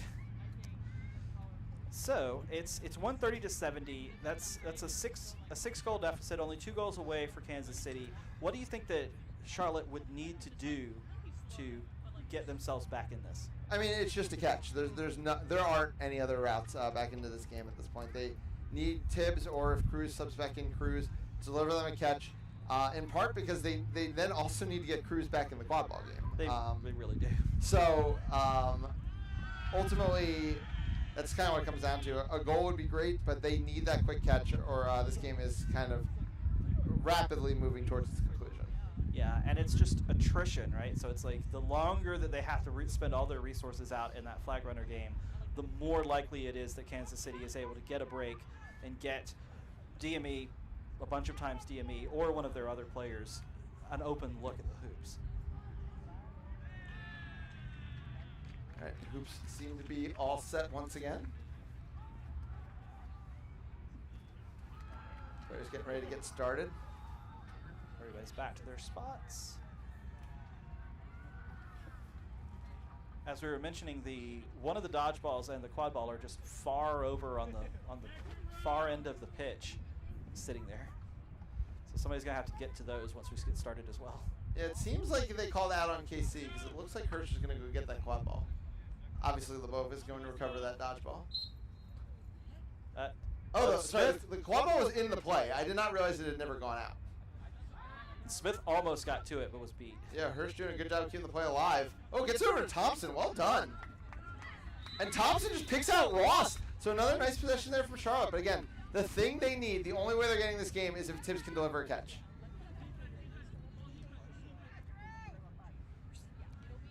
Hannah Reese is going to have to stay in the quad ball defense because now she's going to throw. And Lauren Curry has the answer to the catch. Now Herdade is through the zone. Gets Thompson off his feet. Herdade scores. It's just one more needed for KC now.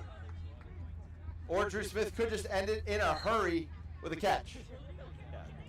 Yeah, that is definitely not what Charlotte needed there. That loss of the dodgeball led directly to the goal. And Hodge just got pressed immediately into a turnover. Dodgeballs are all over the ground. Feels like KC might be able to end this one right here. Riley Usami coming down the field, already in his shooting range.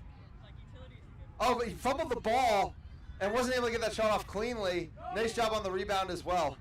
You could see he wanted to call game the entire time he was running that ball down. Yeah, absolutely. And it just barely rolled off the side edge of the hoop. He could have had a wide open cutter on a side hoop. I don't think he was ever seeing that person. There was shot in his eyes the entire way. Gives Smith another opportunity here, and here's Cruz trying to make that catch happen. Yeah, I mean, Cruz at this point has to risk 50-50s, though he doesn't even have to. Smith is set back to hoops. Thompson now in the lane, goes behind to Braxton Hale. Hale slows it down, gets over to Simpson. Thompson, just missed that shot. He didn't celebrate like he made it. That's what I always check when I'm reffing. Yes. Did not seem very happy with the shot. It's like, okay, so you didn't think it went in, neither do I. Tibbs going to try again here. And that's knocked off instead of. It was close. Best opportunity of the game. And so far. meanwhile, Herdade just walked down the pitch with beater support and puts this game away. Catch wouldn't have mattered. Would have been nothing but a consolation prize for Charlotte as KC does what they came here to do. Takes care of business, 150-80. They are one game away from their first ever semifinal.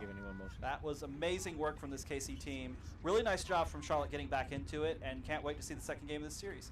Well, that will do it here for us on Pitch 1. We'll be back in just a few minutes with the Titans taking on the Innovators in the beginning of their quarterfinal. For myself and for Clay, we'll see you in a few.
let me know when you guys are ready to commentate.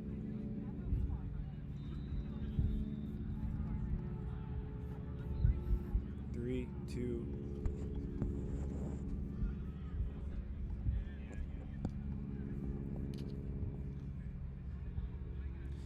Welcome back. We're here at pitch 1 of the Major League Quadball Championship. I'm Brandon Cabina. And I'm Ashton Butler. And we're going to be your commentators here during this matchup between New York and Detroit. Detroit has advanced past playing Houston in the first round. Tight series, 2-1 goes to Detroit.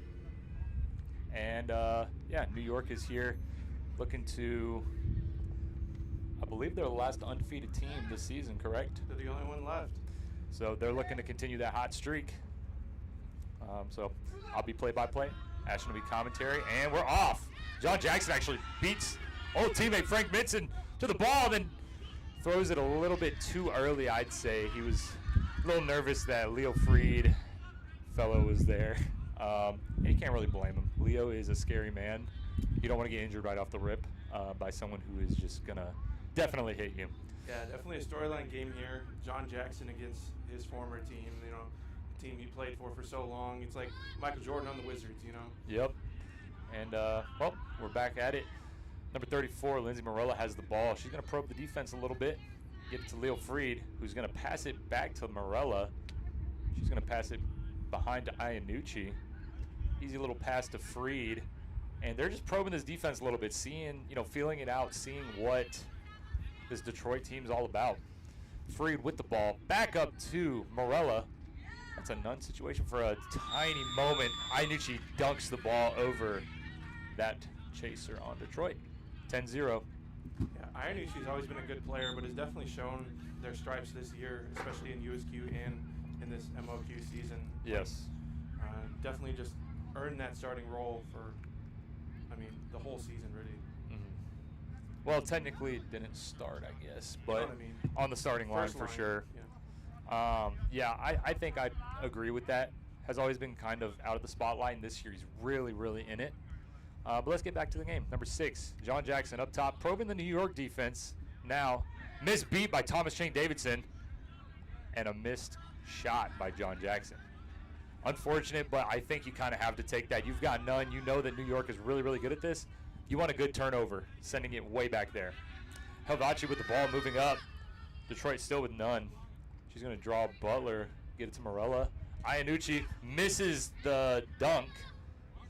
John Jackson's going to cover Leo Freed, but Freed will get the goal.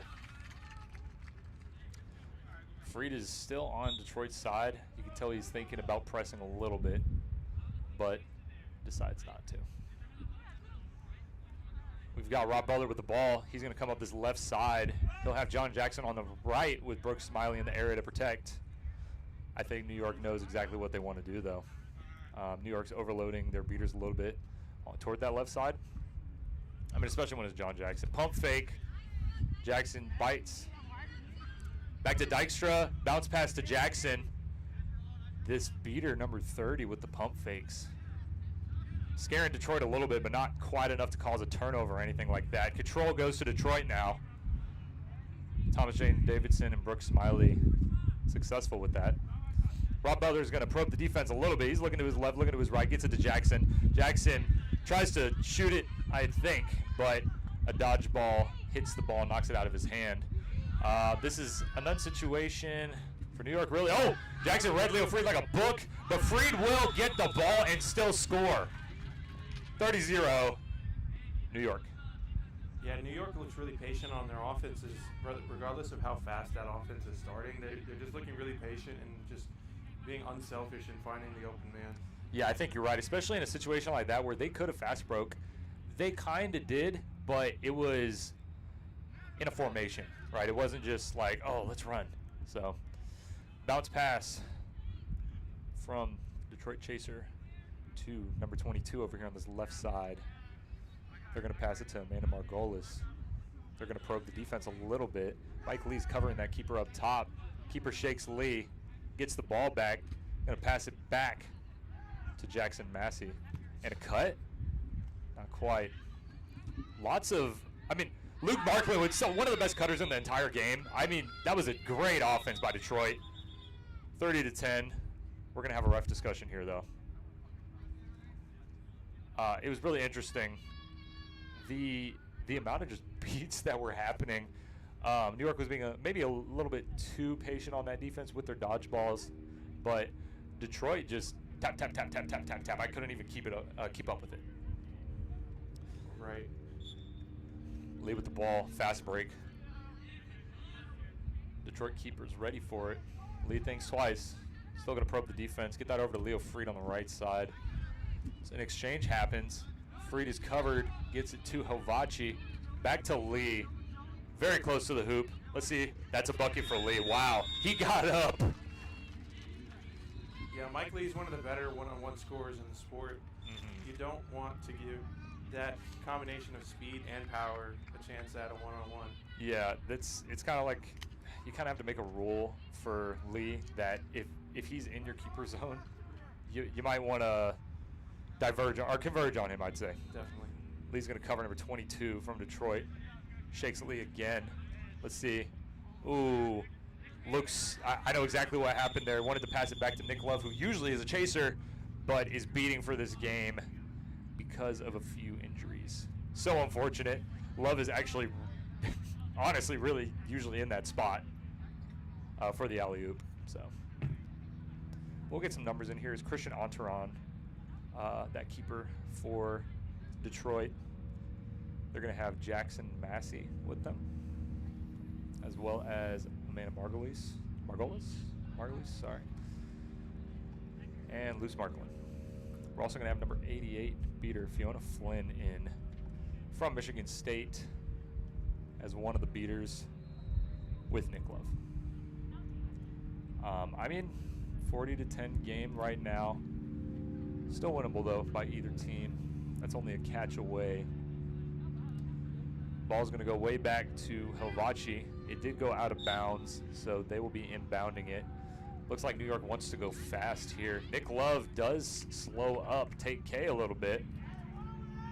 Accidentally stepped on K's toes a little bit right there, both metaphorically and literally. Love is just being pesky right here, and it's really working out for them, I'd say. Could have sworn with the ball across to Blanchfield. Easy little floater of a pass. Blanchfield gets the finish, and it's 50-10. Yeah, it looks like we had a line sub from New York. We're going to have Frank Minson in at keeper, Molly Potter, Blanchfield, and then Coda Swarren in. Your beaters will be Tate K and Trina Shaw. Ball goes left to Gwen Pratt. One of the, a little bit of a weird dodgeball throw, kind of confused me. Jackson Massey blocks the ball. Across to Rob Butler, who's back in. Butler will corral it. Yeah, I saw that too. Yeah, it looked a little too far off. Yeah, so what kind of happened, in case you didn't see that, they were trying to manipulate the third dodgeball and, you know, quote unquote throw it at a player so it goes off pitch. And I don't think they really threw it at a player. It was a little too inaccurate. Yes, and especially from Tate K. Yeah. Yeah, potentially the best beater in the sport. Yeah, and so we know that's going to be an accurate throw 90% of the time, really. Nick Love will get that ball.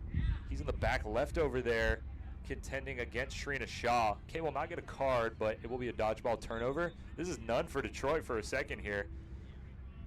Ball's going to go back to Kay. Rob Butler has been utilizing that stiff arm a lot today, and he gets taken down by Frank Minson. Looks like an injury potentially. Yeah, just kind of awkwardly fell on that one, unfortunately. Oh, yeah. Butler is walking off on his own power, but unfortunate, especially for Minson. You know, he makes that hit, knows it's good, and then instantly, you know, gets up. He calls for the refs to notice. That sucks when you make a hit and you're just like, man, it's good quad ball, but people, sometimes you fall awkwardly, as you said. Absolutely. New York does successfully get the stop. Good hit by Minson, and we're going to go up on offense.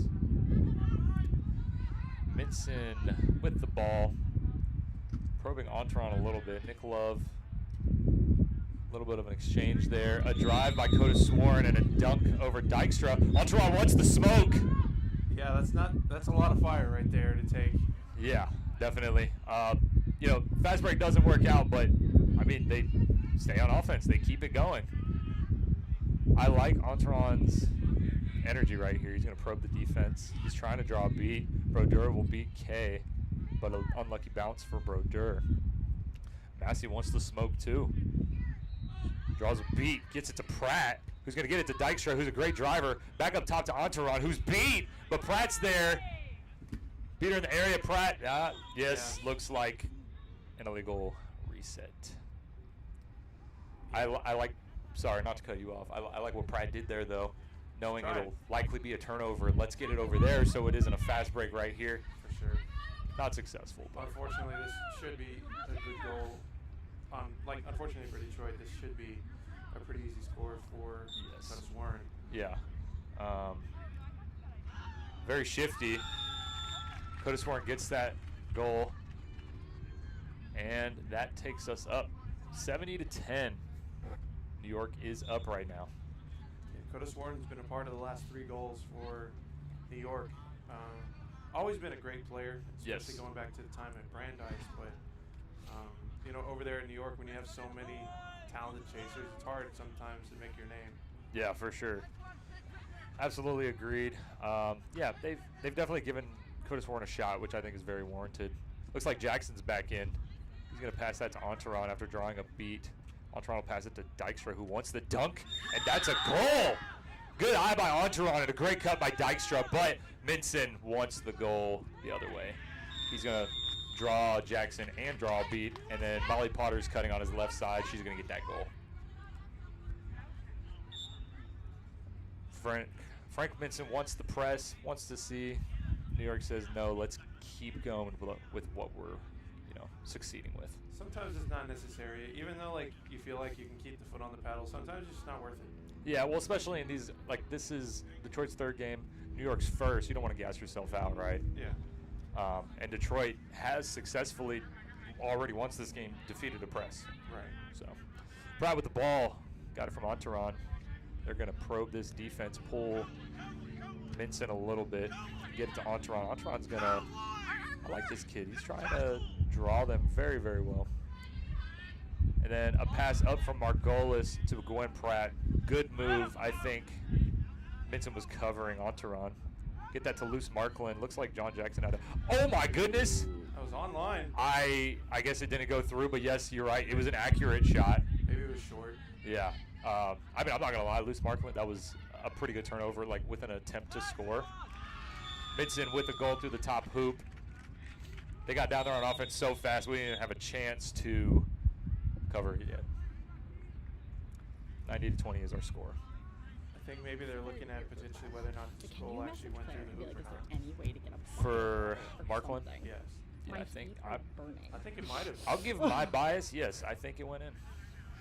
But now if it didn't, then unfortunate. See, that's why we're sitting over here. There we go. Okay, that's a 3rd goal for Detroit, which New York effectively blanked it though with the quick offense. Well, no, because it takes away the goal because I think. Oh wait. The person who initiated it was Coda Sworn. It wasn't. You're right. That is a weird situation where. It's just a tough thing to go back on. They should just give him the goal at that point. Yeah, in my opinion. It is what it is. Markland with the ball. One of the better players for Detroit, I'd say. Very, very good player. They're covered by Frank Minson. Gwen Pratt will probe the defense, get it across to Entourage, who's got fairly fresh legs, I'd say. Really wants this smoke. I'm loving it. Gets it across to Pratt, who will get it to Margolis. Margolis is covered by, oh my! Not quite the oop we wanted. One hand, too. Oh, man, that would have been sweet. Leo Fried-esque. Minson with another goal. I mean, if they took away the goal earlier, same exact situation, right? Coda Sworn initiated it, and Minson got the goal there from Coda Sworn. And then a new line in for New York now, or at least 2 new chasers in, or 3 actually. Yep.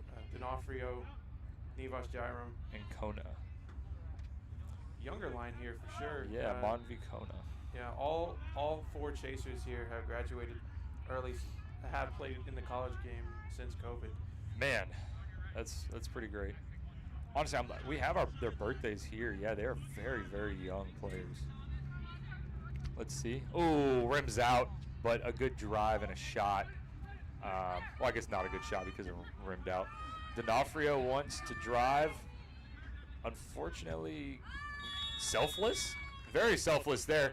John Jackson unfortunately gets screened by his own player who's running to tag in, and D'Onofrio is literally at the hoop and gets it to Jairam, who will finish it. Yeah. Both D'Onofrio and Jairam acquisitions for New York this offseason. Yes. From different programs. Jairam actually taking over a coaching position for them this season. And clearly it's been doing well. I think that line of just two super athletic players, you can't really go wrong with something like that. Yeah, absolutely. I mean, I'm going to read out what year they're born because this is crazy. D'Onofrio, who just got that assist and goal. It doesn't even need to be ice water. 2005. Oh my Goodness gracious, that kid is just young. Wow. I mean, I'm not going to read out all of them, but like you can tell by that one alone, right? They have their taxi mascot over there hanging behind their bench. I love when quadball teams are just having fun with it. Oh right? yeah, I mean Detroit over there, they have that flag over there. You know, it's just good vibes. And yeah, so that is a timeout called by Detroit. What's the score? 100-30, I think. Yes. Detroit, honestly, having some good looks on offense, just not putting up quite a fight on defense. That's just tough, honestly. It's just difficult when you're not able to finish, or even if you are able to finish, it's like New York has control basically the entire time, so they're just able to attack your one beater and then just run it. Yeah, it's unfortunate, but like that's New York just doing New York things. You know what I mean? For sure. I mean, this is where you let everyone play. You get legs loose if you're in New York, right? Because ultimately, like if they get to where they're expecting to go this weekend, they're going to need some of their stars later on. Yeah, absolutely. Yeah, New York. I mean, a lot of these players won an MLQ Championship 2 years ago, and they made it to the finals last year, and they're looking to go get their second championship ever this year. Yes. Yeah, and I think that's important. Like the hunger is there, right? There's some of these teams that are just hungry for it. Looks like we got some subs in for Detroit. Johnston, number 7, goes in, makes a little move on Jairam, and then passes it back to John. Pretty funny right here. John and Johnston, 6'7". Their numbers are 6'7". Anyways, control goes to Detroit. Love in. Will run in, take that beat. Let's see what he does with it. Wants the hammer. Johnston, clear. Yes, does dodge the beat. Gets wrapped by Jairam. Johnston is staying up. Wow. That took some strength. Jairam wanted them to fall for a while there, but looks like Detroit keeps control right here. Love is going to pressure D'Onofrio. That's a nut situation for New York because of Nick Love. Colin Gaines in. They're going to have a scrum for the dodgeball. Got it back. Trina Shaw is in. Detroit, they had none for a while, but didn't do too much with the none situation. And is that a turnover? Yes, it is. Looks like John Jackson's going to be running the other way. And it is clear.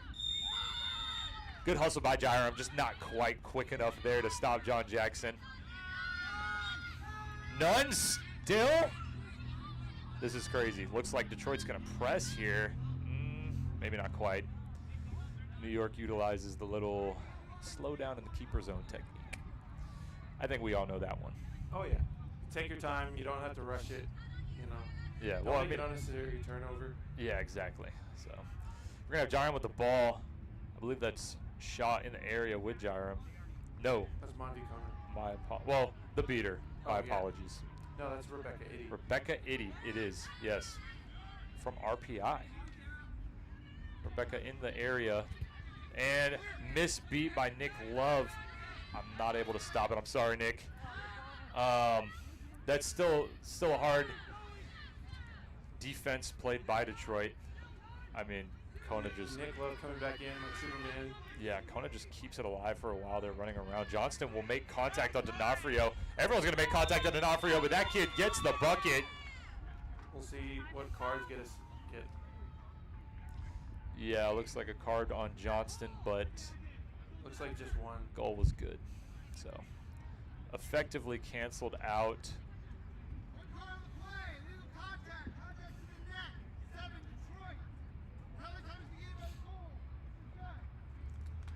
Great goal there by D'Onofrio. I mean, the Greenhouse Award winner this Yeah. season, and Kid's a beast. definitely proves why they deserve it. Yeah, he was more of like he was on Boston last year, like you talked about earlier, and he was a lot more of like a role player, I'd say. But on New York, he has his own line, pretty much. A line of the younger players. We're going to get some line subs from Detroit. John Jackson's leaving the game. Jackson Massey's back in. Are we going to see Enteron again? Yes, we will. Amanda Margolis as well. Luce Marklin is on the pitch as well. Massey with the ball. He's going to get it to Enteron. Let's see what he does. He was doing a pretty good job of getting around Minson's hits earlier. Let's see how he does against Gyron. Gyron doesn't seem to be very bothered by Enteron. Good beat stops Marklin's offense. D'Onofrio and Gyron running down. Great screen by Gyron. D'Onofrio will get, what is that? 2 goals and an assist already? Something like that. Yeah, I mean, 12-4 now. 120-40, I guess I should say. This is, it's not going great for Detroit, but I wouldn't say it's going terribly. Like I said earlier, Could've been a like, lot worse. Yeah, well, and just like their offenses are looking good. Detroit's offense, and it's just New York's offenses are looking great. Yeah. And that's what we've come to expect right now, though. I mean, It's just hard when you're not able to set your defense. yeah. Pratt beat. Gyrum doesn't even go over the ball, trusts his teammates, and he'll go ahead of the offense. And great pass by Blanchfield right in front of the hoop. Monvita Kona, my apologies, will get that goal. Yeah, had a lot of options there. We see who Anna's favorite teammate is. Yeah. I mean, Kona was the fastest one down the pitch there, I'd say. Like, in front of that ball. For sure. Oh, my goodness! Colin Gaines gets cooked and then cooks. Like, that was a great catch, dodgeball. Enteron gets beat by Gaines. Gaines just being a pesky player. Sure. Marklin will come away with the ball right here. Let's see. And that's a shot by Marklin. Good goal through the small hoop. Great drive by Marklin and a lot of hustle. Absolutely. Those beaters for New York could only do so much there. Yeah, I mean, well, I think they did try to do too much there, in my opinion. 130-50. Gaines got that catch, but then he tried to make it behind the back beat, and that just didn't work out. The ball did go to D'Onofrio, who just couldn't handle it cleanly, and Marklin wanted that ball more. Sure. Now we have starting line chasers in with Justin Cole. Let's see. Yeah, Morella with the ball. She's got Helvachi to her right, but will pass it to her left to Freed. You can just see how calm this line is. It's going to go back to Morella. It's over to Freed again, and great eyesight. That sounded weird. Great eye by Freed to run in, draw that beat. Cole is already cutting on that left side, and I don't want to say it, but it was just a little too easy. Honestly, it just kind of felt like they were staring at that the whole play. It truly did. They kind of made Detroit think it was going to be over here on this medium side, when in reality the plan was always to score on the small hoop.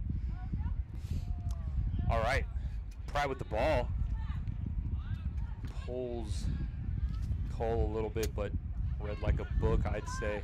Marklin got beat before the ball ever reached them.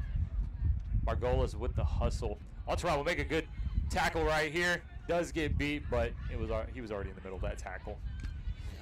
And they're on defense. Marklin running up. A little bit of pressure on Cole. He will think twice about trying to drive through Marklin, who will go back to the hoop, pass it to Helvachi. Helvachi's going to get it back to Cole. Margolis is going to pressure Morella. You can tell this Detroit team has so much fight. Nick Love smacks the ball out of Christian Barnes' hand. And is that, the ball is still in. I can't really see Helvachi's hands. So it is in New York's hands. Morella with the shot. A little bit of a weird moment right there. Barnes drives in. A couple of beats happen, and a goal happens. Just poised offense. Like, they always know that their teammate is going to be there. Sometimes, like, without even verbalizing it. Yeah, I think that is one of New York's greatest strengths is just, if you do the right thing, your teammate's going to do the right thing. You know what I mean? There's none of this like, well, if I do the right thing, is my teammate going to be there? It is straight up just, if I do this, they're going to do that. And that's good. I mean, they have a lot of players who are very talented and tenured. Right. Max Immigrant is just destroying all these Detroit offenses lately. Passes are happening, and he's flying off the hoop before that ball even reaches its target and making that beat. Havachi passes to Cole. With a 1.5 on Brodeur. Doesn't really work out. Ball behind. Is that Morella? Morella just driving through this Detroit defense. Havachi's going to pass that to the right to Freed, who gets blocked through the hoop by Antaron. Give that man his block. Goodness gracious. Leo wanted that poster, but Antaron does not care. A little bit of information on Antaron. Student in Michigan. That's a good thing for them, that's for sure. Yeah, that was quite the block. Who is the ball right now? Is that Jackson Massey with the ball? Yes, turnover right there. Good job on Antaron. Gets his block and subs for the man, the myth, the legend, John Jackson. For sure. Yeah, New York's defense has been pretty stout when it comes to these passes. They're clear on what they're doing. A chaser goes behind, and then if it goes behind again, that beater is already there. Yeah. Detroit needs to put some more zip on these passes and move a little bit more with their feet. Yeah, I think they definitely made an adjustment here. Nick Love is just in Semigrant's face because Semigrant probably has 3 or 4 stops from this alone. A dodged beat by Massey. Massey's going to get that to Dykstra after drawing the dodgeball. Man, Justin Cole 2 times in one play jumps up and blocks the pass as the keeper there. Good eye on Cole. Just reading that offense. Cole will advance with the ball. Looks like it's a little bit sweaty. He's going to take it in that back right corner. Semigrant in the area with Helvachi. Looks like their beaters are going to try and save control for flag runner on pitch. And here's another 1.5. Good goal by, I believe that was Cole. Yep, caught Jackson with his hands down. I mean, yeah. Leo Freed, I don't even know if he actually wants to pressure these guys or if he's just like, yeah, I'm Leo Freed, so I'm going to scare you a little bit. I mean, when you have that much aura, when you have 4 chasers that each require 2 people to guard them, it makes it a little hard when you only have 4 total. That's a missed beat by Thomas Chang Davidson because Semigram just read it. Oh, this is going to be a fast break for Freed. Let's see if Jackson can get there quick enough to stop him. I can already foresee this not going the way that I described. Yeah. Jackson wanted to go for the pass there. I'm going to be honest, probably the better move safety-wise. Detroit is losing some numbers here throughout this tournament. Sure. It's getting toasty. Brandon and I from Texas, we thought we were going to get a little cool down, and then that didn't happen so much. I had to wear my hat. I was like, wow. Looks like Detroit potentially is going to get this last possession. 3 seconds left, unless New York does something crazy here. Dykstra with the ball, gets it back up top. No, she does not get it back up top. Justin Cole will eat that pass right up. And I want to go back to your comment about Leo having aura. There was a Reddit post a few years ago, and they said, what chasers have the most aura in quadball? And I said Leo. I got downvoted to smithereens. I think Leo's aura is on the pitch, though. This is true. If Leo Freed is anywhere, if Leo Freed's on the sideline, you're even calling that he subbed off. Nobody else has that. That's a good point. And I'm glad you agree with me. I just could not believe they were like, he doesn't have aura. It's like, bro, yes, he does. Came out of nowhere, doesn't really make any comments, just plays ball. Puts his head down and hoops. I feel like that is almost a definition of aura, is it not? I guess so. We're pretty vocal, right? Oh yeah. And I think part of that does get rid of, potential aura for us. Maybe. We aren't mysterious or anything. Everyone knows who we are. We're kind of just out there. Other players with aura. I remember Zero Scarborough. He was one of the high. I remember that season. Yeah, he had some aura. I'm not gonna lie. Definitely. Came out of nowhere. Had the face mask on almost all the time. You're like, who is this guy? Definitely. All we know him is by his number, 0. Sure. Yeah. Speaking of Aura, Justin Cole coming back, basically the last year or so, just coming back into his own. Played for some really good teams in the last couple of years. Played for Chicago, played for Dice, now playing for New York again. Yeah, well, and think about this too, like the fact that he left Team USA, came back, played for those teams, and then rejoined Team USA. Yeah, how hard is it to like That make is- it after not being on it? Yeah, that is, a testament right there. For sure. But this is a scary flag runner on pitch line, I think, if you're New York. I mean, you have... You're scared of your New York or no, otherwise? you're happy. Okay. Like, you have 4 elite scorers that can score at every spot of the field. I feel bad for the ARs having to run up and down chasing them. Yeah. I foresee some quick offenses. Yeah. And then we got Matthew Cooper over here, going to be the flag runner for the game. Is not an easy person to catch, I'll tell you that. Yeah, definitely.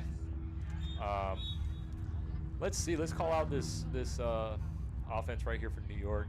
We're going to have D'Onofrio with Potter, Mike Lee, and Mamvita Kona. Take K. Take K is over there as well.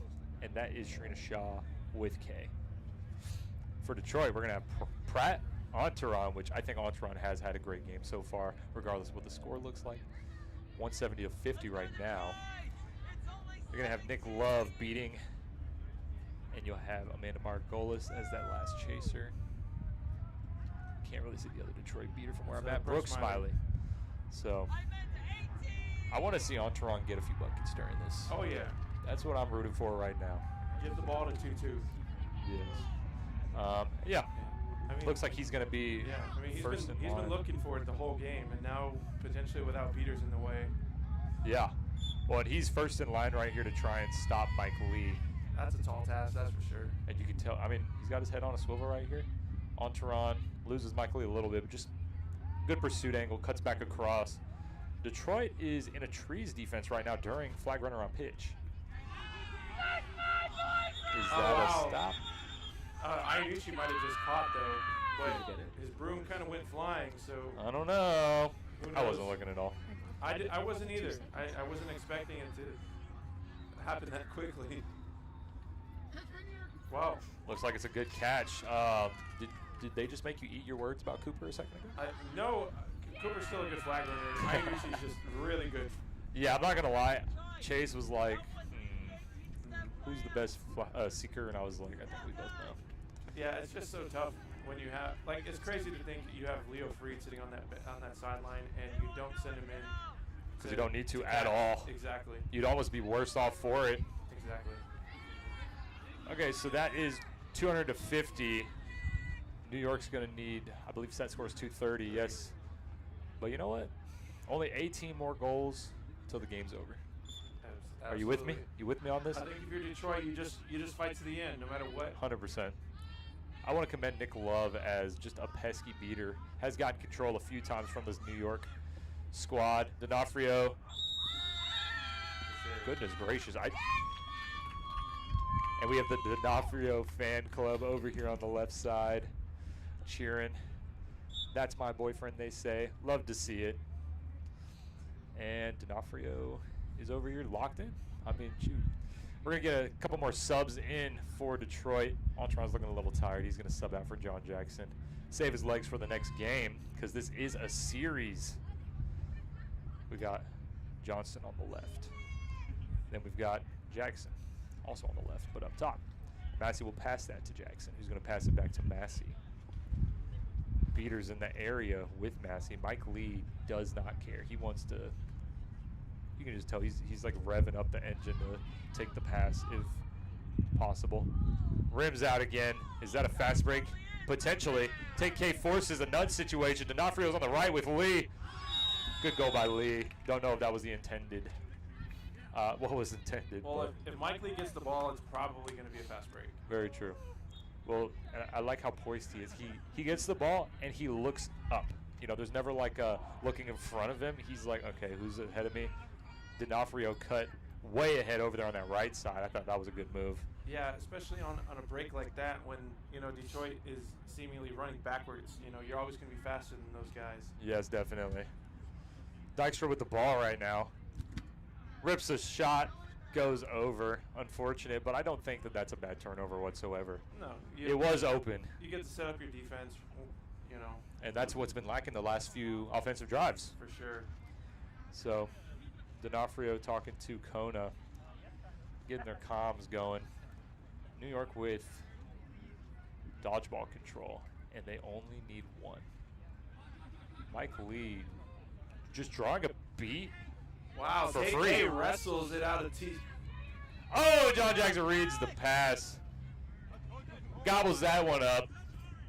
Man, how many times do you see that, though? Someone goes for a 1.5 and actually wins the ball. Yeah, usually it's just like, I'm going to distract you for a second, but Ted K is an elite tackler, I'd say. Not a good shot right there, I'm not going to lie. Like, I know you have to take that, yeah. but you'd rather it go high than low, I feel like. For sure. D'Onofrio, Games it. he does game it, but I really like that hit by Massey. Like, he's like, if you're going to win this game, it's not for free, buddy.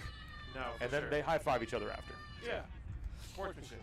Yeah, I liked it. I mean, shoot, New York showing us New York things. 230 to 50 is your, 235 to 50 is your final score. So 20 goals plus a catch. I'd say New York is poised to have a good run. For sure. Yeah, we'll be back here on this pitch after this with San Antonio and Boston game 2. Yep. Adios.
news. Oh, man, dude. Yo, he's gonna fire. His GoPro on y'all is crazy. Oh, wait, we're getting face cammed. Yeah, so pick your posture for this one. Wait, really? Yes. Well, it's not gonna be on the whole time. Here, look good. Always. Antonio, are you ready? 3, 2, 1. Welcome to another game of Quadball at the Major League Quadball Championship. This is game 2 between Boston and San Antonio. Boston did take game 1. San Antonio is looking to fight back and turn this into a rubber match.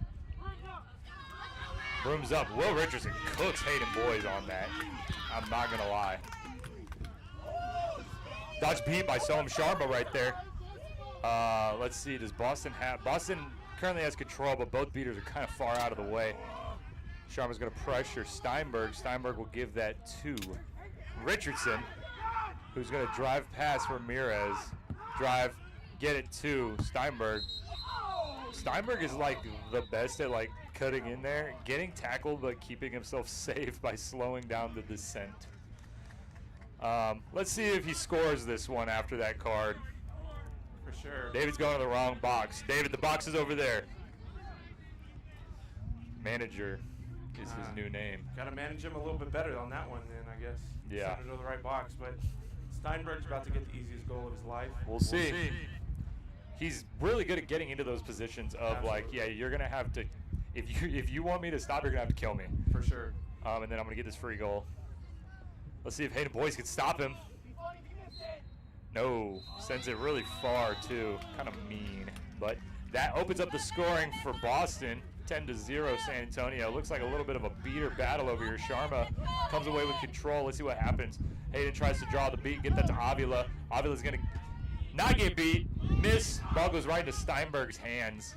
He's keeper, so, and there's a hit on Steinberg from Avila. Oh my gosh, bro just ate that hit like a madman. This guy is a beast. True athlete, not even. Anyways, ball goes way across the Persons. Boys will pressure Persons. Persons, though, very poised. Does not worry. Gets it to Steinberg. Steinberg is going to get that back across to Persons, who is going to put up the defense a little bit. Defense is not biting on it, though. They're going to get that back to Steinberg. Steinberg is going to probe the defense on his left side. Is pulling Boys with him. Tries to go in. A little bit worried about driving in on Boys. And then a great drawn beat. Oh, let's see what happens here. That's a turnover. Boys will get the ball. Good hustle by Persons, just not quite able to get there. Also great awareness, though, by Boys being able to get up there knowing that, you know, he's going to get this ball. So, you know, give yourself the best opportunity to get out and run. Absolutely. And this is a one-on-one for Boys right here. We'll see if Avila streaks down the left side. There is a beater in the way. Let's see what happens here. Boys just going to go. I think Persons did the right move there, for sure. As a team trying to contend to win, no use putting your body on the line for the first San Antonio goal of the series. For Or sure. of the game, sorry. For sure, yeah, that's a business decision, you know. I'm with it. Old I classic. totally with it. That does open up the scoring. Both keepers with the 2 goals. That's Steinberg and Boys. 1 goal apiece. Here we are, about 2 minutes into the game. Let's see. Boston coming up a little bit slower on this one. Steinberg has the ball. He's going to pull Hayden Boys a little bit. Beat made by DeMuth. Doesn't do a whole lot. Boys will try to tackle Steinberg. Blocked beat. Steinberg just, what a beast. Does not quite go in. Boys makes the tackle, forces the bad shot. Sharma's going to be across the screen. Wow. Sharma somehow ends up with the ball. What? No, Schwartz ends up with that ball. Sorry, I don't know what I said. But that is crazy. I'll be honest, I thought it was a turnover, and I was focused on beaters over there in the middle of the pitch. yeah, I think Boys didn't quite have the handle on the ball, and then Ramirez kind of let go of it, and then Schwartz was just able to take advantage. Smart play. Yeah, unfortunate, but you live and you learn. Schwartz, great job there. I think they're, you know, candidate for Hustle Player of the Year, really. Absolutely. Not even just from that play, just from their play all year round. Ramirez is going to get the ball to Boys on the left. He'll have Steinberg in his face. You can tell Sharma wants that hammer for Boys. one of the most lethal shooters.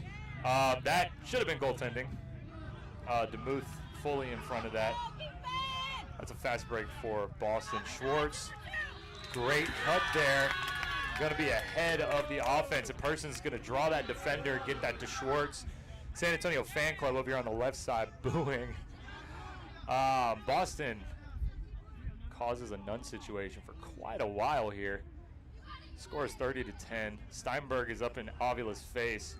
Boys, dang, tries to rip that, and Avila, just the hustle right here by these teams is incredible. Yeah, the San Antonio team isn't used to like losing the beater battle necessarily. Yes. They're used to being pretty dominant with their lines, but so far they're just having trouble with this Boston beating. Yeah, I mean, Schwartz right there just in Boys' face. Schwartz is like, if you're going to try and rip this, I'm going to make it as hard as possible, and that is a great, sign of a great player, I'd say. Parsons with the ball. Is that a shot and a score? It sure is. Yeah, Dumas just got leveled on the hoop by Steven Trumple. Yeah, that's tough, especially for a rookie player like Dumas.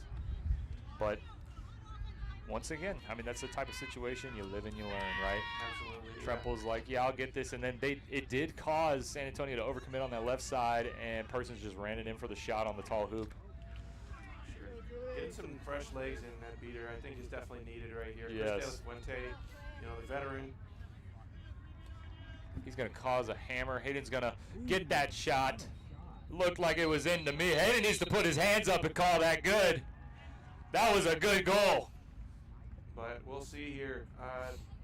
Hayden was just so nonchalant after. I'm like, no, you better. Yeah, did a great job of just being decisive right there. We saw the misplay there of the two chasers running into each other on the hammer, and just took advantage of it. Yeah, that was a great shot. Our camera operator right here said, wow, what a shot. It was just weird. Hayden just didn't argue his case, Anyways, though, yeah, I am going to say hopefully it's called good. That's 40-20. If so, if not, 40-10 will remain our score. Wide left, they say. Anyways, not a bad turnover. Stops a fast break from happening. I think that's kind of what's been killing a lot of teams at this tournament so far is fast breaks. We've got some Boston Chaser line subs. This was a really good line in their first game against San Antonio.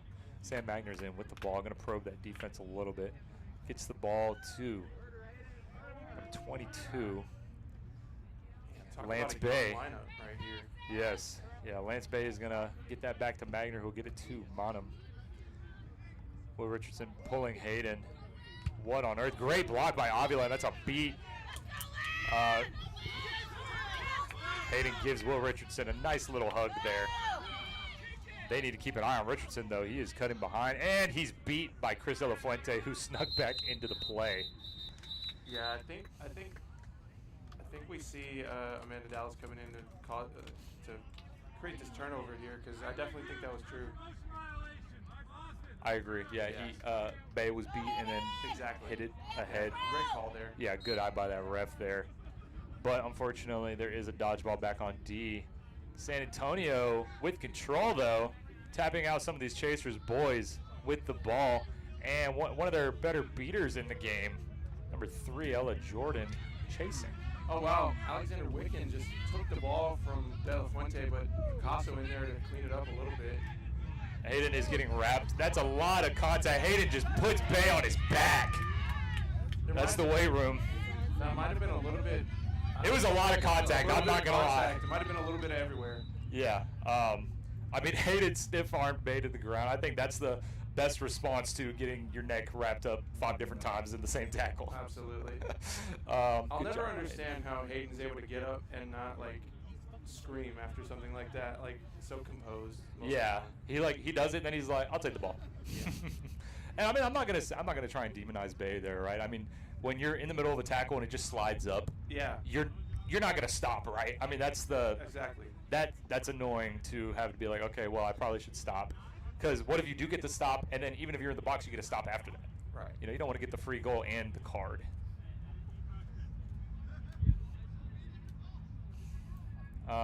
It definitely should go back to boys here.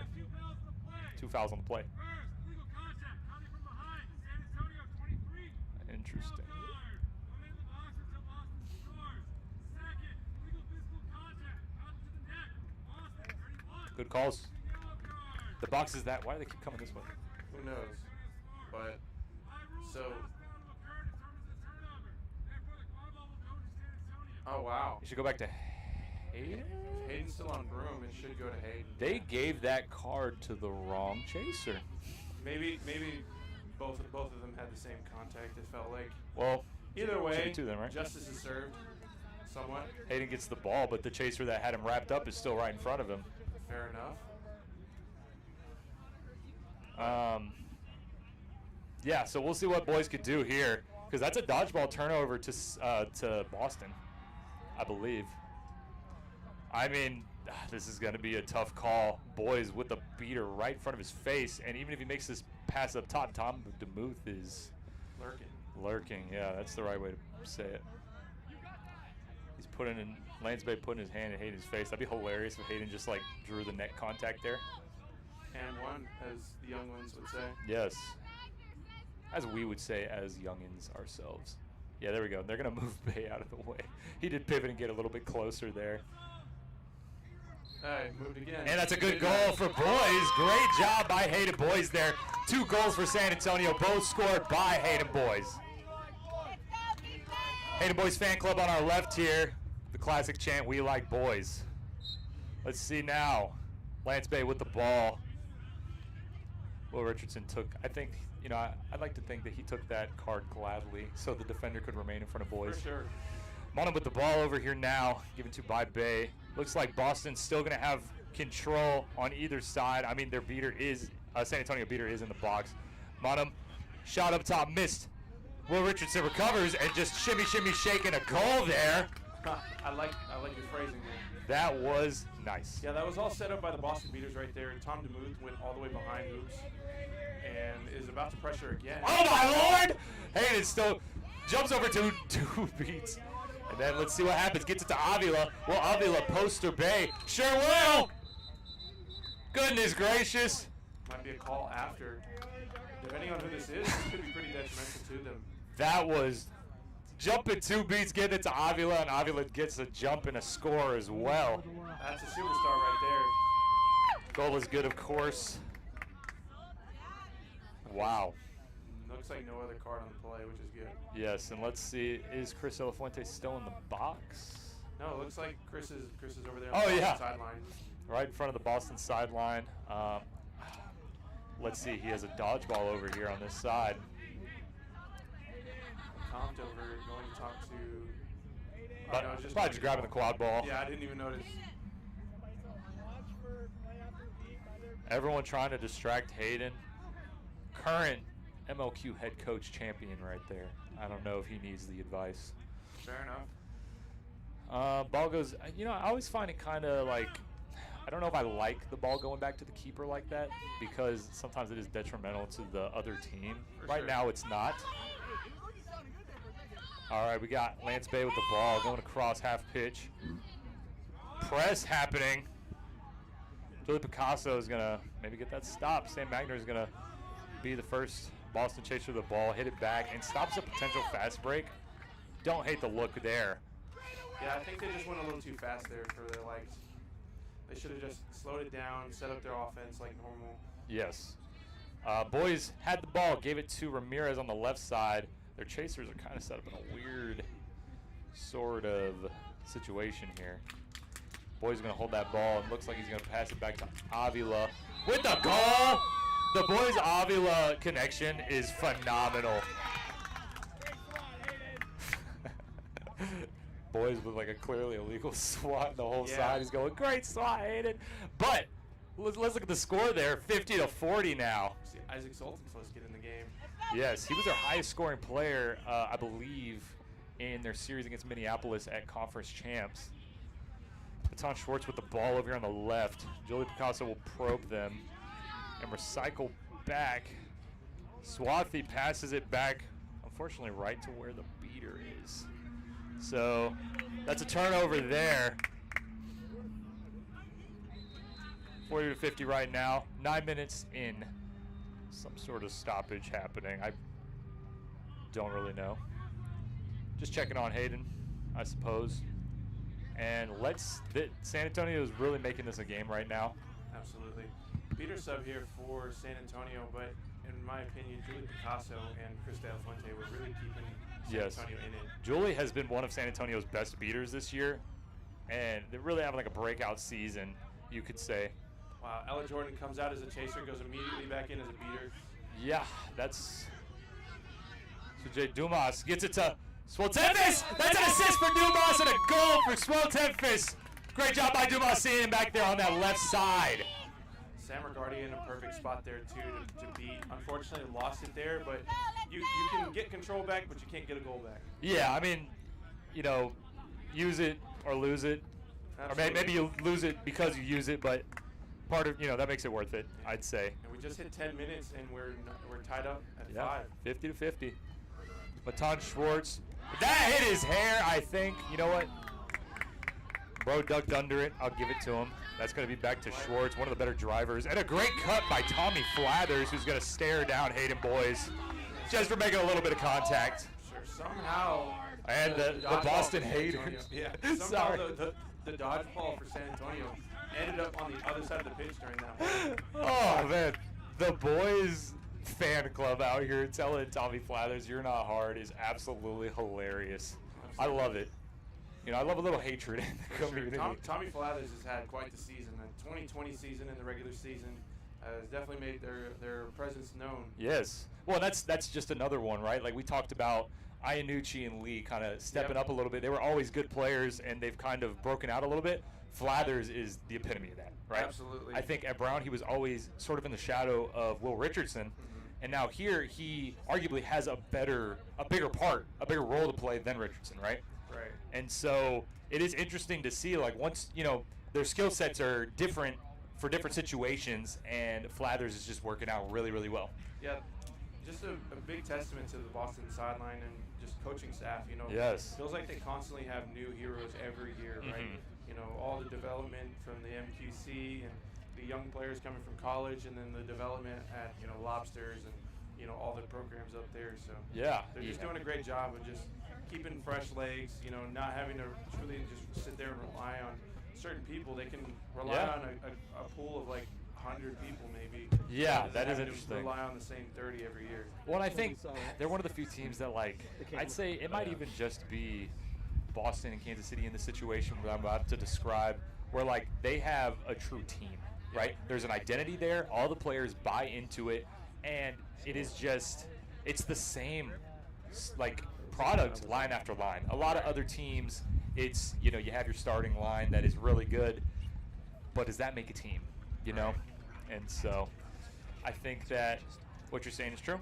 They've done a good job with all this development, and we're kind of seeing it pay off now. I think they had a couple of grindy years, and you could even say this one is too, but they are doing a really good job there. Yeah, it's been those transition years between going from, you know, your Ian Skur, your Max Havlin, your Lulu Shu, and now you pretty much have a full roster of newer players, or at least newer to the team. Yes. And clearly, like, this transition, I think, has gone smoothly. Yeah, for sure. Yeah, I mean, and just the head of that, right?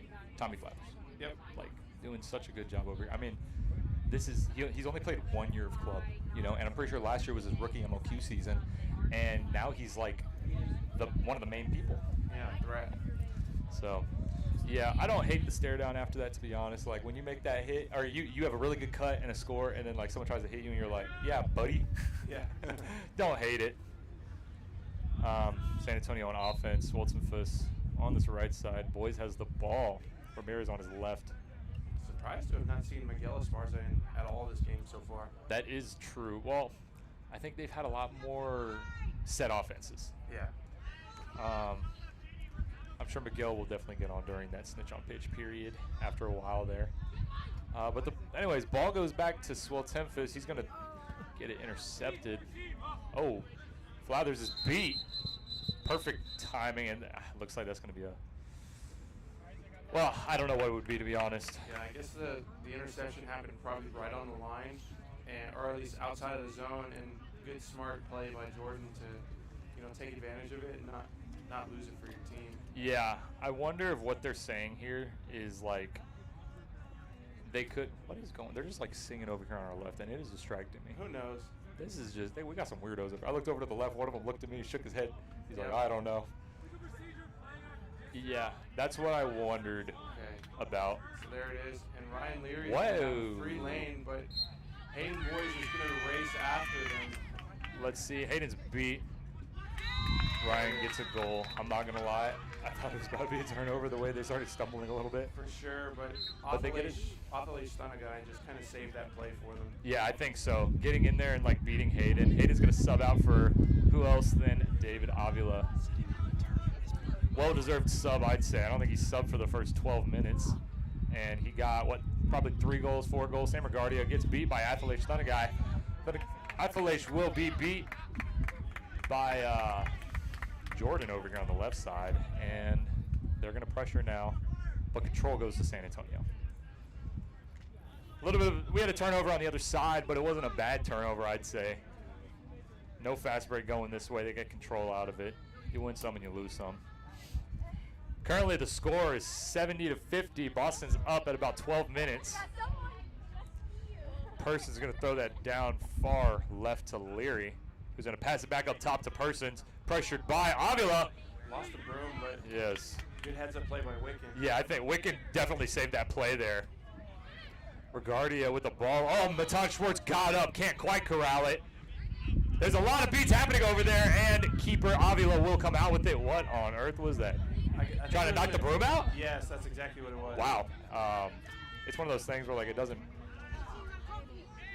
And then forced into a shot. But again, I mean, I've said 100 times since I started commentating, not a bad turnover. Athalesh leaves this side of the pitch without a dodgeball. Or a broom. What do you mean, or a broom? But nonetheless, I think Athalesh has been playing very well this game. Yeah, for sure. I mean, like getting ahead of the offense and just making a difference there. Ball goes to Flathers, who's going to drive and dunk. What a great heads-up play right there. Just driving in, using his athleticism, getting that goal. Oh, and we have the brothers in on the same line together. Oh, this is going to be good. We've got two Avilas. The Avilas. Yes, we've got David Avila and his little brother, D'Adrian. Kind of funny, D'Adrian has D Avila on his jersey, even though they're both D Avila. And he dodges a beat over there on the right side. You couldn't see it. Dodges a beat, and now it's a one-on-one in the beater game for Boston, but Soham loses it. So unfortunate right there. And that's control now for San Antonio. Hopefully, Cleo Brooks is coming back into play. Yes, San Antonio leaves that offense with control. I think, again, you'll win some and you'll lose some. Sure.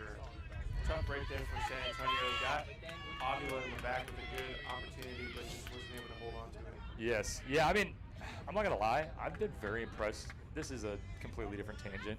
Sharma and Jordan have been cooking this summer. Absolutely. And they didn't really know each other before this summer. That's the crazy part. They already have all this chemistry to where they are putting up a fight against these, you know, very creative Boston beaters. Dylan getting their first minutes at least this game. Yeah. Crazy to think. Oh my goodness gracious! A drive and a score right there. They were not ready for that one. Man, that was a Jordan Smiley with that goal. Just straight up ran all the way in, jumped and shot it. Speaking of, you know, great families, the Smiley family. Yeah. You know, we just saw Brooke in the last game. Now we're getting Jordan. Yeah, Brooke 2-2 on the day. Avila with the ball, gets pressured by the beaters. To the other Avila, he's gonna escape the contact from Dylan. Great job there. Steinberg's gonna make contact on Ramirez, but not quite. Ramirez gets hit hard by Steinberg. Yeah, that's a tough play. And a great hit right there by Avila. Both Avila standing up with the ball right there. A hit on Smiley there. That was a good defensive choice by Avila right there to stop the fast break, because it was a fast break. Oh, absolutely. Great job there. Yeah, but crazy to me that you have someone like Ethan Dillon on that sideline and you don't have to use him till 5 minutes left in 20 minutes. That's very how good. deep this Boston team is. Steinberg's going to draw that beat. Let's see if, and blocked! Smiley is by Dumas, who's had a great game so far with an assist and a block right there. Avila does not care that Dylan's there. Oh, goodness gracious, pressured by Cleo Brooks, who's going to throw it to Dumas. Wrapped up by Smiley. Got to continue into the zone, though. Putting up quite the fight there. And are smothered by Boston jerseys there. Great defense by Boston, but I do want to give Dumas their flowers. Staying upright and keeping the ball there. Definitely slowed Boston down a little bit to the point where we have a sneaky Ella Jordan over here right near our sideline. And draws the card. Amazing. That's big. That means you also get the ball back. Yeah, that's great by Dumas. But there's a lot of Boston jerseys right there. And a beater. Yeah. I think you just kind of punt this one back to Izzy Ramirez right here at the half line instead of the offense. They need to definitely tell Dumas to do that. Looks like they're confused as to which Boston chaser is going to be going to the box. Yeah, there was a lot of contact in just about every part of their body. So probably make contact with every part of the body there. Yeah. You know what? Give everyone a card. Why not? That'd be interesting. Let's see what Dumas does here. I don't think they're going with your plan. I don't know if that's the smartest idea, especially considering you're not going to be able to release it in time. Maybe they just told Dumas to send it back. No, unfortunately. Oh, interesting. Dumas did not know they were beat. Yeah, no, I think you definitely have to send that back if you're Dumas right there. Even if you do get a clean look at the goal, you're not going to get it off by the time you get beat. Yeah, they just definitely need to tell. For sure. It's that. a young player. I think you just got to coach him. Yeah, you just got to say, hey, give it to Izzy. Or maybe they told him something else. Who knows? But let's see. Boston's back on offense. Smiley will give that to Jade Gray, number 2. Warning for stalling. Can Ramirez stay in front of Gray? That's a hit right there, but still a good pass through the contact. And a blow by Avila. We got fastball going the other way. Brother-to-brother connection. Let's go. And not even a bad offense by Boston there. For sure. Mama Avila over here on the sideline, loving that. Absolutely. Brother-to-brother connection. Great contact by DeAdrian over to cause the ball out right there. And David Avila with the goal. That was fun to commentate. For sure. I think you got to ride this hot hand right here. Absolutely. You know, they look good. They're playing well together defensively. Yeah. Well, and before this, they hadn't scored in forever. For sure. And now they're out here getting good looks on defense and offense. 3-goal game right now as we are 3 minutes away from flag runner on pitch. 9-6. And that's a shot missed high. Jay Gray will recover. Can't quite get the hit that time. And a drive and a dunk by Gray.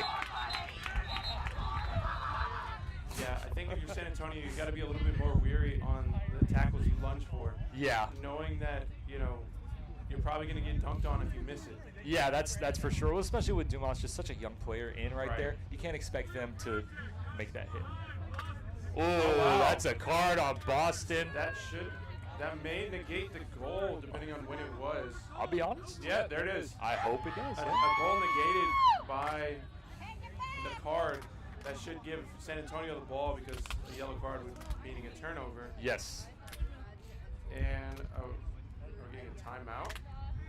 Yeah, timeout from San Antonio. Yeah, take that timeout, get your breather, especially for your players like Izzy Ramirez, Ella Jordan, who played basically the entire game. Yeah. Man, this has been a really good game so far. Absolutely. I mean, San Antonio's fighting for their lives right now. Yeah, and definitely. Again, we're talking about depth. Miguel Esparza hasn't entered the game yet. Yes, and yeah. I mean, flag runner on pitch time is Miguel's time to feast. Yeah. But you wonder how much longer you wait until you put, the best player in your history in the game. Yeah, well, it's just a weird situation, right, where you're getting these streaks of the hot hand outside of Miguel. And so it's like, well, you're not just going to sub him in just because of the name, right? Absolutely. And so maybe they don't play him at all. Who knows, maybe, right? Like, at the end of the day, if it comes down to win or not win, you got to win. Absolutely. But I love to see them go into their depth and just letting people play, especially, people who flew all the way out here. Yes. It's important, to give them that opportunity because you spend all this money to come out here. Yeah, let them shine a little bit, for sure. Get that opportunity. Yeah, I 100% agree with you there. Looks like we're going back. Oh, maybe not quite. 2 minutes away from 2.5 minutes away from the flag Flag runner runner on pitch. You know what? I completely forgot that this wasn't the 20-minute. Yeah, no, it was a San Antonio timeout, and looks like they're making subs because David Avila is getting his white back on. Yeah. And I would assume this is going to be a Hayden Boys. I think it should be. Does Miguel have a yellow headband on? Interesting. Miguel, as far as has waited the entire game to play, and will go in as their first minutes as the seeker. Wow, that is interesting. I'm not sure who our flag runner is. I'm not sure if it's going to be Cooper. It's going to be Cooper again. It sure will be. So I mean, Cooper's had quite a day. Yes. Flag run every single time slot today. So you know, I don't hate this look from San Antonio. They don't have the seekers to contend with Boston's, right? Let's just say that right now. Yeah. But you put someone in with such a high motor, they could, continue being a threat no matter what. For sure, Miguel just ran halfway across the pitch. Yeah, I definitely think putting Miguel there is the right idea because you want Miguel in the seeker game, whether or not you think he's going to get a goal, a catch. Yeah. And you just let them be the threat. Absolutely. Still warming up over there. Matt Cooper took his shirt off. And let's go. Sharma leading the way. Oh, jump beat, but I don't think anyone minds. Avila connection again. Let's go. This time it was the older brother to the younger brother. Adrian Avila was that the first career goal? In MLQ, maybe. Maybe. I mean, two-handed dunk too. Coming at the right time. That was great. Let's see. Yeah, you were right. Boys is in with Avila again. Sharma's having a field day with these Boston players. I don't know why he wouldn't beat Swati there. Maybe just trusting Izzy Ramirez, I guess. But Swati Manning is not an easy cover. Well, the thing is, you can't let Swati get in front of the hoops there, I think, because she will rip a shot. Swati is just one of the smartest. Oh my goodness! And wow, not quite there. Swati is a person of the people. Absolutely. You could hear the Swati fan club yelling at her to shoot it, and she gave them what they wanted. If there's any quadball player out there and they're not part of the Swati Manning fan club, who are you? You're right. Oh my Lord! What honor! David Avila's got eyes at the back of his head for his Texas State teammate, Izzy Ramirez. And this is a game again. Minute and a half left, 90-80. Boston's still up, but San Antonio is on a tear. Absolutely. Matt Cooper better be getting warmed up right now because they're gonna need a big performance. More pressing by San Antonio. Former legend on former legend violence right there. Hayden Boys going to tackle Swati Manum. Like ball went out of bounds too, so that's gonna be another turnover. Sharma. Oh, goodness gracious! Please don't land on that ball. That got scary right there. It sure did. It sure did. Atalay, a good, showing good sportsmanship, making sure that Sharma was all right. One of those weird situations where you land on the ball and you're like, oh no. For sure. We love Atalay around here. Yeah, we sure do. This is a game. Looks like the ball is going to be. So it's back to Magner's hands on the sideline. Inbounded by Magner. Only chasers in the area right now. There's only one. It's Lance Bay. Oh, I forget if you're inbounding it, you're allowed this anyway. But definitely touched that before the line. He touched it before it went over. But that's okay. I wish they gave him the turnover there. I'm not going to lie. Anyways, lots of cutting. Man, Richardson. Feet so fast, I blinked. Yeah, interesting that Richardson is in so close to flag runner on pitch. That means somebody else is going to go. It might be Tremple. I mean, Tremple's got a few catches on the year already. Could be. I mean, when you have so many good seekers, like flag runners over there. Monum gives it up top to Richardson, who's going to send that right to Magner. Magner's going to draw Boys and get it to Lance Bay on the cut. Can't quite handle it. Oh no, is it going to happen again? Nope. San Antonio stops it from happening this time. I am, of course, referencing that Matan Schwartz hustle play where they got the goal when we all thought it was a turnover. Absolutely. For the second goal of the game, I believe. Little spying over here. I see Matan Schwartz actually with the yellow, so that might be your starting seeker. That is an elite college seeker. Absolutely. I will say that right now. I see Matan Schwartz and I see Eli Fider with yellow on. We're also going to have Ella Jordan back in at chaser here. Boys with the ball. Great beat by De La Fuente. Let's see what happens here. Lots of chaos happening. And that's a good goal for Avila. Oh my goodness. The Boys to Avila connection is just crazy. And with that being 20 minutes, De La Fuente has a yellow dodgeball, and then the blue dodgeball is on the San Antonio sideline. So they should start this period with control. Yes, so that, once again, making it interesting. We are knotted up at 20 minutes, by the way. If San Antonio can get this catch, that would be amazing. That would be amazing. But do I think they can contend with the Boston Seekers? Yeah, Probably not. Crazy prediction right here. I think whoever wins this game is going to win this series. Obviously, if Boston wins this game, they win the series. Yeah, good point there. But I think San Antonio. Irrefutable. San Antonio is definitely a momentum team. Yeah, and, for sure. And they need the momentum on their side in order to keep pushing. You know, they're getting tired. They're getting. You know, they only have a short 12 roster. people. But that short roster is working their magic right now. Isaac Sweltenfuss also donning the yellow headband. Let's see, does Esparza still have yellow on? I don't think. Nope, they sure do. But anyways, I'm gonna go ahead and make a prediction of my own here. I think whoever gets this catch is gonna win the game. I think that's a good prediction if someone does catch. That's true. Matt Cooper's locked in right now. Matt, you can always rely on Matt Cooper to be dancing or something right before.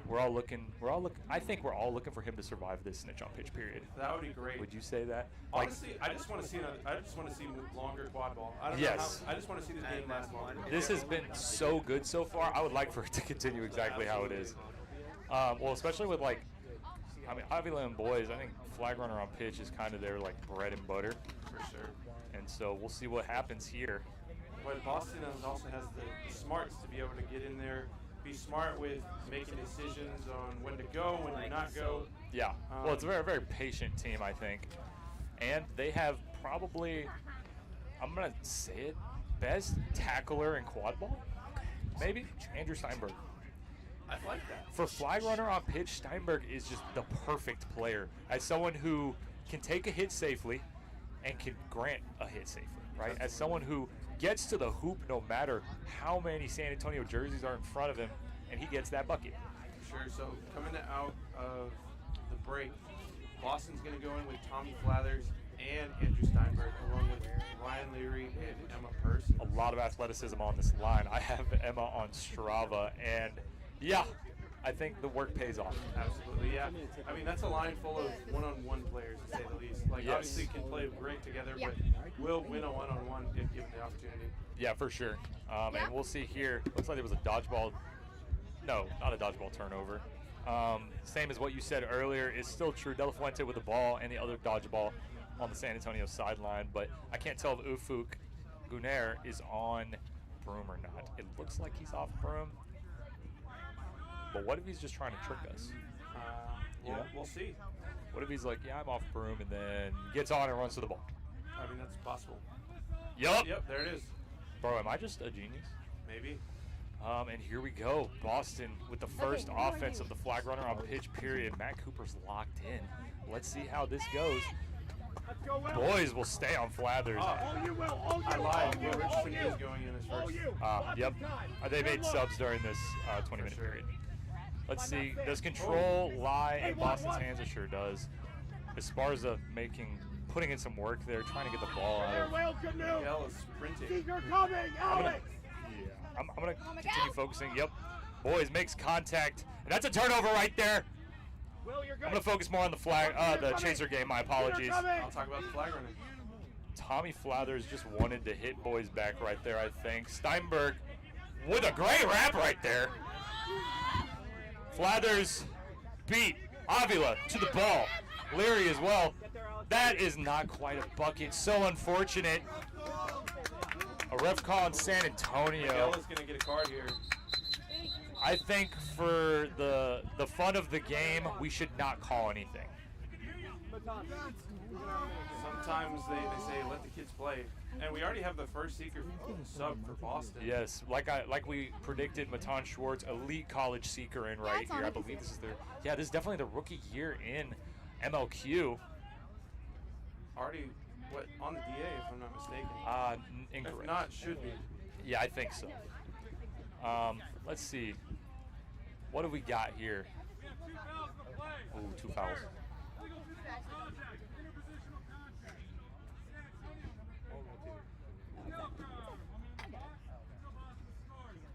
Oh, we have a second card, though. Unsporting conduct on Boston. Okay.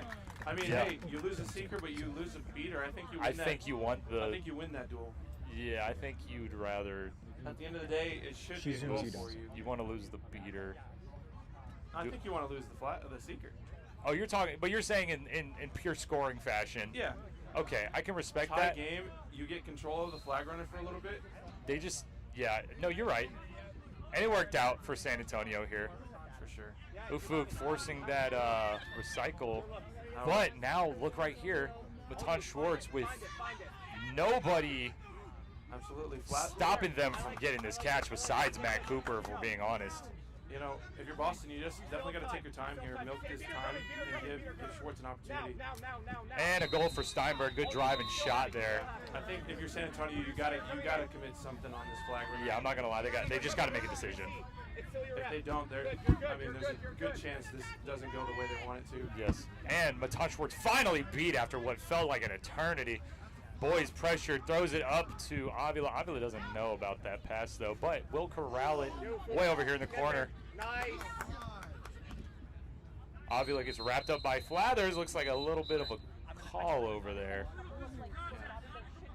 Yes, I'm not gonna lie. I love the way Lecomte is just like, I'm gonna call it now. There's no advantage. Absolutely. We're just calling it because it's safety based, right? Like if you're wrapped up from behind, there's a high chance you're not gonna get out of it safely.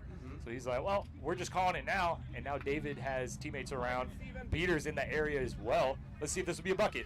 Yeah, there's none because Ufuk has the ball here at half pitch. Yes, but we'll have to see though because Chris Lafuente does not have a dodgeball. Yes, but Julie Picasso over here on the sideline does. Yes, ooh, we got a seeker sub in, Stephen Tremple. Let's see what they do here. David Avila is just it's just the weight room, to be honest. Miguel is like carving this defense. Like he's moving so fast. He's coming off though. Isaac Soltenfuss is going to come in the game. Let's see what Isaac can do here. Good beating by Chris De La Fuente. Will Tremple get this catch though? Jolie just takes the easy beat. Sometimes that's what you got to do. I think so. Atalash back in the game. Wait, what? Okay. Atalash just with the next like level. Atalash is just, I want to say like really smart guy. Yeah, for sure. Let's get back to it. Leary with the ball. Oh, Trevor gets the catch. Unfortunate. I mean, they did put all their eggs in one basket, so to speak, and the dodgeball. Both dodgeballs for San Antonio were on defense, but let's see. Yeah, I think that's just a tough pill to swallow there because ultimately, you know, you want that opportunity to get in the flag runner. Miguel really didn't have a clean look. No, not at all. I think that Ufuk did a great job here. And if you're going to play all in on chaser game, you have to, you have to be more aggressive on defense. Yes. You can't let them have these long, drawn-out offenses, which just led to the catch. Yeah, well, and even worse, they not only have the catch, they also have an offense right here. Absolutely. This could be a 4-point play. It could, and then that could effectively close it out, right? Because they would only need one after that. Let's see what happens. Interesting. Yeah, I think Emma Persons made the right choice there. There was a lot of San Antonio players ready to close that out. Steinberg with the ball, number 7 on our left side. Going to get that out to Persons, who's going to send it back to Steinberg. A little bit of a bobble pass, but he does corral it. Boston with just a long offense here. Boston just won. Oh, I was about to say one control back, but. And a great cut by Steinberg. Goodness gracious. This dude's insane. Like, fearless. Straight up fearless. Andrew Steinberg, I mean, a winner. I mean, straight up. And, I mean, has been a closer for this team for multiple games in a row. Yeah. We're going to get some beater subs in for San Antonio. One goal could end their season here. Let's see if they can bring it back. We got Boys and Avila, and I think that is the best pair you've got. Izzy Ramirez as well. I mean, shoot, that's quite the line. I mean, one thing I'll say is I've seen Hayden Boys play with, you know, at golden goal for the opposite team, and probably 100+ goals total, like in that situation. Yep. Avila, let's see, that's a bucket right there. And great job by just sending it, you know, giving your defense a chance to set up. You know, you have control. Atalash just being a pest. Sharma had no idea that Atalash was there. And is that a car? I guess not. No, I'm not gonna. It looked pretty clean to me. I just heard the oohs and the ahs from the closer spectators. So San Antonio loses control right there. That is a bad moment. Especially, like, that's just not a spot you want to throw, especially when there's no other threats on the pitch. Well, it was just like it straight up looked like a bunch of cluelessness, to be honest. Be before! Ryan Leary almost got there. Andrew Steinberg. Obviously, he's going to get back into play defense. He's going to hit Steinberg. Boys is there as well. Let's see what happens here. Parsons is there. And we have a card going against Off the Boston. leash. Woo! Not a good time to be getting that card. Yeah, we have our AR on the near side pointing towards the Boston sideline. If that's a yellow card, that completely takes the ball out of scoring position and gives it right back to San Antonio. Man, this is something. So it's probably going to be something to have to do with the contact between Sharma and DeMuth. I don't think it's a yellow card. Looks like it's a dodgeball turnover. It will probably be a blue card then. Which, is anyone in a position to... Okay, there it is. So that's not going to be a card. So Jordan does get the ball, but Sharma is far out of the play. So Jordan's going to have to hustle here to get back in it. If you're Boston, I think you just go try to finish this game. Emma Parsons is a good enough player to drive to the left side right I think the shots here, I think that's... Oh, yeah, that shot top hoop is right there. But not quite! Oh, my goodness, they get potentially another stop here. And Flathers will get it. Boys with a hit stick. Is this a potential fast break? Not quite. Sharma needs to get there. Goodness gracious. I'm not going to lie. How's that not back? Interesting, but Steinberg... Some more hits. Some more hits. Hey, the boys in there wants that. Tommy Flathers also wants it. Lots of contact on the ground, but Athalech will clean that up. Gets the ball straight to Sharma, though, trying to be cheesy with it. Gets it straight to him. And that's another Boston offense. They are not finishing it out yet.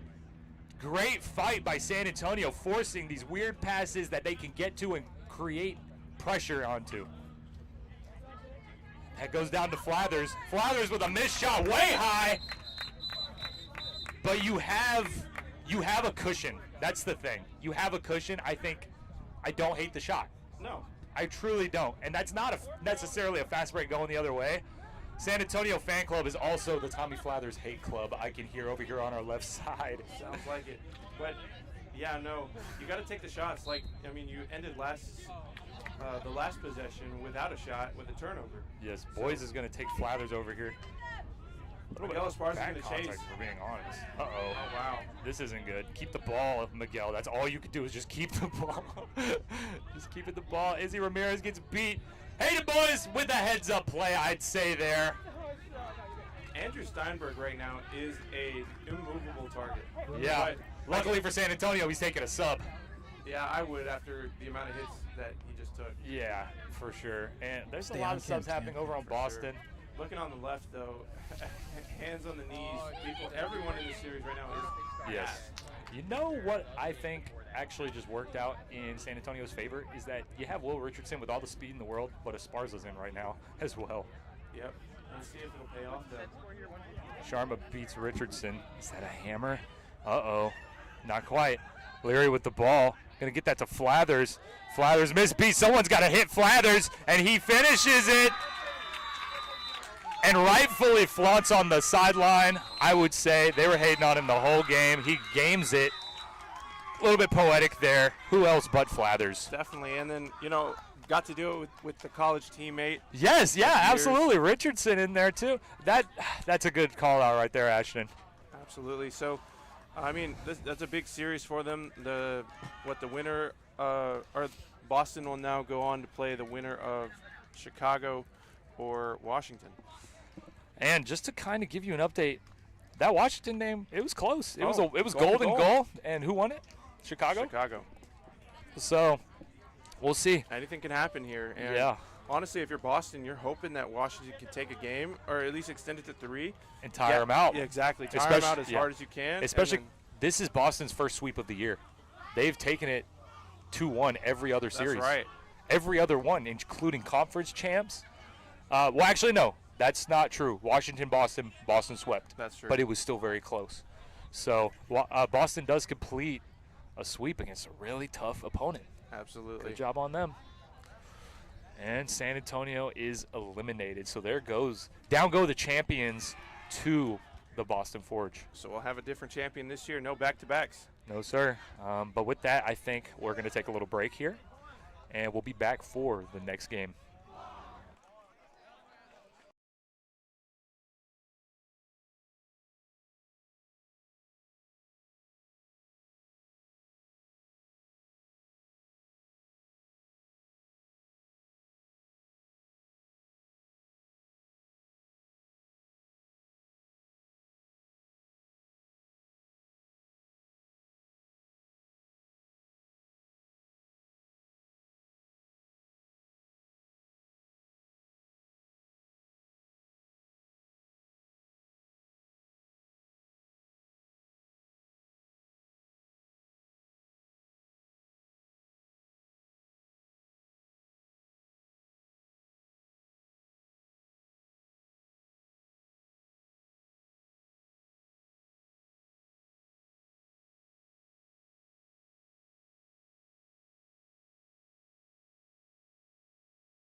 And welcome back.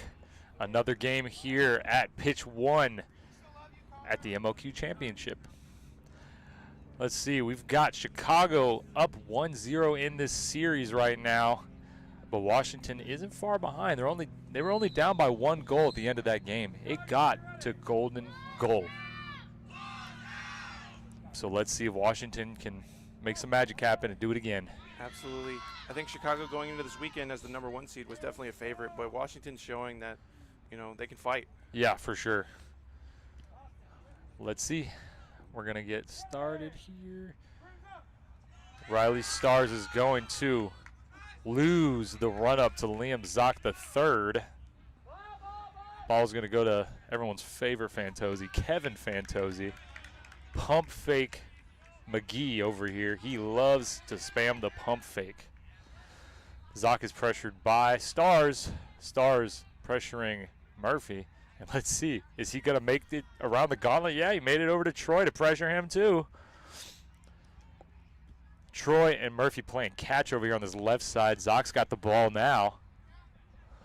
Going to probe the defense, pull it around, get that back to Fantozzi in the back. Fantozzi just wants to pass it across, see what they're going to do. Hammer over there on the right side, doesn't get scored into, or maybe it does. Assist from Murphy to Zock right there. Liam Zock has had a most improved player of the year season. Yeah. You know, stepping in as the starting keeper now, without, you know, some of the key players from the season ago, Zock has just come into their own this season. I think so, yeah. I mean, that honestly, yeah, most improved player award goes to probably Zock. But yeah, let's get back into it here. Riley Stars, it's a little weird. There's like very little to no energy right now for Washington, it feels like. Gaffigan's going to get the ball. Bourne is going to probe that beater, take an exchange with Matt Brown, sorry. And then a errant pass. It goes overboard, and that's a turnover. But while Chicago keeps control, Washington has 1 on their defense right now. Matt Troy is going to walk it up on this left side. Very quiet out here. A lot less energy than the last high energy game that we just commentated between San Antonio and Boston. Yeah, for sure. Especially, I mean, Boston games are always going to be loud just because of how many Boston people are here. Yes. A drive by Troy. Everyone wraps him up. And it looks like Riley Stars will come away with it. That's a good stop for Washington. Riley Stars walking up. Control goes to Washington as well. Good job on that front. I think this is probably the best beater pair on the team. Bourne and Koretsky. Tried and true pair right there. Absolutely. Year after year, just at the top of the leaderboards of everything. Yes. Warning for stalling. Riley Stars is going to go and probe the defense. Goes for a shot. I wouldn't say that that was well advised. For sure. Turnover. Kennedy Murphy hustles to the ball, gets there first. Chicago has her back, and they're off to the races. Matt Brown leading it like a point guard. Yeah, but it takes the dodgeball out of Chicago's hands right there. Let's see if Liam Zock can dunk this ball. A shot. Doesn't need the dunk. As long as it goes in the hoop. Yep. Let's see. That's 20-0. Chicago's up. Both goals scored by Zock off an assist from Murphy. They took away the electronic scoreboard, so it's a little bit harder for me to see because it's a little tiny bit windy. Well, let's see. This is weird. This is very weird. Washington it was a golden goal scenario. Now they're just energy's down. Riley Stars jogging it to the back. Looks like he's just trying to pull Zock out of the defense right there. Julia Rankin, a great driver, gets the ball over to Gaffigan, who's gonna give that to Breslow. That's a good goal on Breslow. Wow. Great job just like finding the hoop that was falling down. Honestly, yeah. And the hook shot into the falling hoop too. So that puts us at 20-10. Great job by Breslow. It's kind of they give Breslow a lot of alley-oops. Oh my gosh, a double B right there. Is that a fast break for Stars? Stars is one of the fastest people here probably, and that's an easy bucket for him. 20-20. We're all knotted up here. I no longer have a time I liked bringing up the time in the last Absolutely. game, but, you know, that's just how it goes. Yeah, Riley Stars, I like to call him Captain America. Played Yes. for the Washington for so long, and it's just tried and true, like one of the best players in their history. Yeah, absolutely. Looks like we're at 4 minutes into this game, 20-20, so about a goal per minute. We got some subs in. Riley Andrews in with Benjamin Peachy, Anna Holmes, Ariana Zhang. Complete line sub here, including beaters. Lots of passing around by the Chicago team. Washington maintains control here. They're going to do a lot of pressure. And Riley Andrews dodges Koretsky's beat over there on the right side. You probably couldn't see that. But Washington maintains control. Anna Holmes just trying to run around, and there's not a lot of doing for Holmes there. Keeps it alive, though. Yeah. I mean, I think that's like one of Holmes' greatest strengths is keeping this ball alive. I saw it against Kansas City in Missouri at the Central Conference Championship. Andrews is going to drive, get that to Holmes. Let's see what happens here. She's going to send that back out to Peachy, who will pump fake, drive. Great screen by Holmes and a shot by Peachy on that right side. You can tell this team has got some chemistry. Absolutely. Anna Holmes, I mean, does all the things that you don't see on the stat sheet. Might not score a whole lot, might not get a whole lot of assists, but we'll do the small things, like keeping a play alive, not turning the ball over. Just great job. That is genuinely all her right there on that offense. Absolutely. We got some newer beaters in for Washington now. Joey Bay of UVA over here. Young player who's just been taking leave by storm. Zan Siddiqui on the sideline over there too. Let's see what happens here. Oh, they're going to do a 1.5. Bay beats that beater. This is a slight none situation. Good block by Peachy, though, and almost batted in by Liz Stone. Not quite in, though.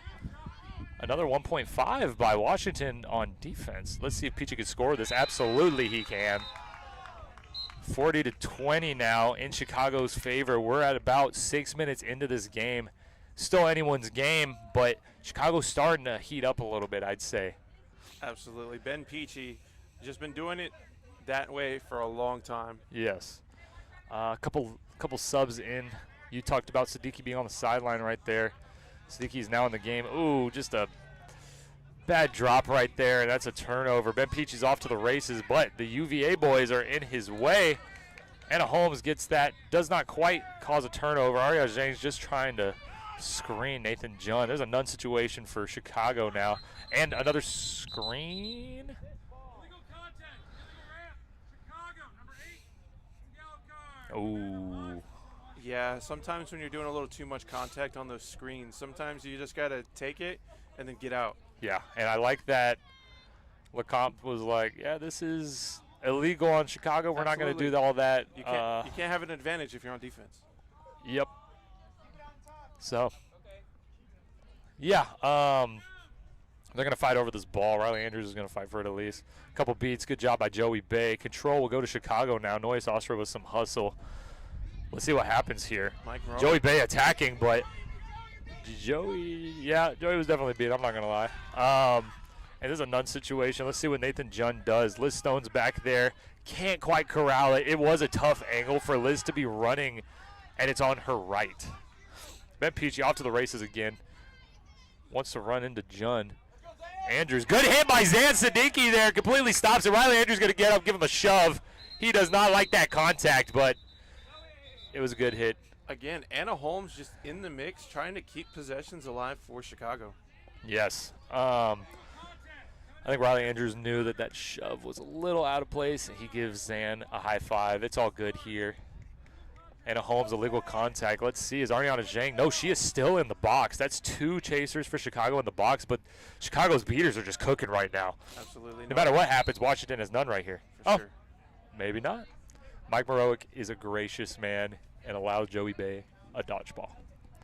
Great hit by Zan Siddiqui over there on that medium hoop. Completely gets the stop there for his team. There's only 2 chasers in. Well, 1 keeper, 1 chaser, I should say. Washington needs to... They definitely need to capitalize on this. Absolutely. I mean, it's obvious, right? But Riley Andrews, oh my gosh, great contact by Andrews on one of the fastest, quickest feet in the game. We got Riley Andrews, great hit. That guy's having like a renaissance right now. He's going to stiff arm Sid Lars. Not quite get the goal. Zhang's back in the game. But let's see what happens here. Peachy. And a goal. Wow. That's a goal for Peachy. How many is that already, man? Yeah, and if you thought their beaters were cooking before, Matt Brown just came back in the game. Looks like Quadball 1 doesn't have individual stats on it right now. But, I mean, Peachy has to have 4. No, because Zoc has 2, so probably 3. Oh, is it only 50 to 20? Yeah, you're right. I think it is 2 for Zoc, 3 for Peachy. Oh, no! That sucks. I don't know what that beater was doing there. Yeah, I think everything's just kind of going bad for Washington all at the same time. I don't know what that beater was even doing, man. That's another goal. That's a goal for Riley Andrews now. So we got a 1, a 2, and a 3 of scores. Brady Gunther is going to come into the game. That kid's also having a breakout year, I'd say. Absolutely. A lot of these Chicago people are. Fantozzi back in the game. And who's going to be the green? Oh, it's still Riley. It's still Andrews. He's not going to take us. Oh, maybe he is. It's going to be Zoc back in again. Smart. Well-deserved sub for Andrews there. Multiple assists, I believe, and at least 1 goal. Gaffigan with the ball. This Washington beater, number 27, just not really doing anything. Oh, Lord. Nice stiff arm. Can she get the ball out? Yes, fights it free. Gaff will have nothing. Yeah. He does get the ball, moves forward. Riley Andrews, or Riley Stars, could potentially score. Oh, my gosh, does Zoc get that block? So I said Riley Andrews. I was going to say Riley Stars will be the first to the ball, but I was incorrect. Anyways, Caitlin Breslow is the first to the ball. Kind of took a little bit too long to score that ball, though. Absolutely. I think if you just push it through rather than, cocking back and trying to make it emphatic. Yeah, trying to send it, and she definitely was. She was trying to send it far, which, I mean, that has been kind of y'all's kind of Washington's thorn in their side this game is not getting the ball far enough away to where it stops a fast break from happening. So I completely understand it. Yeah, great stop there by Liam Zoc. I think that's the correct call. I do I too. really I do. think Zoc got right in that lane, and I mean. So unfortunate though, because Stars was there at the ball and then moved. For sure. And now the ball will stay where it lies. Zoc will probably get there. on Breslow, but it's actually gonna be Gunther that gets there. I was like, why is Zoc stopping? I didn't see Gunther behind the ref. Yeah. And here we are again. It's 60 to 20 right now, but I don't think this is a tale that we haven't heard yet. I feel like this is how the first game went as well, and it ended up golden goal. Zoc with the ball over here on the right side is gonna get that to Kennedy Murphy. Murphy's got Gunther. Going to give that to Gunther. Draw a beat. Not quite draw the beat. They did read that. And Fantozzi is beat with the ball. Right about 10 minutes here in this game. Quad ball is going to go to Riley Stars. Riley Stars will get that to Gaffigan. Both beaters choose to leave Stars in the game. Let's see what he can get done here. I don't know. There's some beaters in his way. Uh-oh, there's another one behind him, and that's a beat. Interesting. Luckily, Julia Rankin's there. The Washington beaters just kind of ran past Zoc, didn't really take them out. That was interesting. I'm not going to lie, if Zoc is anywhere near my chasers, I'm running and beating them. Just for the sake of not getting that contact. Oh. Unfortunate right there, but Gaff. Maybe got ball first. I think it was all ball, and now they're all going to fight for it on the ground. Gaffigan's going to end up at the bottom of the pile. These are some of the most unsafe plays. Definitely, I think you got to be careful in those spots. Yeah, especially muscling around with a Marine down there. Yeah, it was just a little sporadic. It was hard to commentate that because of how sporadic it was, to be honest. For sure. And that's a stop, albeit an ugly stop. It is a stop nonetheless for Chicago. And now Zoc has the ball again. Turikar successfully got control, and then Camila Rodriguez goes in as well. So these two have control for Chicago. Ball potentially goes above half. Not quite. Yes, quite. Just let the guy run. Yeah. And let's see if this beat. Chris just wanted to talk. He hadn't gotten talking a little bit. Yeah, there was not really much to say so far. I really liked that. Yeah, It was- sometimes you just let it go. Yeah, Turikar was blocked by John Gaffigan right there. Gaffigan was kind of in the way trying to like block the beat and swat it. And Turikar smartly just Jordy beat him. Great job, Turikar, just making up for that. Great, And, yeah. It's the hustle, keeping control and Sure. keeping it all alive. Okay, so Some confusion on the Chicago sub-confusions. sideline, yeah. Yeah. But we're going to get Andrew Parcham in, Noyes Ausra as well. Ball to Gunther. Gunther to Parcham. Very athletic player here. Ooh. Might have been a little late there. I think it might have been, but it's all good. A lot of bad, just straight up not a good offense. But Gunther's going to take that sub on his own. Zan Siddiqui pressured by quite a few Chicago jerseys. Not a good pass. What on earth by Jun? That was just bizarre. Wow. Parcham will come away with it. Siddiqui's going to pressure. One of the better open field tacklers in the sport, Siddiqui is, Absolutely. but they tell him And to stop. looks like he's been in the weight room too. Looking a little big over there. Yeah, he's getting beefier, I'd say. Man, yeah, there's not a lot of clean quad ball happening this game.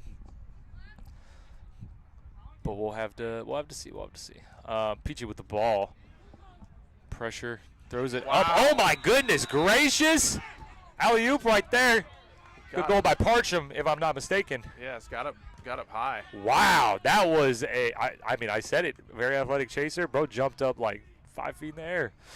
Austra's going to beat Koretsky, and then we're going to have control on Chicago's side. Score right now, 70-30 in Chicago's favor. We're about to hit 14 minutes, so we got about 6 minutes before snitch on pitch. Sure, Colin Bourne back in the game. Definitely a much-needed switch. Oh, and there you go. Just like Good that. call out. Let's see if Jun can make something out of nothing. And yes, he sure can. Gets around everybody, gets the goal, but there's a stoppage. See what happened here. Jun's first step is just kind of ridiculous. Like, it's just, you don't know where he's going to go, and he just moves so quickly off of it. Yes, he's got a lot of explosiveness. I sure. think that's what it is. It's explosiveness, but it's like graceful. Like, it's not Yeah, like yeah. explosiveness where it's like he's dunking on your head, but It's more of like, I'm going to dance around you. for sure. It's like ballerina. Yeah, get to the hoop For sure. and score. I don't know what this call could really be about. For sure. It has to be something off the ball, probably. Yeah. I mean, and just here we are, I guess. We'll wait for this to start up again. If the goal stands, that's going to be 40-70. Chicago will still be in the lead, and we're going to be at about 14 minutes here. So let's see. Yeah, interesting look for Washington. I mean, a lot of those players on that sideline, Shane McConaughey hasn't come in the game yet. Yeah, that's a good point. That's Ooh. unfortunate. Goal negated.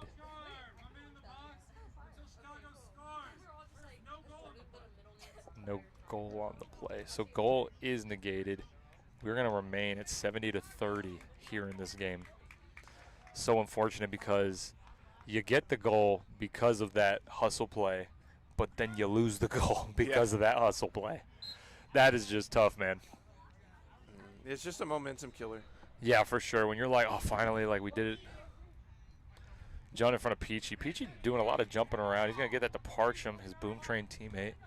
Parcham with a goal again. John wants to run it, but he's not going to do it. Parcham having a good game here. Absolutely, you don't want to make that run, especially with your beater coming back out of the box. That's true. And Koretsky was on the far sideline, too. No beaters, and they're just kind of advancing. There's no... Oh my gosh, clear, but he does not see Ausra.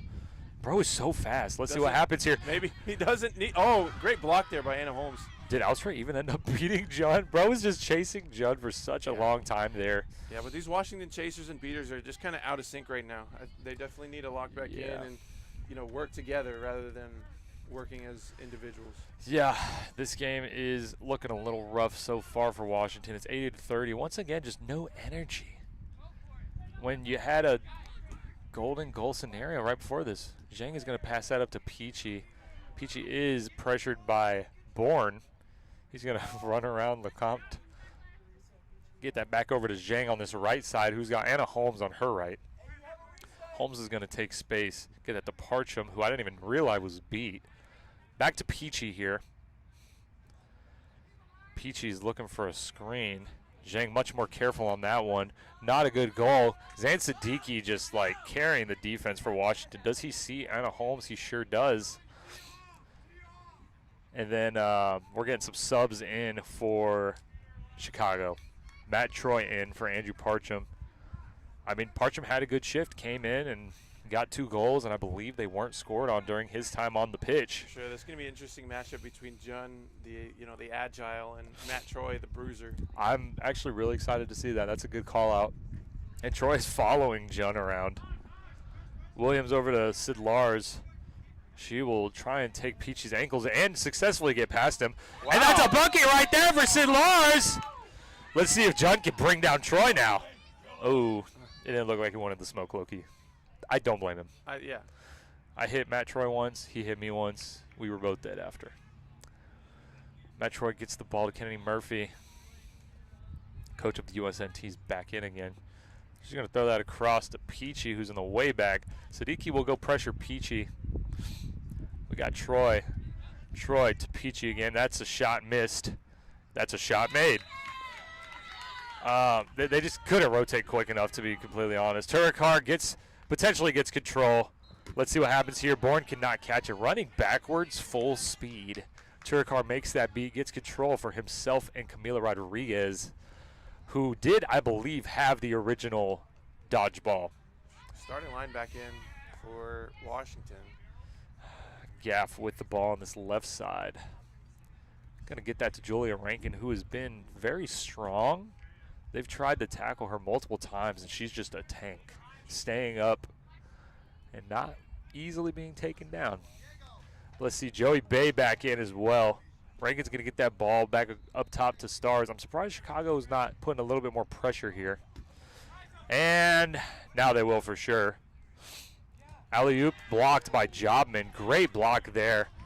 You could tell Jobman just knew exactly what was about to come there, out of that. Troy driving in. Pass to Gunther. Gunther scores.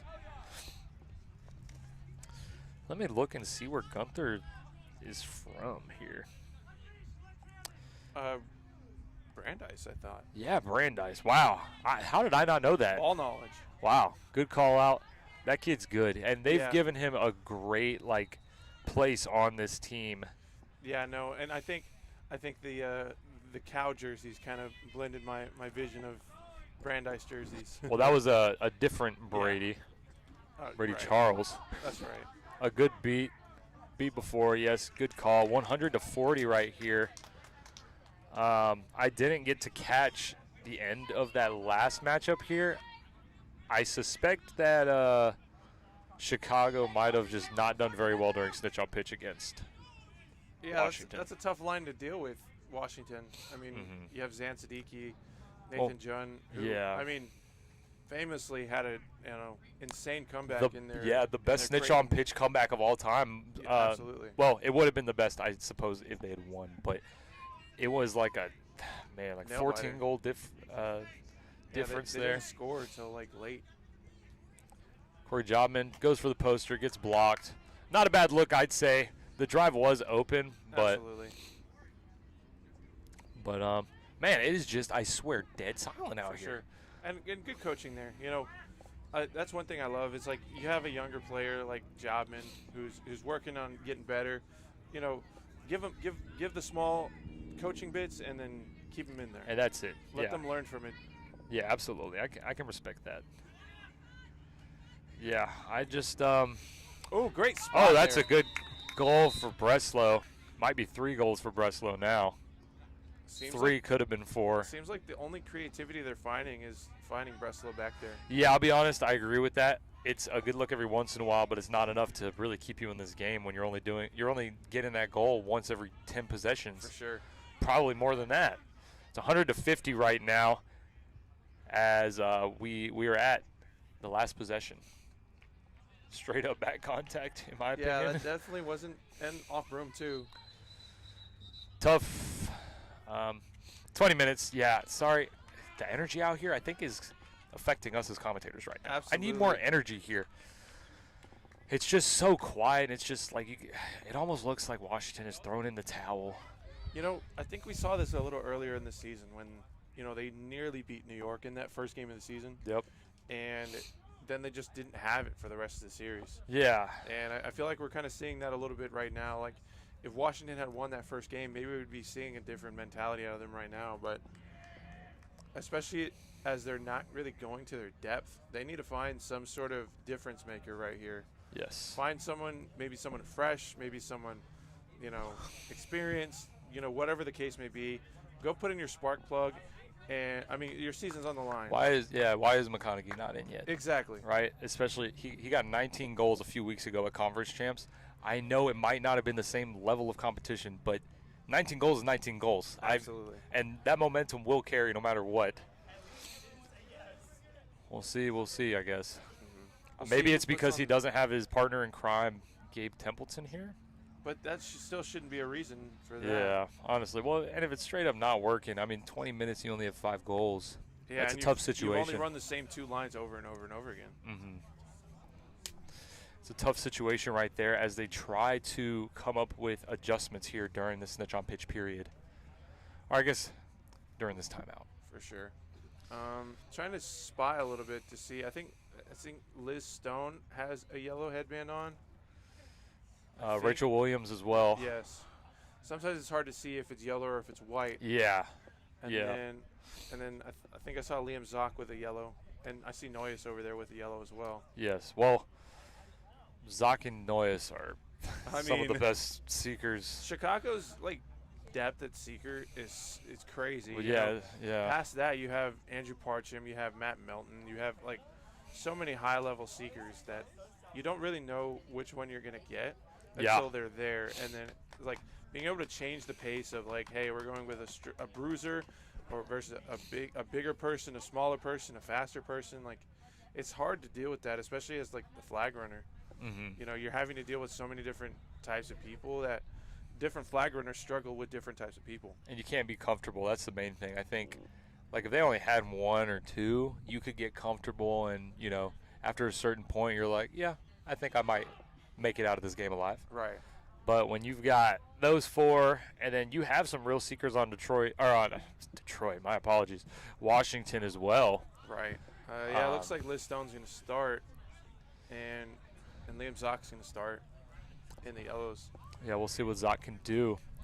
So, and then looking at Washington, they're going in with Shane is getting the opportunity to shine right here. I think that's honestly the best call they could have made. Yeah, agreed. A true spark plug, an athlete that just has that mentality. Someone who will player that run won't go forever. down. And will just run forever. Absolutely. Jump as high as you need him to. Mm-hmm. It's definitely the right choice. For sure. And so here we go. We've got Matt Cooper as our flag runner again. This is 6 games in a row? Every game today since 8 o'clock. So wow. Quite the fighter there. Shout out Matt Cooper. And we've got, let's see, kind of a recap here. Chicago did turn the ball over. They had last possession, and they turned that ball over to Washington. Shane McConaughey's got in his hands right here. Matt Melton is kind of creeping. I'm not sure if Melton will be able to do anything unless it's just lackadaisical by Washington. Yeah, interesting that they're putting Melton in as a chaser at this late in the game. Which another spark plug, I mean. For sure, but it definitely means you're not going to see a Gramps catch. Yeah, unfortunately, and I think that's everyone's favorite thing to see. Absolutely. So let's see. Shane McConaughey with the ball, moving it up slowly. Koretsky's going to beat Zock, and McConaughey will continue it. Mulcahy in as well. I didn't even know he was here. What a screen there by Mulcahy to open up McConaughey. Wow. One play, 1 goal. Where was this line the entire game? I didn't even know Mulcahy was here. Sneaky right there. Melton's trying to be sneaky himself over there. Mulcahy will follow. Liz Stone's beat by Maroic, who came in from far off the pitch. We've already got Zhang and Melton out far. Uh-oh. Melton got the ball. Let's see what's going to happen here. Pass. Can Riley Andrews save it? Oh, Liam sure Zock nearly there. Riley Andrews saves it over here on this right side. And little bit of pressure. Oh, my goodness. Zot goes flying. Koretsky wins the exchange against Heroic. Cooper in a tough spot here, dealing with a 50-50 right now. Not for long, though. Nope. Now just has to deal with Liz Stone, who is doing a great job. Matt Cooper, little bully right here. He took the broom and was like, "You want it back?" For sure. Matt Cooper is definitely really strong. And here we go with reinforcements, like we said. Yeah. Oh, that was a close one. Looks like we got the stop over here. Washington did over on this right side because the score remains 100-60. Let's see what can happen here. Mulcahy's in, and a goal for Mulcahy. One step, one shot. Hey, man, inching closer. Spark plug to the max. Like, I mean, Brian Mulcahy is. If Brian Mulcahy's your spark plug, you're in a good spot. Yeah, Melton back over there again. Zhang also down the field. Looks like they're trying to leave Zhang open somewhat. Melton, though, is pretty much being marked completely by Mulcahy. He's trying to just run around and get people open. Zhang successfully gets open. She's going to try and get past Sid Lars. Sid Lars will get the wrap, but Zhang accidentally passes it to the wrong team. Melton didn't really get in a good spot where she could make a pass there, I would say, and Mulcahy was just in the spot. Takes Melton's ankles. Zhang makes contact, slows him down. Turikar with the beat, gets it to Mulcahy, or beats Mulcahy, sorry. John is going to keep that. Let's see what McConaughey can do. Wrapped, but not taken down. Shane with another bucket. Oh, my goodness. That's Money McConaughey. And money bags and a catch over here on this right side, unfortunately. So all three of those goals to inch them back, and Noyes just took them back. The destroyer of dreams. Yeah, this is now a 2-goal game if the catch is no good. But if the catch is good, it becomes a 5-goal game. Well, 50 points, 55. For sure. So we'll see. I mean, this is a longer discussion than. Yeah, that sometimes means it's. Oh, putting the tail back on. That means it's gonna be no good. Wow, that's a big change in what could have just happened right there. Yeah. I wonder if the flag runner's foot's okay. Hope so. That was a goal over there by Washington. The ball's going to go to Andrews in the Chicago keeper zone. What on earth is happening here? Andrews is off broom. So so he's going to go tag it and get it from the head ref. Okay. Let's see. Howard pressuring Rachel Rodriguez. Williams in the game now at seeker for Washington. Oh, great beat by Bay. Turikar cleans Bay up, is going to go after Howard. Both are beat. It's just seeker on seeker right here. I'm going to transition to the chaser game. Murphy with the ball gets it to Andrews. Could have been an easy goal. Gets it across to Melton. Melton will finish the score. I believe that's Chicago's first goal during snitch on pitch. Cooper is cooking right now. Jump with the ball. Howard's going to beat Ausra. That was a great beat. Running by and just like dropping it on Ausra and then catching it. McConaughey in once again. He was always in, but he has the ball. Breslow in. She's going to get that back to McConaughey, who's going to be pressured. Oh, a little bit too much of a read by McConaughey. What a slide there by Melton. Yeah, Melton graceful. does save the ball. Ooh. Mulcahy gets the contact. Riley Andrews stiff arms him, and Mulcahy said, okay, don't care. Mulcahy is one of, if not the best tackler in the sport. Yeah, he probably is the best tackler in the entire sport. Oh, my goodness, that could have been dangerous. Jesus. Anyways, jump with the ball. There's going to be 2 dodgeballs on defense for Chicago. Bay is just pressuring. Oh, man. That's unfortunate. Bay cannot. He can't help getting cards sometimes, man. Can't do that at this stage of the game, too. You're catching up. It's a 3-goal game. It was a 5-goal game. But you know what? Maybe it works out in their favor because our flag runner is getting a break right here. For sure.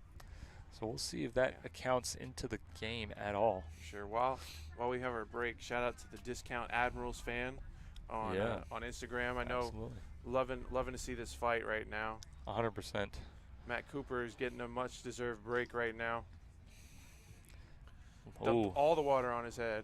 Looking good, Matt. All right, let's see what this. I mean, this is a long stoppage. I think Connor Mason saw it from way over there, but maybe it wasn't a card. Who knows? Who knows? Oh, Matt Brown and Joey Bay are kind of like right, like face to face over there. Looks like Mason's coming over to multiple fouls. Oh, that's what it Oh, was. wow.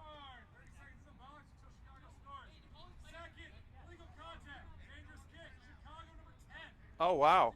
That's a I mean that's a win by Bay in my book.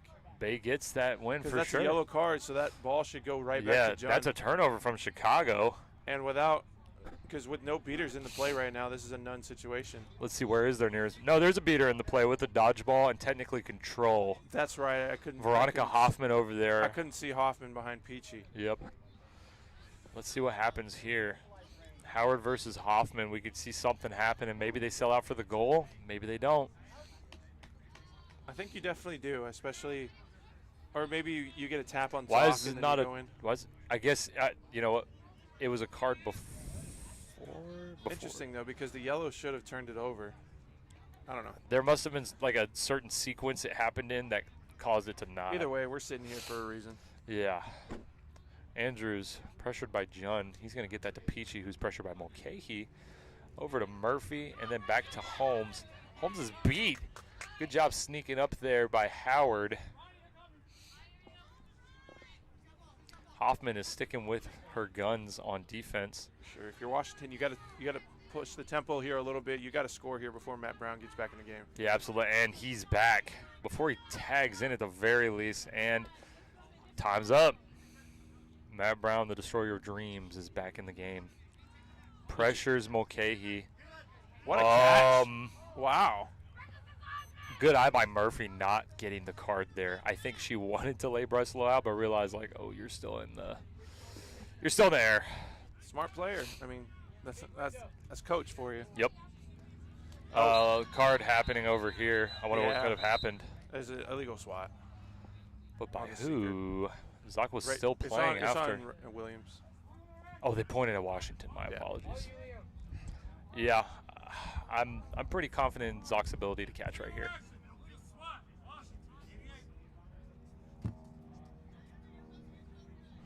Anyways, yeah, so control is in Chicago's favor. They haven't scored in quite a while, though. Sure, they've only scored one in flag runner. You're right.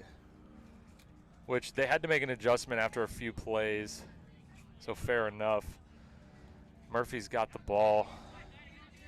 Zoc is getting a lot of alone time right now, but Cooper is doing a great job just using all of his body. And Zoc goes for a nearly diving got catch, it though. not quite. Thought it was the tail, was just their headband. Oh yeah, headband and glasses came off. Shot goes high by Peachy. Murphy recovers. Noyce returns. Oh no! I mean, Zoc was 1 inch away. Noyce is a lot taller than Zoc. Absolutely, and Noyce has a catch already. Not quite. McConaughey is running. My goodness, I've never seen that man run this fast. Very good by McConaughey right there. That's 3 or 4 goals for Shane Moneybags McConaughey. And that's the energy I've been asking for this entire game, Ashton. Absolutely. And the only question now is, where was that earlier? Yes, definitely. I mean, you could see the different, like, Mulcahy's energy as well. Like, wow, and what a nice. That's not the most legal. It's not the most legal attempt at the flag. That I thought someone was going to get hurt for sure. Absolutely. But Peachy with the ball. Joey Bay with no ball now. But anyway, sorry, I'm getting thrown off. There's a lot happening. Peachy with the ball. Probing the defense. Gonna go in. Breslow with a good wrap. Gets it out though. So I believe that's Anna Holmes. Back to Peachy, who breaks through that contact eventually with a pass. We've got Kennedy Murphy, who's going to get it to Matt Troy. Oh, Noyce nearly gets it up between the legs. Back to, oh my goodness! Murphy passed it, and Joey Bay just basically intercepted it with a dodgeball. That was crazy. Good job on Bay. And no hype, though. No hype. Yeah. That guy's be hype. Jump with the ball. This is a game still. It's a 2-goal game. Thank you, Washington. No, and even more so, thank you, McConaughey. Yes. MLK. This trio right now is just putting on a show on offense, of course, but defensively has just been on another level. Oh, my Lord. That was a great move by John. That's a one-goal difference? Wait, Liz Stone has the the flag in their hands. Oh, my gosh. Goodness gracious.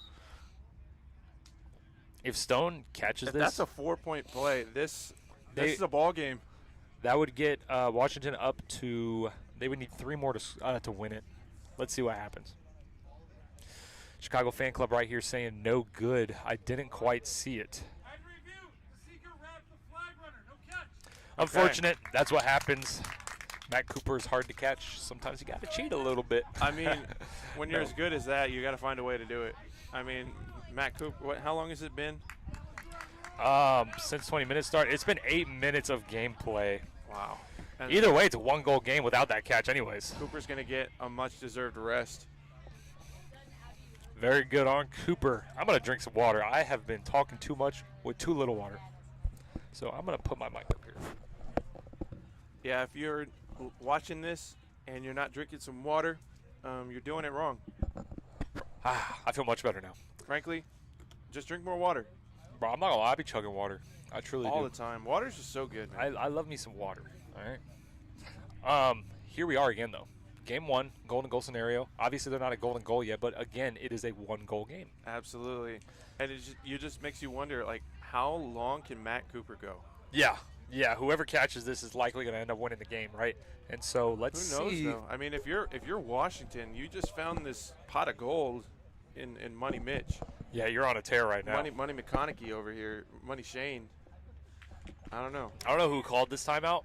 I think it was Chicago. I would hope.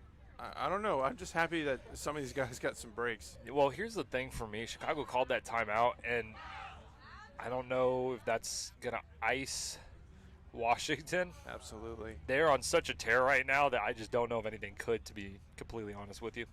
Maybe. But I mean, if you're Washington, it's not a bad idea because you're not necessarily going for the flag catch necessarily. Yeah, well, and also you get a break for Washington. Right. All these dudes have been on for so long. You get a break. Right. I mean, Matt Cooper's been going for almost 10 minutes now of gameplay.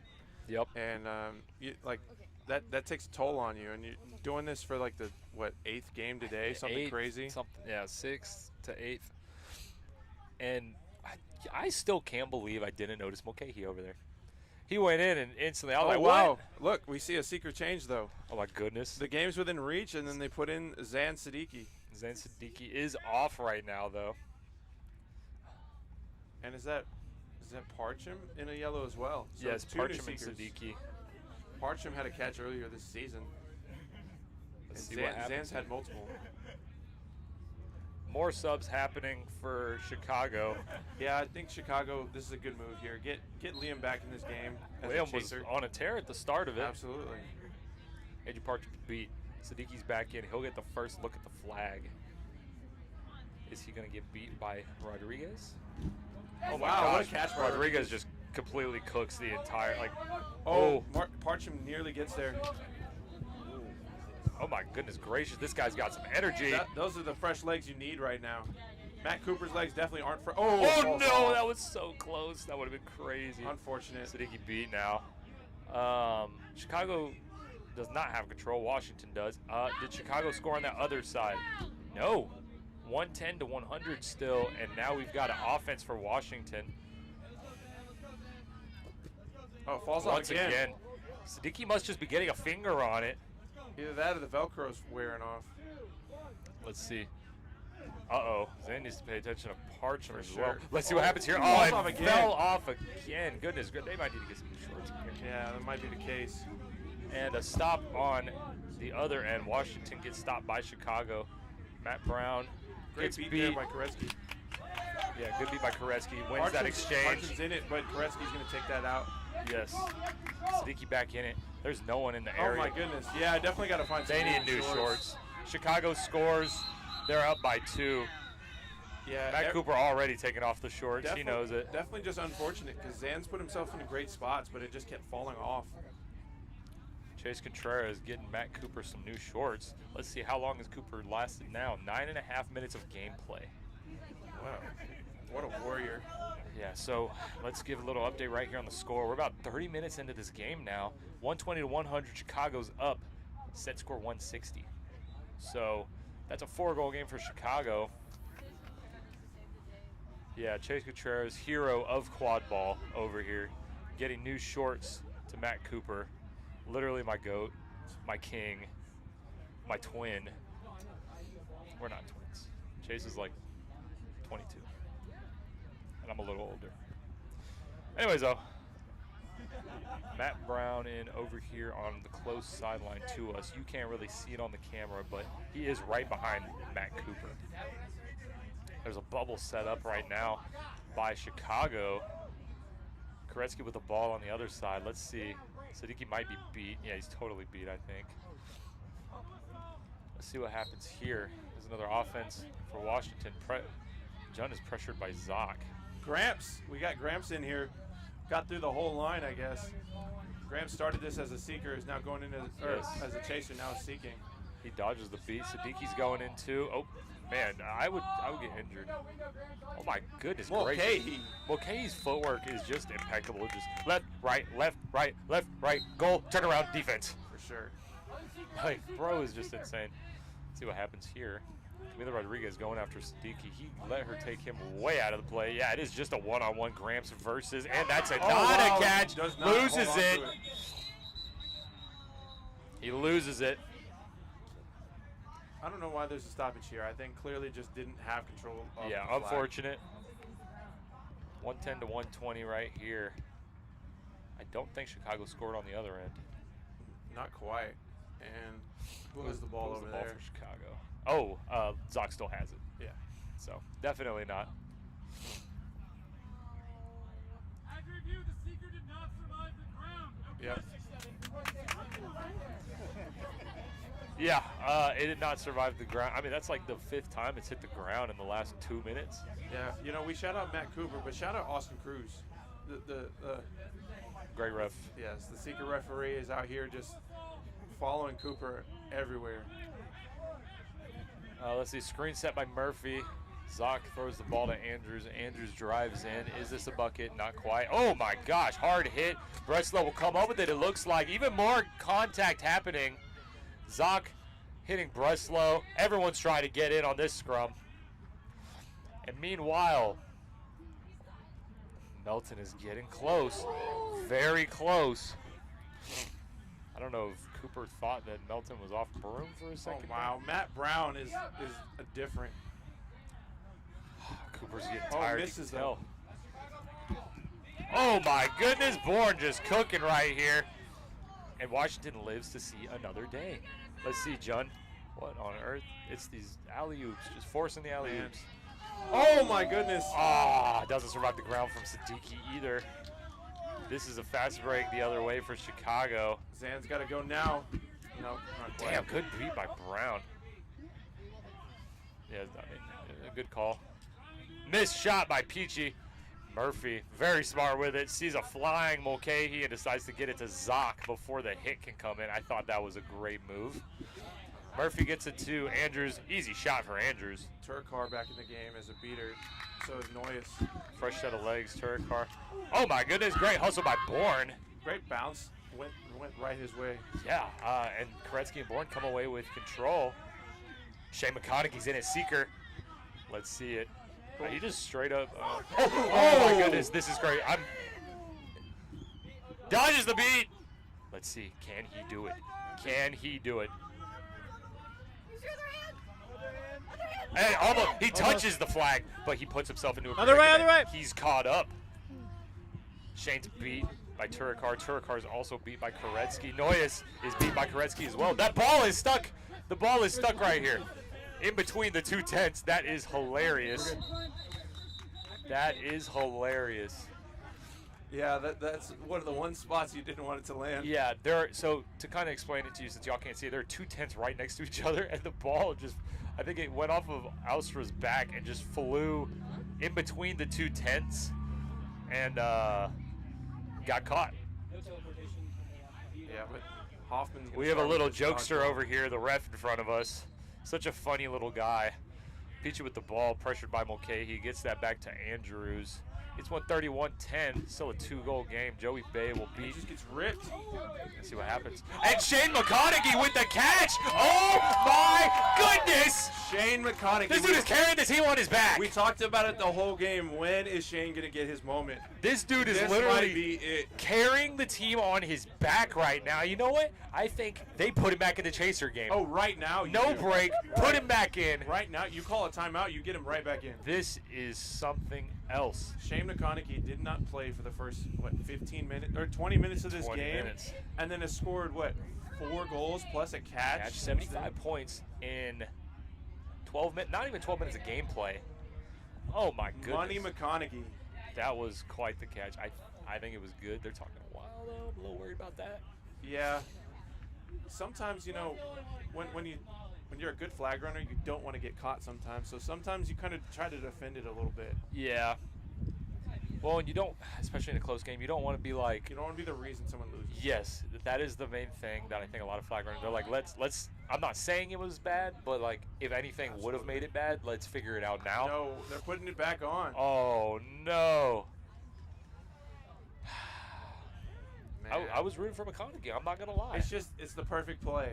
It's the perfect. Well, just like the storyline of Absolutely. this game, like the energy is so much better since he's gone in. Absolutely. But we'll have to see if he could do it again. Potentially. They're still talking, I guess. Yeah, no call on the play yet. Catch is good. Oh my goodness! Money McConaughey. Let's go. And that is 145 to 130 now. That's when you get him on that sideline and you put a white on his head right now. Yeah, McConaughey has had such a great wake up right here. And Koretsky's going to be able to get control for Washington right here. We'll have to see here. There's a lot of people on the ball right now for one of those both being teams. the keeper. Let's see. That's Riley Stars. It's the battle of the Rileys. Yeah, the battle of Rileys for sure. There are a lot of Rileys here today. There Four? 4 of them, I believe. At least. 5. 5. Yes, you're right. That is hilarious. I love it. There you go. Great job just dropping. That's what you. Oh, just rolling around Andrews fighting wants for it. that. He's trying to get a call. He's trying to get a call right there. I think that's that's a definitely- genius move. Yeah, unfortunate, but good effort nonetheless. He's definitely just trying to roll around and get a hand on his neck or For something. sure. 145, 130. So that's only a 1-goal lead right now. John Gaffigan coming back in the game. No. We need money. We need money. Riley Stars in with Gaff. I'm not gonna. If they lose the lead at all, I think they just go back to what was working. I think no matter what, if you don't score here, you go Yeah. back to what's working. Yeah. 1.5 by Washington. Gaff's going to get a moment. Turikar gets past the 1.5, though. Gaffigan's going to give this to Sid Lars. This is not looking good for Washington. Stars is back in, but is Peachy going to beat him to the ball? He sure is. Push him over the line. No, he quite. cannot. Good eye on Peachy. Getting wrapped up. Good either way. It gets your beaters set on defense. Yes, yeah. Peachy, though, was like, I will fall to the ground. You're not going to put me over this line. Sure. Here comes Matt Brown. Matt Brown's back in. Veronica Hoffman with him, beater partner. We got Zoc, Troy, Murphy, and Peachy. At conference championships, this was by far their best line. Probing the defense is Zoc. Gonna send that across to Troy. Troy's gonna draw a beat. A pass across to Peachy. Peachy just throws dots no matter where he's throwing it from. Gets it all the way back up to Murphy, who's gonna get it to Zoc. And they're gonna kill this little bit of pressure. Troy's gonna get back in. Control lies with Washington. Okay, a little bit of a weird recycle there, but still lies there. We got Matt Brown pressuring. Is that a hammer? Not quite. Weirdly timed. Howard is going to pressure and not pay attention to Troy. Peachy gets up, and he gets his bucket. First to 2. First to 2. I think Washington subs. And okay, Breslow's back in. I think that's a good move. Absolutely. I think Washington subs and puts money back in. Money, Zan. No, it's got to be money, and it's got to be Brian Mulcahy. Oh, yeah, for sure. Okay. Ah, man. Uh-oh, Stalin called. This is the line with no energy that I've been talking about. Yep. Just getting in there. Let's see if he can Oh. just force in these. alley-oops for no reason, I swear. Yeah, I think you Stop got it. to just make this adjustment. I get if you're the coach, you want to end this game, but like you were in the lead, gotta, and now it's absolutely. tied. You got to go with the hands that got you here. Yes, and not only that, this is Chicago's best line. Absolutely. Watch out, Washington. Zoc with the ball, just poised. Peachy, biggest threat on the field right now, I'd say. Gonna throw that across to Murphy. Murphy's gonna drive, draw a beat. Troy's beat. Over to Peachy. Another bucket for Peachy, man. Come on, Washington, please. Gaffigan, all right. Please, Washington, please. Make a sub.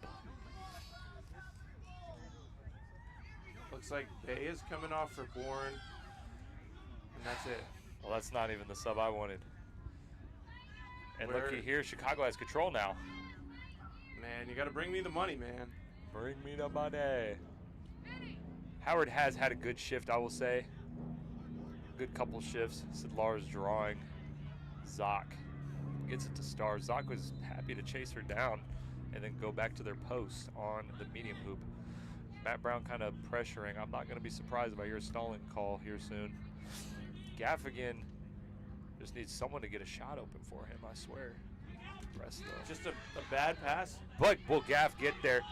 And let's see. It's a turnover. And yeah. Chicago is going to run. Matt Troy gets his ball caught, but he's way faster than Bourne. Bourne needs to turn around and, almost a catch there on the kick. And Zoc is just an athlete. Washington sold. And that's going to end their season off of, I think, they sold. A tough coaching decision right there. Here's the thing for me, though, if we're going to have a positive here. The positive for me is Chicago being able to pull it out. Absolutely. I think that's been the thorn in their side for not only USQ but MLQ, like this past couple of seasons. For sure. And they're able to finish it out and get the sweep. And doing it without some of their main pieces. Yeah. So, I mean, big shout out to Washington for fighting to the end. I mean, went golden goal and then went within 2. Yeah, I mean that's 3 goal difference in the entire series. For sure, and that's with playing a whole series before this. Oh, they sure did, didn't they? So. Oh, man. Definitely a heartbreak, because definitely would have loved to see another game of that. I wanted a game 3. But nonetheless, thanks to you to everyone who watched, and we'll be back in the future. Adios.